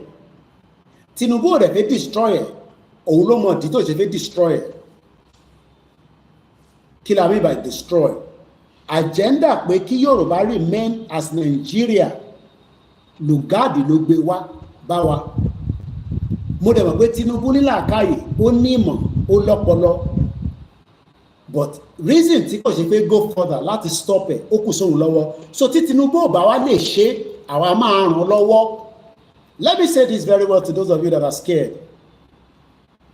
Tinubu tẹ̀ ń wò yẹn, gbogbo strength tó kù lára ẹ̀ 30 years from now tó bá ṣì wà láyé àti weak gan, he will be about 108 years old pẹ̀lú current age tó náà fún wa nísìn, whether it's a fake age, I don't care. Sẹ̀kílà wa ń bẹ̀rù Tinubu fún ẹ̀yìn náà wo Gowon nísìn, tó bá gbẹ̀ràn fún báyìí nísìn kò lè tú ẹ̀wọ̀n àfi tó bá lọ ló máa mú bí omi. So they might think that they are powerful. Ọlọ́run nìkan lálágbára, Ọlọ́run nìkan lágbára wà lọ́wọ́ ẹ̀. Tí Tinubu bá rò pé òun lè lo mighty strength, ìyẹn la ṣe fẹ́ lè sílẹ̀ fún kó tètè ya gbọ́, kó má ní tí òun di eléyìí tí ọmọ ẹ̀ náà àwọn èèyàn káàkiri. Mo ti sọ fún, mo challenge Ṣèyí Tinubu ní London kájọ jẹ̀ṣẹ́, kọjọ jẹ̀mú àṣẹ sínú ring, àìmọye ring tá máa sáré rent, free entry, everybody wá wò èmi àti Ṣèyí Tinubu. Màá nà kò ní dìde lẹ̀, kò ń ṣe tẹnu, màá nà kò ní dìde lẹ̀ pẹ̀lú ẹ̀ṣẹ̀. Ẹ sọ fún yín tẹ́ bá mọ̀, kọjọ fèrè ẹjọ́ èmi àti ẹ̀, kémi náà wọ plane lọ, ká pàdé ní London, kọ́ mú date, kọ́ ṣe flyer síta. Màá nà kò ní sáré, gbogbo security tó kó dání yẹn, ó ṣó pé òun nìkan fún rẹ̀ kò tó bẹ́ẹ̀. Security tó dẹ̀ kó dání, ààfin tán pè lọ́mọ kan wọn, àníṣọ jù bẹ́ẹ̀ lọ. Idiot all over the place. So ẹ sọ fún bàbá ẹ̀ Ṣèyí Tinubu, tell your father, this is what the international law tán ní kí n sọ fún yín. International law in tó òfin àgbáyé ní sọ, gẹ́gẹ́ bí àwọn tó ní ìmọ̀, àwọn tó jẹ́ expert, legal expert lọ́fẹ̀ẹ́rẹ́ ìránṣẹ́ sí mi, sọ ìfarabalẹ̀ kájọ kà. Yoruba Nation Mass Rally. The declaration of the Yoruba Nation at the mass rally goes deeply of the act, ọkàn, act, tó bá ń gbọ́ act, tó bá ti yọ act èèyàn kúrò. Ìwọ̀n pé Tinubu nísìn, ojoojúmọ́ lọ́lọ́ ń fọ́ ní France, bọ́ ṣe 40 Buhari títí náà ní àgbàdúrà kú fún un. But tó bá bí dá kó má lọ sí France after 3 months. Tó bá bí Tinubu dá kó má lọ sí France after 3 months, kó jókòó sí Nigeria for 6 months. Bí a kò ní collapse. This is the act of international law. International law dẹ̀ ṣì wà. Ó lè má ṣiṣẹ́ as we want it because we know how biased it always been. But kò mean pé kò sí international law. There is still international law. And like we said, Tinubu can end up in the prison tó bá wà careful. Kò sí pé mo dàgbà kó lọ prison o. Ẹ lọ bèrè lọ́wọ́ Yugoslavia former president. Prison ẹ̀wọ̀n ló padà kú sí. Just sọ fún pé Yugoslavia ti deal kó break up. Ó náà wọn ò gbọ́, ó jẹ́ kó gún wọbẹ̀. Wọ́n bẹ̀rẹ̀ sí pa àwọn èèyàn lóríṣiríṣi. He died. Kò ṣe pọ́ pa, he died in the prison. Ṣèyí tẹ́ bá mọ Tinubu ẹ sọ fún arúgbó ń bẹ nínú prison o. á fẹ́ arúgbó ara ẹ̀ á fi ṣẹ̀wọ̀n burúkú torí a máa fàdé international level ọ̀rọ̀ tá à ń bá lọ yìí. So òun la ṣe sọ fáyín tí ẹ̀ ń rò pé akànjáde aláwọn tó jẹ́ pé tèmi bá jáde tí mo ṣe bíi hooligans lójú yín, yes, lójú ẹ̀ nìyẹn. Mo láwọn tó jẹ́ pé legal expert tó dúró tì wá lẹ́yìn. Òun ló ní kí n sọ fún Tinubu, ẹ sọ fún Ṣèyí Tinubu, ẹ jẹ́ kórí ẹ̀ kó pé dáadáa. Ẹ sọ fún àwọn Tinubu family àti Rẹ̀mí Tinubu tó ń káàkiri bẹ́ẹ̀ lóṣèlú wòlímọ̀ tó ń pín magí, ó tún bẹ̀rẹ̀. Rẹ̀mí Tinubu was in Ìbàdàn, ó tún pín magí fún wọn, ó tún pín kúlíkúlí because of election tó ń bọ̀ ní 2023. So ẹ sọ fún dáadáa o. I have done the audio of this. Tó o bá ti rí audio yẹn farabalẹ̀ kó gbọ́ nísìn. I'll take it again without any interruption this time around. Yoruba Nation Mass Rally. The declaration of the Yoruba Nation at the mass rally goes deeply to the heart of international law. Historically, justice and peaceful self-determination rights. Number one, international law on self-determination. International law absolutely recognizes the right of peoples, Yoruba peoples, to peacefully advocate for self-determination even within an existing country. Ẹ jẹ́ kí n ṣàlàyé bẹ̀rẹ̀ fún ẹ torí o lè má gbọ́ Yorùbá dáadáa. Bá ṣe wà nínú Nàìjíríà, a sì ní gbogbo right pé a sọ pé a ṣe Nàìjíríà mọ̀, even though pé Nàìjíríà ṣì ń operate. They are distinct culturally, ethnically, or historically. Tẹ́ bá dẹ̀ gbọ́ tí arákùnrin yẹn sọ fún wa, tẹ́ bá gbọ́ fídíò tá a máa ń play ní gbogbo gbà léraléra yẹn. So if you can prove the language, the culture, and the historical history of Nigeria, níbi tí Nigeria ti ṣẹ̀ wá, ṣé Ilé Ifẹ̀ ní Nigeria ti ṣẹ̀ wá? Àbí Abẹ́òkúta? Bomb bastard tó fẹ́ save Nigeria. Ṣé bàbá ẹ ló ní Nigeria? Ṣé ìyá ẹ ló ní Nigeria? Ọmọ àlè, bomb bastard. Ṣé àwọn family ẹ ló ní Nigeria? Ìwọ tó mọ̀ bí Nàìjíríà ṣe bó ṣe pilẹ̀ tó bí ní 1990 tó bí ní 2000 òun sọ fún bàbá tó bí ní 90 years ago pé Nàìjíríà ó gbọ́dọ̀ exist. We will destroy Nigeria. Ẹni ṣoríire bomb bastard. Kí Nàìjíríà má fi wá sílẹ̀ lọ́rùn kó di pé gbogbo Fúlàní máa pa wá tán. Ṣé onígbà tí Fúlàní bá pa gbogbo wa tán? Ṣé onígbà táwọn èèyàn bá ń kú tó ń kúkú pẹ́pẹ́pẹ́pẹ́pẹ́ tí a lè máa disclose tó ń pa àwọn èèyàn lójoojúmọ́? Orí kan máa destroy ẹ̀. Tó bá destroy ọ máa destroy ayé ẹni. Lọ́ọ́ máa dá business sílẹ̀ sí Nàìjíríà ó máa lè.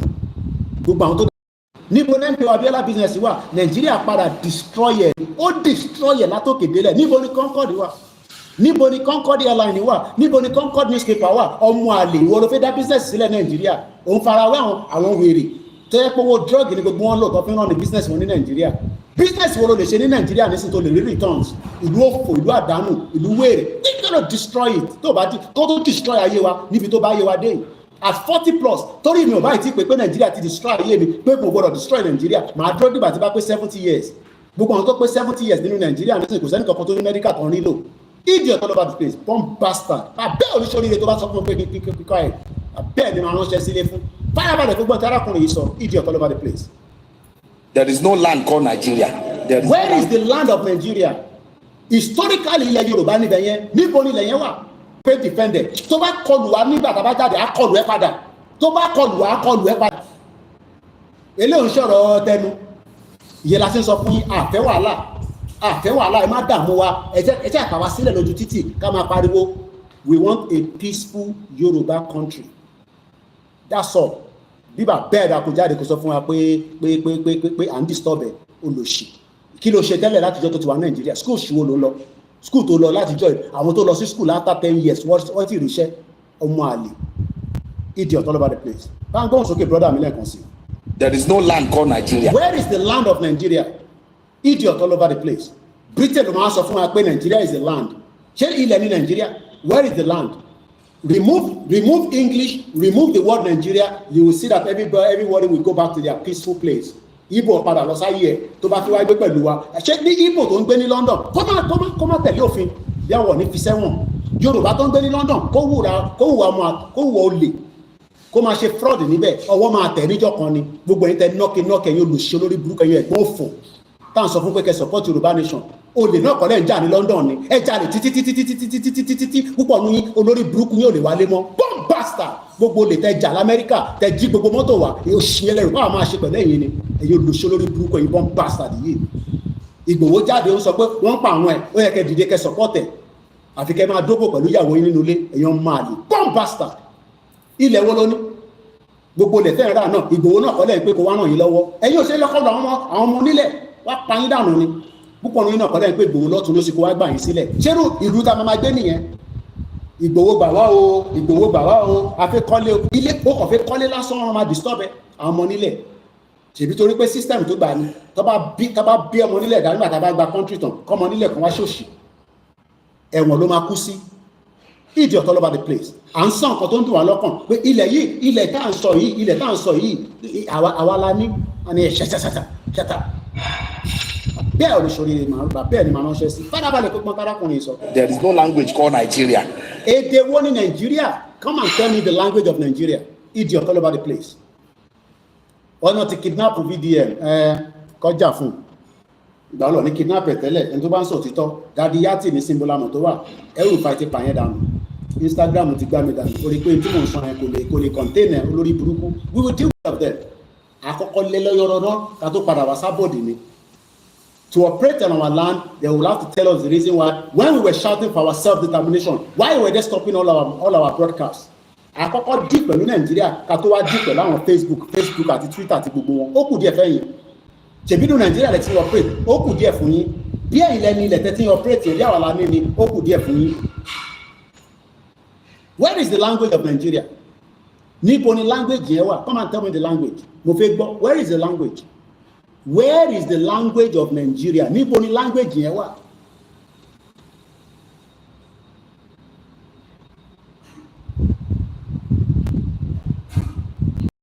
Where is the language?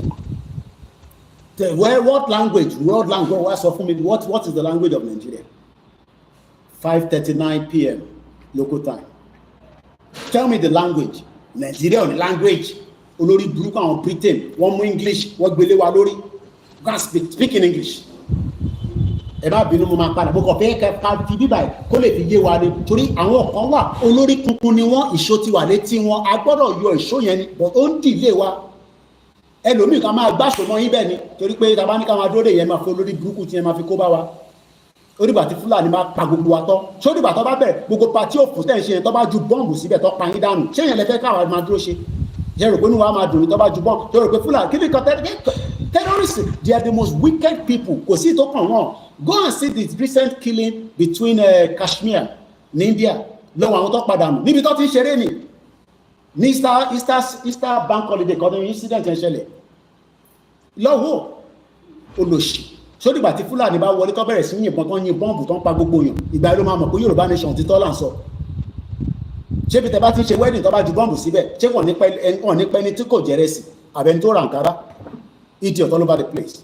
À ń sọ pé ká stop this agenda of Fulanis. Bó tẹ̀ jẹ́ ẹnìkan lásán kò tó pé ká stop Nàìjíríà. Ṣé agenda Fulani ṣé irọ́ ni? Ṣé ojú ń dùn ẹ̀ okó kẹlẹ̀bẹ̀ sójú láti jọ́ tó ti ń pariwo pé ó ń ṣẹlẹ̀ o, ó ń bọ̀ o, ó ti dé o, ṣé kò tí ì dé? Idiot all over the place. What language is Nigeria? Olórí burúkú Britain ló kó gbogbo àpapọ̀ lọ́pin Nàìjíríà. Ẹ bá mi pín ètò yìí, kẹ́ bá mi like and share. There are no people called Nigerians. We are not Nigerians. Yes, currently they will tell you we are Nigerians. But we are not Nigerians. We are indigenous people. Seeking ourselves. We are not Nigerians. Ele Tumberi. Is that not the same question? We are not Nigerians. Ode. Omugo. Then, fake and propaganda media has brainwashed their head. Lamajoko Mawa Bati. Olori Buruku to ti kowo je. Ó kówó jẹ títí EFCC gbé ó ya bribe EFCC ó bẹ̀rẹ̀ sí sọ̀rọ̀ lórí Arise gbogbo wọn lè 419 látòkè délẹ̀ bomb bastard all over the place ẹ̀ẹ́dì sóríire ògùn máa pa gbogbo yín ni. Okay, where is Nigeria? Where is Nigeria? Tell us where gangan ní Nigeria? Ṣé Ọ̀yọ́ state ní Nigeria? Ṣé Abẹ́òkúta ní Nigeria? Ṣé Ondo state ní Nigeria?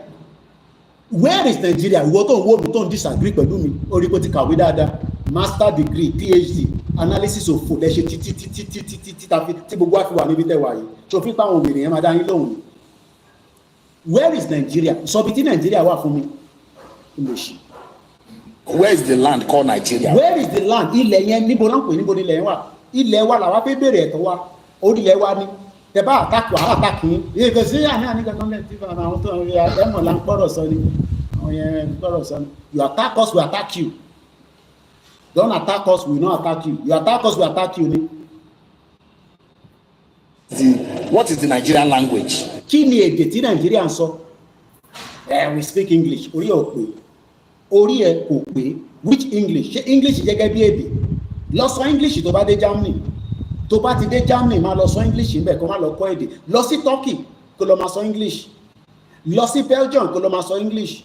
Lọ sí France kó sọ fún wọn pé you speak English. Àwọn yẹn tẹ bàjẹ́. Tó bá dé France wọ́n ní wọ́n ní sọ òyìnbó sí ẹ. Tó bá gbọ́ wọ́n ní sọ sí ẹ. Kí ló fẹ́ máa sọ òyìnbó sí? I am a true Nigerian. English. We are nations forced to live together under one pathetic roof called Nigeria. Had been forced together to live in one pathetic country. In one pathetic country, no hospital, no light, no water, no basic amenities. International law on self-determination. International law absolutely recognizes the right of the peoples to peaceful advocate for self-determination, even within an existing country, especially when they are distinct culturally, ethnically, or historically. They suffer systematic injustice, e.g., poverty, insecurity, corruption, marginalization. Gbogbo ẹ̀ ló pé fún Nàìjíríà pẹ̀lú ọmọ Yorùbá àtàwọn ìyà tó kù. They pursue it peacefully and lawfully. Nobody can come out and say this movement has never been a peaceful movement. No, it has remained peaceful, and it will remain peaceful until the day we come out for the rally. Tabati waja de fun rally awati bo sori emu. Are your peace in segbe? Foundation of this right. United Nations Charter 1945, Article 1, open bracket, 2, close bracket, mandates the United Nations to support the self-determination of people. All the peoples have the right to self-determination. By virtue of that right, they freely determine their political status, not the 419 bomb bastard APC, PDP, Olori Brook, Ole. PDP become APC. Ole, Ajibole, Ori one of you join APC, Ole. Kí ló fún ẹ láti ọ̀tọ̀ ti join APC? Sórí kẹ̀kẹ́ márúwá gbà, gbogbo ọ̀kadà yín ló ti gbà kúrò lọ́wọ́ yín ní Lagos State. Ṣé ọ̀kadà ló ń gùn ní London ló fi ṣe public transport? Idiot all over the place. Wọ́n fún ilé ẹ̀rọ ata, wọ́n fún yín ní tẹ́ fi ń ṣe hairdresser tó fún yín níná. 24 hours, you only get 3 hours light. No good roads. Tó fẹ́ fi wa mọ́tò tó bá gbé fún accident máa pa ẹ́ dànù ni nígbà tí trailer bá ń gun tó bá ń drive opposite side. Ṣé nígbà tó ń gbé ní London, ṣé tó bá wà lórí M1, tó wà lórí M25, tó wà l'Amẹ́ríkà, tó wà ní Canada, ṣé mọ́tò máa ń drive opposite side àbí tó bá ti lo drug tó ń sá fún ọlọ́pàá ní kọ̀ọ̀kan ló máa ń ṣe bẹ́ẹ̀? Ṣé normal human driver a máa drive in the opposite direction lọ sí ìlú ẹ̀ kó lọ bó ṣe máa dé ìlú ẹ̀ láti Èkó tí tó bá l'accident kó tó débẹ̀ lọ́wọ́ Ṣokotí lọ́wọ́ fídíò Ṣokotí ní 2 weeks ago àbí last week bí kú ṣe pa àwọn èèyàn dànù àwọn tó yẹ kó wà láyé ikú pa wọ́n dànù tí kò báyìí tí wàá pàwọ́ let's support Yoruba nation and get the fuck out of this fucking country tó ń pè Nàìjíríà yóò fò yóò ṣì lórí burúkú ní bọ́n bàṣà ní dá fún ẹ tó bá sọ pé kí n keep quiet oníṣòríire ibùdó pé mọ̀ sí mi ní kí n má ṣe pé fún gbogbo yín mọ́. International Covenant on Civil and Political Rights ICCPR èmi ò lọ sí school o àwọn tó kọ ilé ìjáde àwọn tó kàwé ni àwọn ilé ní PhD lọ́wọ́ wọ́n nímọ̀ lọ́sẹ̀ ní kí n kà sí ẹ létí ẹ̀gẹ̀kọ́ ìkì ṣáka what right do you have to come and wá dá wa dúró tá a bá ti jáde orí ò pé idiot. All peoples have the right of self-determination. Bí wọ́n bá fẹ́ right yẹn problem tiẹ̀ nìyẹn o dẹ̀ lè rí right kankan lò pẹ̀lú APC àti PDP because manifesto wọn ní ever ṣiṣẹ́ fáyé ẹ̀ 10 years of APC 16 years of PDP 26 years of bloody nonsense democracy in that fuck up country tó ń pè Nigeria idiot all over the place one bastard. International Covenant on Economic, Social and Cultural Rights 1966. African Charter on Human Rights, Human and People's Rights 1981. Banjul Charter, Article 20, Farabale. All peoples have the right to existence. Kí ló mean by that? Tó o bá jà fáyé ẹ, wọ́n máa pa ẹ́ dànù okú lọ nìyẹn bẹ́ẹ̀. Is it that accident? Is it that hunger? Is it that Fulani attack? Is it that healthcare? Something will kill your existence. And that is exactly what Nigeria is doing to every indigenous people. We must stop it. Nigeria rectified both the ICCPR and the African Charter. Àwọn tó kàwé ló sọ pé Koiki sọ fáwọn ọmọ Yorùbá pé Nigeria ló sign treaty àwọn accepted. So that means we're coming out and Nigeria wọ́n ní respected, but just for argument's sake.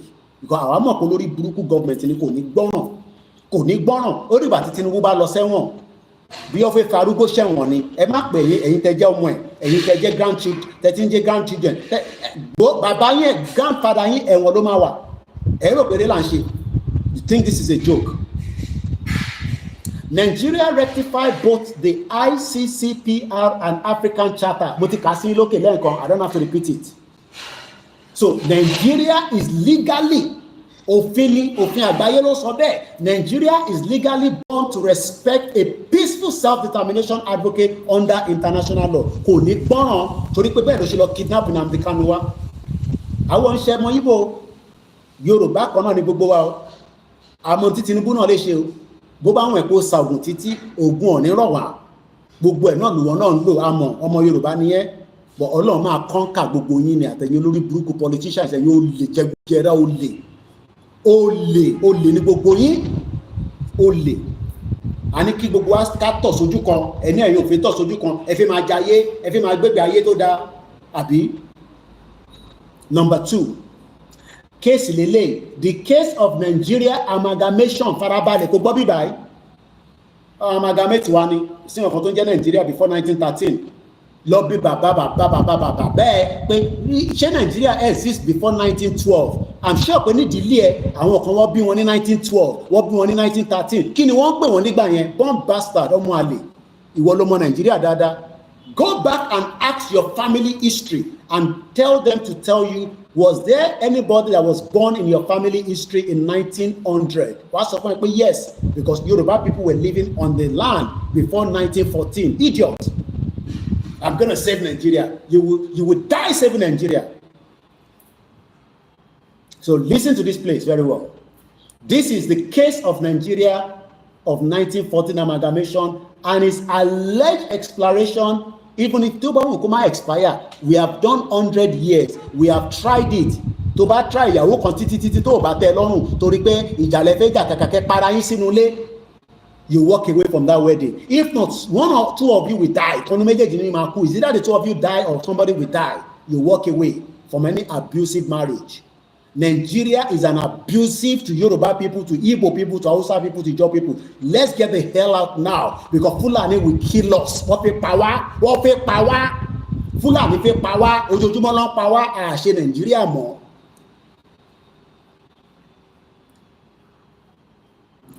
Historical background olórí burúkú British during the colonial government tí Lugard jẹ́ bàbá one bastard tó kó gbogbo àpapọ̀. The British colonial government force kò ṣe pé wọ́n tẹ̀ wá bẹ̀ wá pé ẹjọ́ ṣé máa di Nigeria. God will bless Nigeria. God will never bless Nigeria. God can bless you out of pittiness of your land. God is not blessing any one of us of Nigeria. We have been told lies by all these bastard GOs and all these criminal politicians and their 419 Islamic scholars. God is blessing us because we are Nigeria. No, God is not blessing anybody because of Nigeria. God is blessing us because we own the land, but we did not know. Using God to project our blessing to God. You think God is a stupid and bastard like many of you. God is not bastard. God is not stupid. God knows that our land is fruitful. But the idiot criminals have taken the land away from us and tell us, oh, use God. Use Nigeria to plead to God. In Jesus' name, God will give Nigeria good leader. You think God is stupid? After 65 years, God never gave anybody good leader.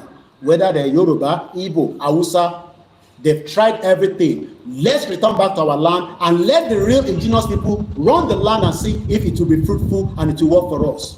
Idiot all over the place.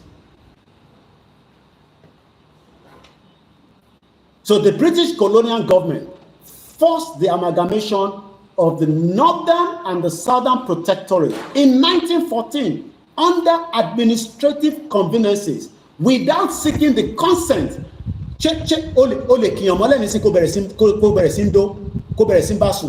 Without their consent. Ní London, now, your name will be put under sex offender. Why then are you telling us that we should remain in Nigeria when you know that we do not take any consent from the bastard British that put us together? Olushi. Torí wọ́n ti ní British passport, ó ti ní American passport, ó lè wálé fún holiday kó sá padà. Ìwọ tó wà ń lé, má yà rẹ̀ ní brain. Òfin gbogbo àwọn tó wà lábroad orí wọn pé kò ṣe gbogbo àwọn tó wà lábroad orí wọn pé torí àwọn tó tún support Ṣèyí Tinubu ní sèmo tí rí wọn ní restaurant kan lórí burúkú gbogbo wọn tó ti tún kóra wọn jọ ogun máa pa gbogbo yín ní lẹ́ẹ̀kọ̀ọ̀kan mọ́tò máa kọlù yín níbi tẹ́ wà ní ẹ̀yin ìka ẹ̀yin olè ní gbogbo yín olè ẹ̀ tí ń wá kí Ṣèyí Tinubu náà di governor kẹ́ lọ gba contract olè ní gbogbo yín ajíbo olè la máa pariwo mọ́ gbogbo yín lórí olè ẹ̀yin bastard Yoruba people bastard Igbo people bastard Hausa people olórí burúkú olè ní àní fílẹ̀ lọ́rùn lórí social media yìí. Ṣé o ti rí fídíò yẹn? O ti rí fídíò yẹn? Ṣèyí Tinubu wọ́n ti ṣe garden ní restaurant l'Amẹ́ríkà pé Ṣèyí Tinubu for 2027 àwọn Yorùbá. Wọ́n sẹ́ni fídíò yẹn sí mi. A lè máa fi síta ni. Ẹ̀yin olè, ẹni kúure. Níta máa bára pò ká tó délẹ̀ lérí, ẹ̀ríran wò. Mo ti sọ fún yín. Ẹni máa kú pàdé ẹni máa pa òun lọ́rọ̀ gbogbo wa lórí social media yìí. Ó kù díẹ̀. Mo ń bẹ̀ yín yan wa. Mo kí gbogbo ẹni tẹ́ wà lórí ètò ẹ̀ bá ń gbọ́ orí share button. Lọ jù sínú ilé àwọn church ẹ̀ lọ fún wọn lọ́fíìsì lọ sẹ́ndẹ̀ sí bàbá Adébóyè pé Koiki wà live. Àwọn bàbá tó lè sọ̀rọ̀ gbogbo wọn pátá ẹni wọ́n ṣẹ̀jẹ̀ ni àwọn wicked evil people. Our day church wa máa ṣàdúrà. Pray for Nigeria. We pray for Nigeria. Nigeria fowó lẹ́ ń pray for. Nigeria táyé ẹ̀ ti bàjẹ́ láyàtọ̀ wọn. Now, let's go further. Without seeking the consent of the indigenous people, ethnic nationalities like the Yorubas, the Igbo, the Hausa, and many like that, the Tiv, the Nupe, the Ijaw, Akwabe, over 300 different ethnic people work in the country when it came up with Nigeria. Tinubu man fix the problem. Fulani, you think that Tinubu will be killed by Fulani? Tinubu no kò lè dáhùn bó ṣe wà yẹn. No popular consent in 1914. No popular consent ní 1914. Wọ́n force gbogbo wa together ni ká ló máa pera wa ní Nàìjíríà òfò kan. Àwa ń sọ nísìnyí pé káàdì oníkàdákẹ́ àbí bẹ́ẹ̀ kọ́. Let's go further. No referendum was in 1914. Wọ́n ṣe referendum kankan. No plebiscite. No treaty, kò sí treaty kankan tó kàn. Ṣé nígbà tí wọ́n fẹ́ ṣe ìyàwó o lọ sí Ìkòyí registry, just pé o fẹ́ ṣe ìyàwó lásán o lọ sí Ìkòyí registry pé láti confam pé witness méjì o èmi mo fẹ́ fẹ́ ọmọ yìí o àbí kí o kọ́ àwọn family ìyàwó ẹ ṣé o dáná mo bẹ̀rẹ̀ ní o ṣé o kọ̀ pa gidi o kọ̀ ru ọmọ lọ́mọ o rù sínú ilé. Is that the way you have lived your life? So why are we living in denial? Treaty wo ló wà láàrin àwa àtàwọn tó kù pé a fẹ́ wà together tó fi kó gbogbo wa together tá a bá tẹ mọ̀ tẹ́lẹ̀ àti wá mọ̀ nísìn à ń sùn tẹ́lẹ̀ ni à mọ̀ tẹ́lẹ̀ nígbà tá a wá mọ̀ nísìn ká tún dákẹ́ káyé tiẹ̀ lè dá àbí káyé àwọn 60 million Yorùbá people kó lè wà in sufferness kí a máa jẹun lójoojúmọ́ ó kù díẹ̀. We end this program very soon and we come back again for the late night. No popular consent. Mo bẹ̀ yín tẹ́ ń gbọ́ mi ẹni sọ̀rọ̀. Mo àlọ́ program kí ló ń ṣẹlẹ̀. Bá padà lọ school. Kí ló dé tẹ́ ń padà lọ sí school? Mo sọ pé ní kíní lè sleep over ní school. Ó ní kíni? Ta ni?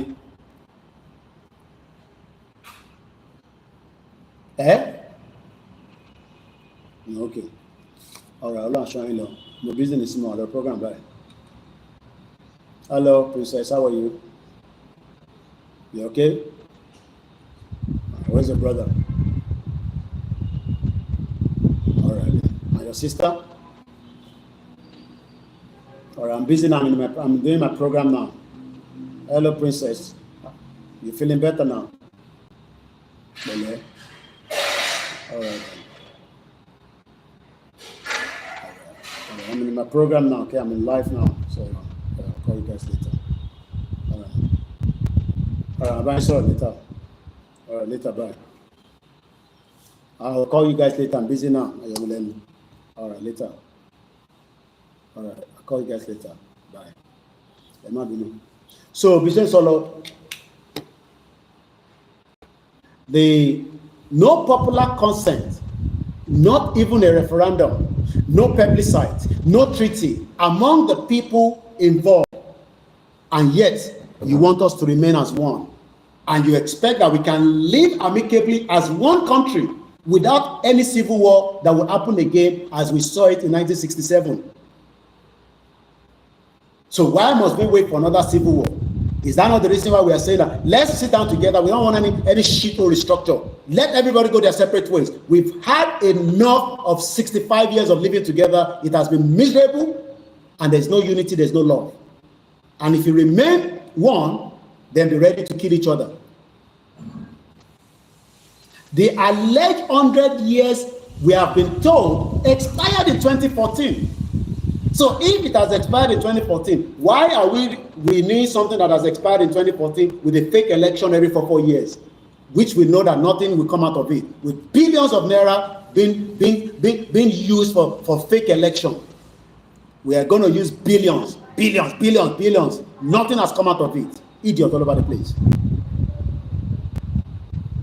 While there was no formal legal clause,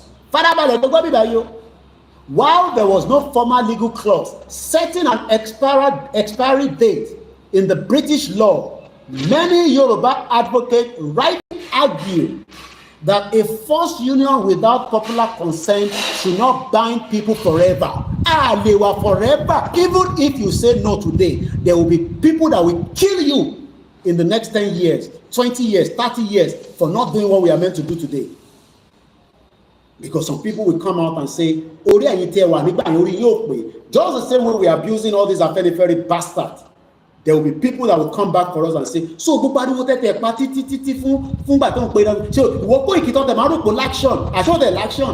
so they will start cursing people like us as well.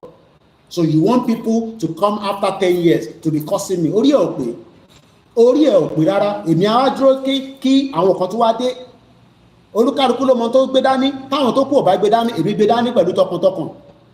I don't want anybody to come and curse me in the next 5 years, in the next 10 years. That so all this you're shouting on social media was all for what?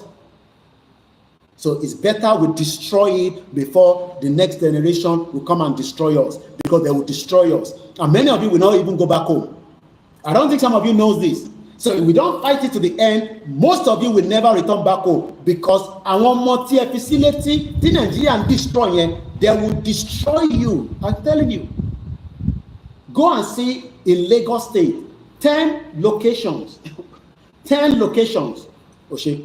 10 locations that you dare not travel if you are not very strong at 7 p.m. in Lagos State. There is crime in New York, definitely. There is crime in Canada, in Ontario, the crime in London, oh my God. But they find solution to it. So gbogbo ẹ̀yin diaspora, let's fund this and finish this job. But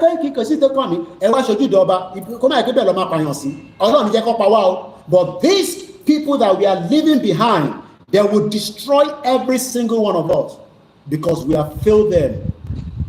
We can still bring people back to reality and give them the glory as a Yoruba sons and daughters, as kings and queens, rather than as slaves in that messed up shithole country you're calling Nigeria. I'm going to end the broadcast. I've done a lot already. It's about 5 hours into this broadcast. I will come back in the night and I will do focus on this particular,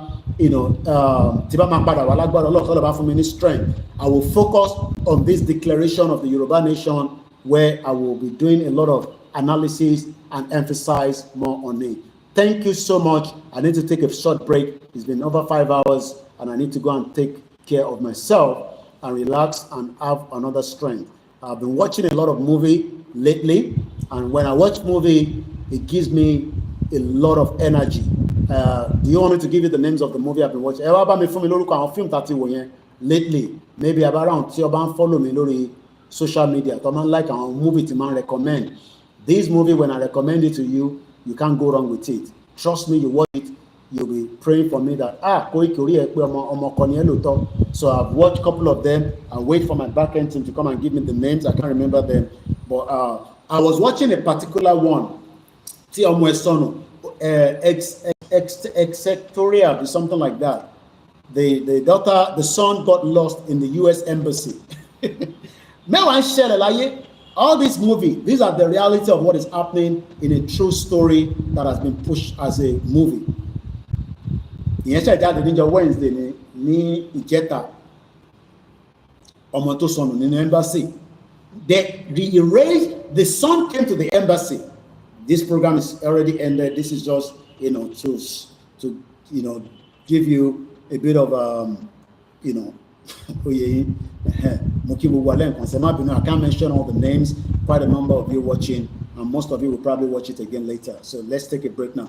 Yes, one year. Just like we are saying now that Yoruba nation, I'm saying, Yoruba nation, more understand it. More understand. What you raise the brain, sorry brain yi kò sí bẹ́ẹ̀ mọ́. Kí lorúkọ ẹ wá bá mi pa àwọn fíìmù tá a wò lately yẹn, ẹ bá mi kọ́ wọ́n síta ìtẹ̀bá lè rántí. This particular one, àwọn movie tá a wò sẹ́, èyí tá a wò lórí Netflix, ẹ kọ́ bá mi kọ́ wọ́n síta, so ká fún àwọn ènìyàn kọ́ lọ wò, àwọn tó bá ní Netflix. Ẹ bá sáré lọ wò ká tó padà wá ní bí in the next 4 hours to 5 hours. Ẹ kọ́ bá mi kọ́ bí méjì síta. So ọmọ yẹn, ìyá ẹ̀ gbé dé embassy. Military woman ìyá yẹn ó ti lọ jagun ní Afghanistan. Ó ṣe jáde ní Wednesday ni o. Wọ́n dẹ̀ dé embassy. Mẹ́wàá ń ṣẹlẹ̀ láyé. Ó gbé ọmọ ẹ̀dẹ̀ embassy. Ó fẹ́ apply for work visa àbí kíní kan visa ṣá. Eventually, wọ́n ní kò mọ ọmọ ẹ̀dẹ̀ embassy. Nínú American embassy lọ́mọ ti sọnù. Ìwọ wá ń sọ pé Nàìjíríà tó ti ba ayé ẹ̀jẹ̀. So ìwọ tó ń disagree pẹ̀lú wa, I can understand.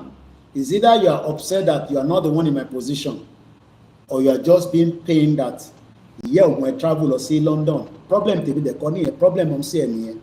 Okay, I left Nigeria even before the visa was tough. Mo japa ni. So, and I've lived in UK for 27 good years. I've enjoyed it. I've lived the fullest, and I've not committed a crime. So, tó bá fẹ́ lọ London, ó fẹ́ lọ UK, au revoir, àwa ò lọ UK mọ́, ilẹ̀ Yorùbá ló wà lẹ́mìí àwa báyìí. So, ṣé yẹn nìkan la wò? So, exterritorial ṣàṣà lọ wò ṣá, exterritorial, ó ṣẹ̀ jáde nìyẹn la rántí. Bá dẹ̀ pẹ́ fẹ́ wo iṣẹ́ fẹ́ wo Netflix kẹ́kọ̀ọ́ fi wo orúkọ ẹ̀. Àwọn fíìmù tàwọn òbí méjì mẹ́ta kò dárúkọ ẹ̀ fún wọn. So I've been really, I've been doing other things as well that is not for public consumption, working very hard. Thank you so much, everyone that have joined us. We appreciate you. We love you. And 13 contribute and 13 support you. We will not forget you. We will continue to praise you. We love you all. We can't do it without you. Everybody has different role. Ben Koshimama Nowo, Mokeshe Honorable, Mokibubo, and we don't go through one pain or the other. So quite a lot of films are out there in the on the Netflix. I've been watching it. I've been enjoying them. I pray that this year will be a good year for us. Let's be determined. Let's remain focused. Am I kind of nonsense jagbajantis? Our media tell everyone, Toba Wale, Oma hiding, on Jackie come upon Wale. Come up on Wale. So, Mongo Conlo Gato. More like I'll be Chinese in it. It's like a drug and all this nonsense. So, quite a lot of movies out there. I've been having a great time. At Chatiwo, Mapleo as a ex-territorial. If you can have a Netflix, go and watch it. a son got lost in the American embassy, and the son, you'll be asking how. When they were playing the video back, what delete ọmọ yẹn kúrò nínú video, just like they are trying to delete Yoruba land from Nigeria. Kò ní possible. We will fight it to the end. Keke Okuz, Mokia, brother, I love you all. I appreciate everyone. Like I said, let me take a short break. It's been over 5 hours, almost 4 hours now, and I need to take a short break so that I can, for my health, and we still have a long fight ahead. So Mokia Itawalori, Mix LR, Akin Games, Mokia Goneo, Moki Buboyi, please do not take it for a joke. Go and prepare. I know a lot of you, we can't provide everything for everybody, but I pray that the future Yoruba government will look after us and we will never have to suffer in our lifetime again. God bless Yoruba people. God bless Babakitoye. God bless Chief Sunday Igboho. God bless everyone that has remained loyal and dedicated to this cause. Whether you are small, whether you are big, it does not matter. We appreciate you. Do not give up. Do not be distracted. I know it's out there. There could be distraction. And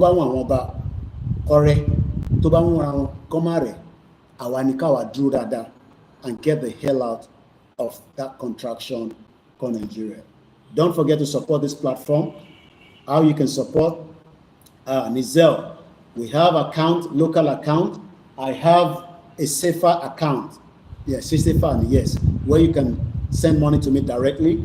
If you want to send pound sterling, if you want to send PayPal, and if you don't have any money, just pray that Owaye, Owota, Oniri Mimu, Oniri Babakitoye mu, Oniri Gbowo mu, Oniri gbogbo àwọn tí wọ́n fi tọkàntọkàn àti taratara tó fi ń ṣe láṣẹ Èdùmàrè. Thank you so much once again. And that is about it this afternoon. I'll be back again, hopefully when I've rested, maybe about 11. I don't know. I don't want to give time. But just take note. Tebari notification, social. I've just been taking off again on Instagram. There's a way to deal with them, but up front, I got to focus. Thank you so much. God bless you. And on that note, bye for now. Orílẹ̀ ìgbì wa kàgbéga falẹ̀ ìgbàgbọ́ ò láti bẹ̀rù ká ṣiṣẹ́ o. Ìṣọ̀kan ní kẹjẹ́, ẹ jẹ́ ká máa tẹ̀síwájú, ọ̀pọ̀ ire àtòhun àwọn ọmọ dúdú wa bọ́ sí ipò àwa ní ìmọ́lẹ̀ ògo adúláwọ̀. Àwa ní ìmọ́lẹ̀ ògo adúláwọ̀. Kó bá dàbí pé àfojú pa ẹ̀yin tẹ́ wà lórí Facebook, ẹ jẹ́ sáré appreciate ẹ̀yin tí mo rí lórí Facebook. Mo kí Mr. Yovo Fagbeyan, ẹ má bínú tí n bá pronounce orúkọ yín dáadáa.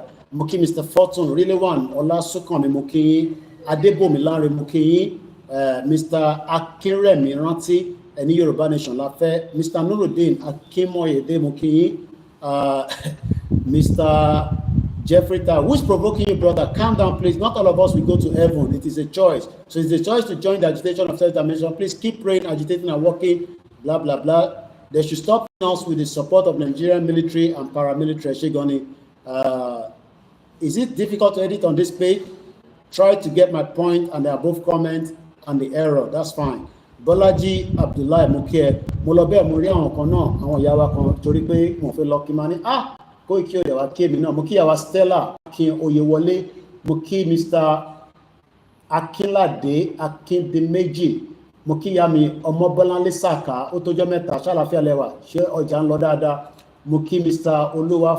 Olúwafowóbí Adéníyì, wọ́n ní kó support movement yìí, Adébáyọ̀ mo kí yín, Omeka Romus mo kí yín, Kafilat Jimoh mo kí ìyá wa mọ̀pọ̀bìnrin nìyẹn, mo kí ìyá mi Tọ́dọ́lá Ọlákẹ́yẹ mo kí yín, mo kí sísítà mi Ìtùnú mo rí ẹ̀ńbẹ̀ mo fi tọ̀tọ̀ mo fi kí ẹ Banky Grandma, and I believe that is about it.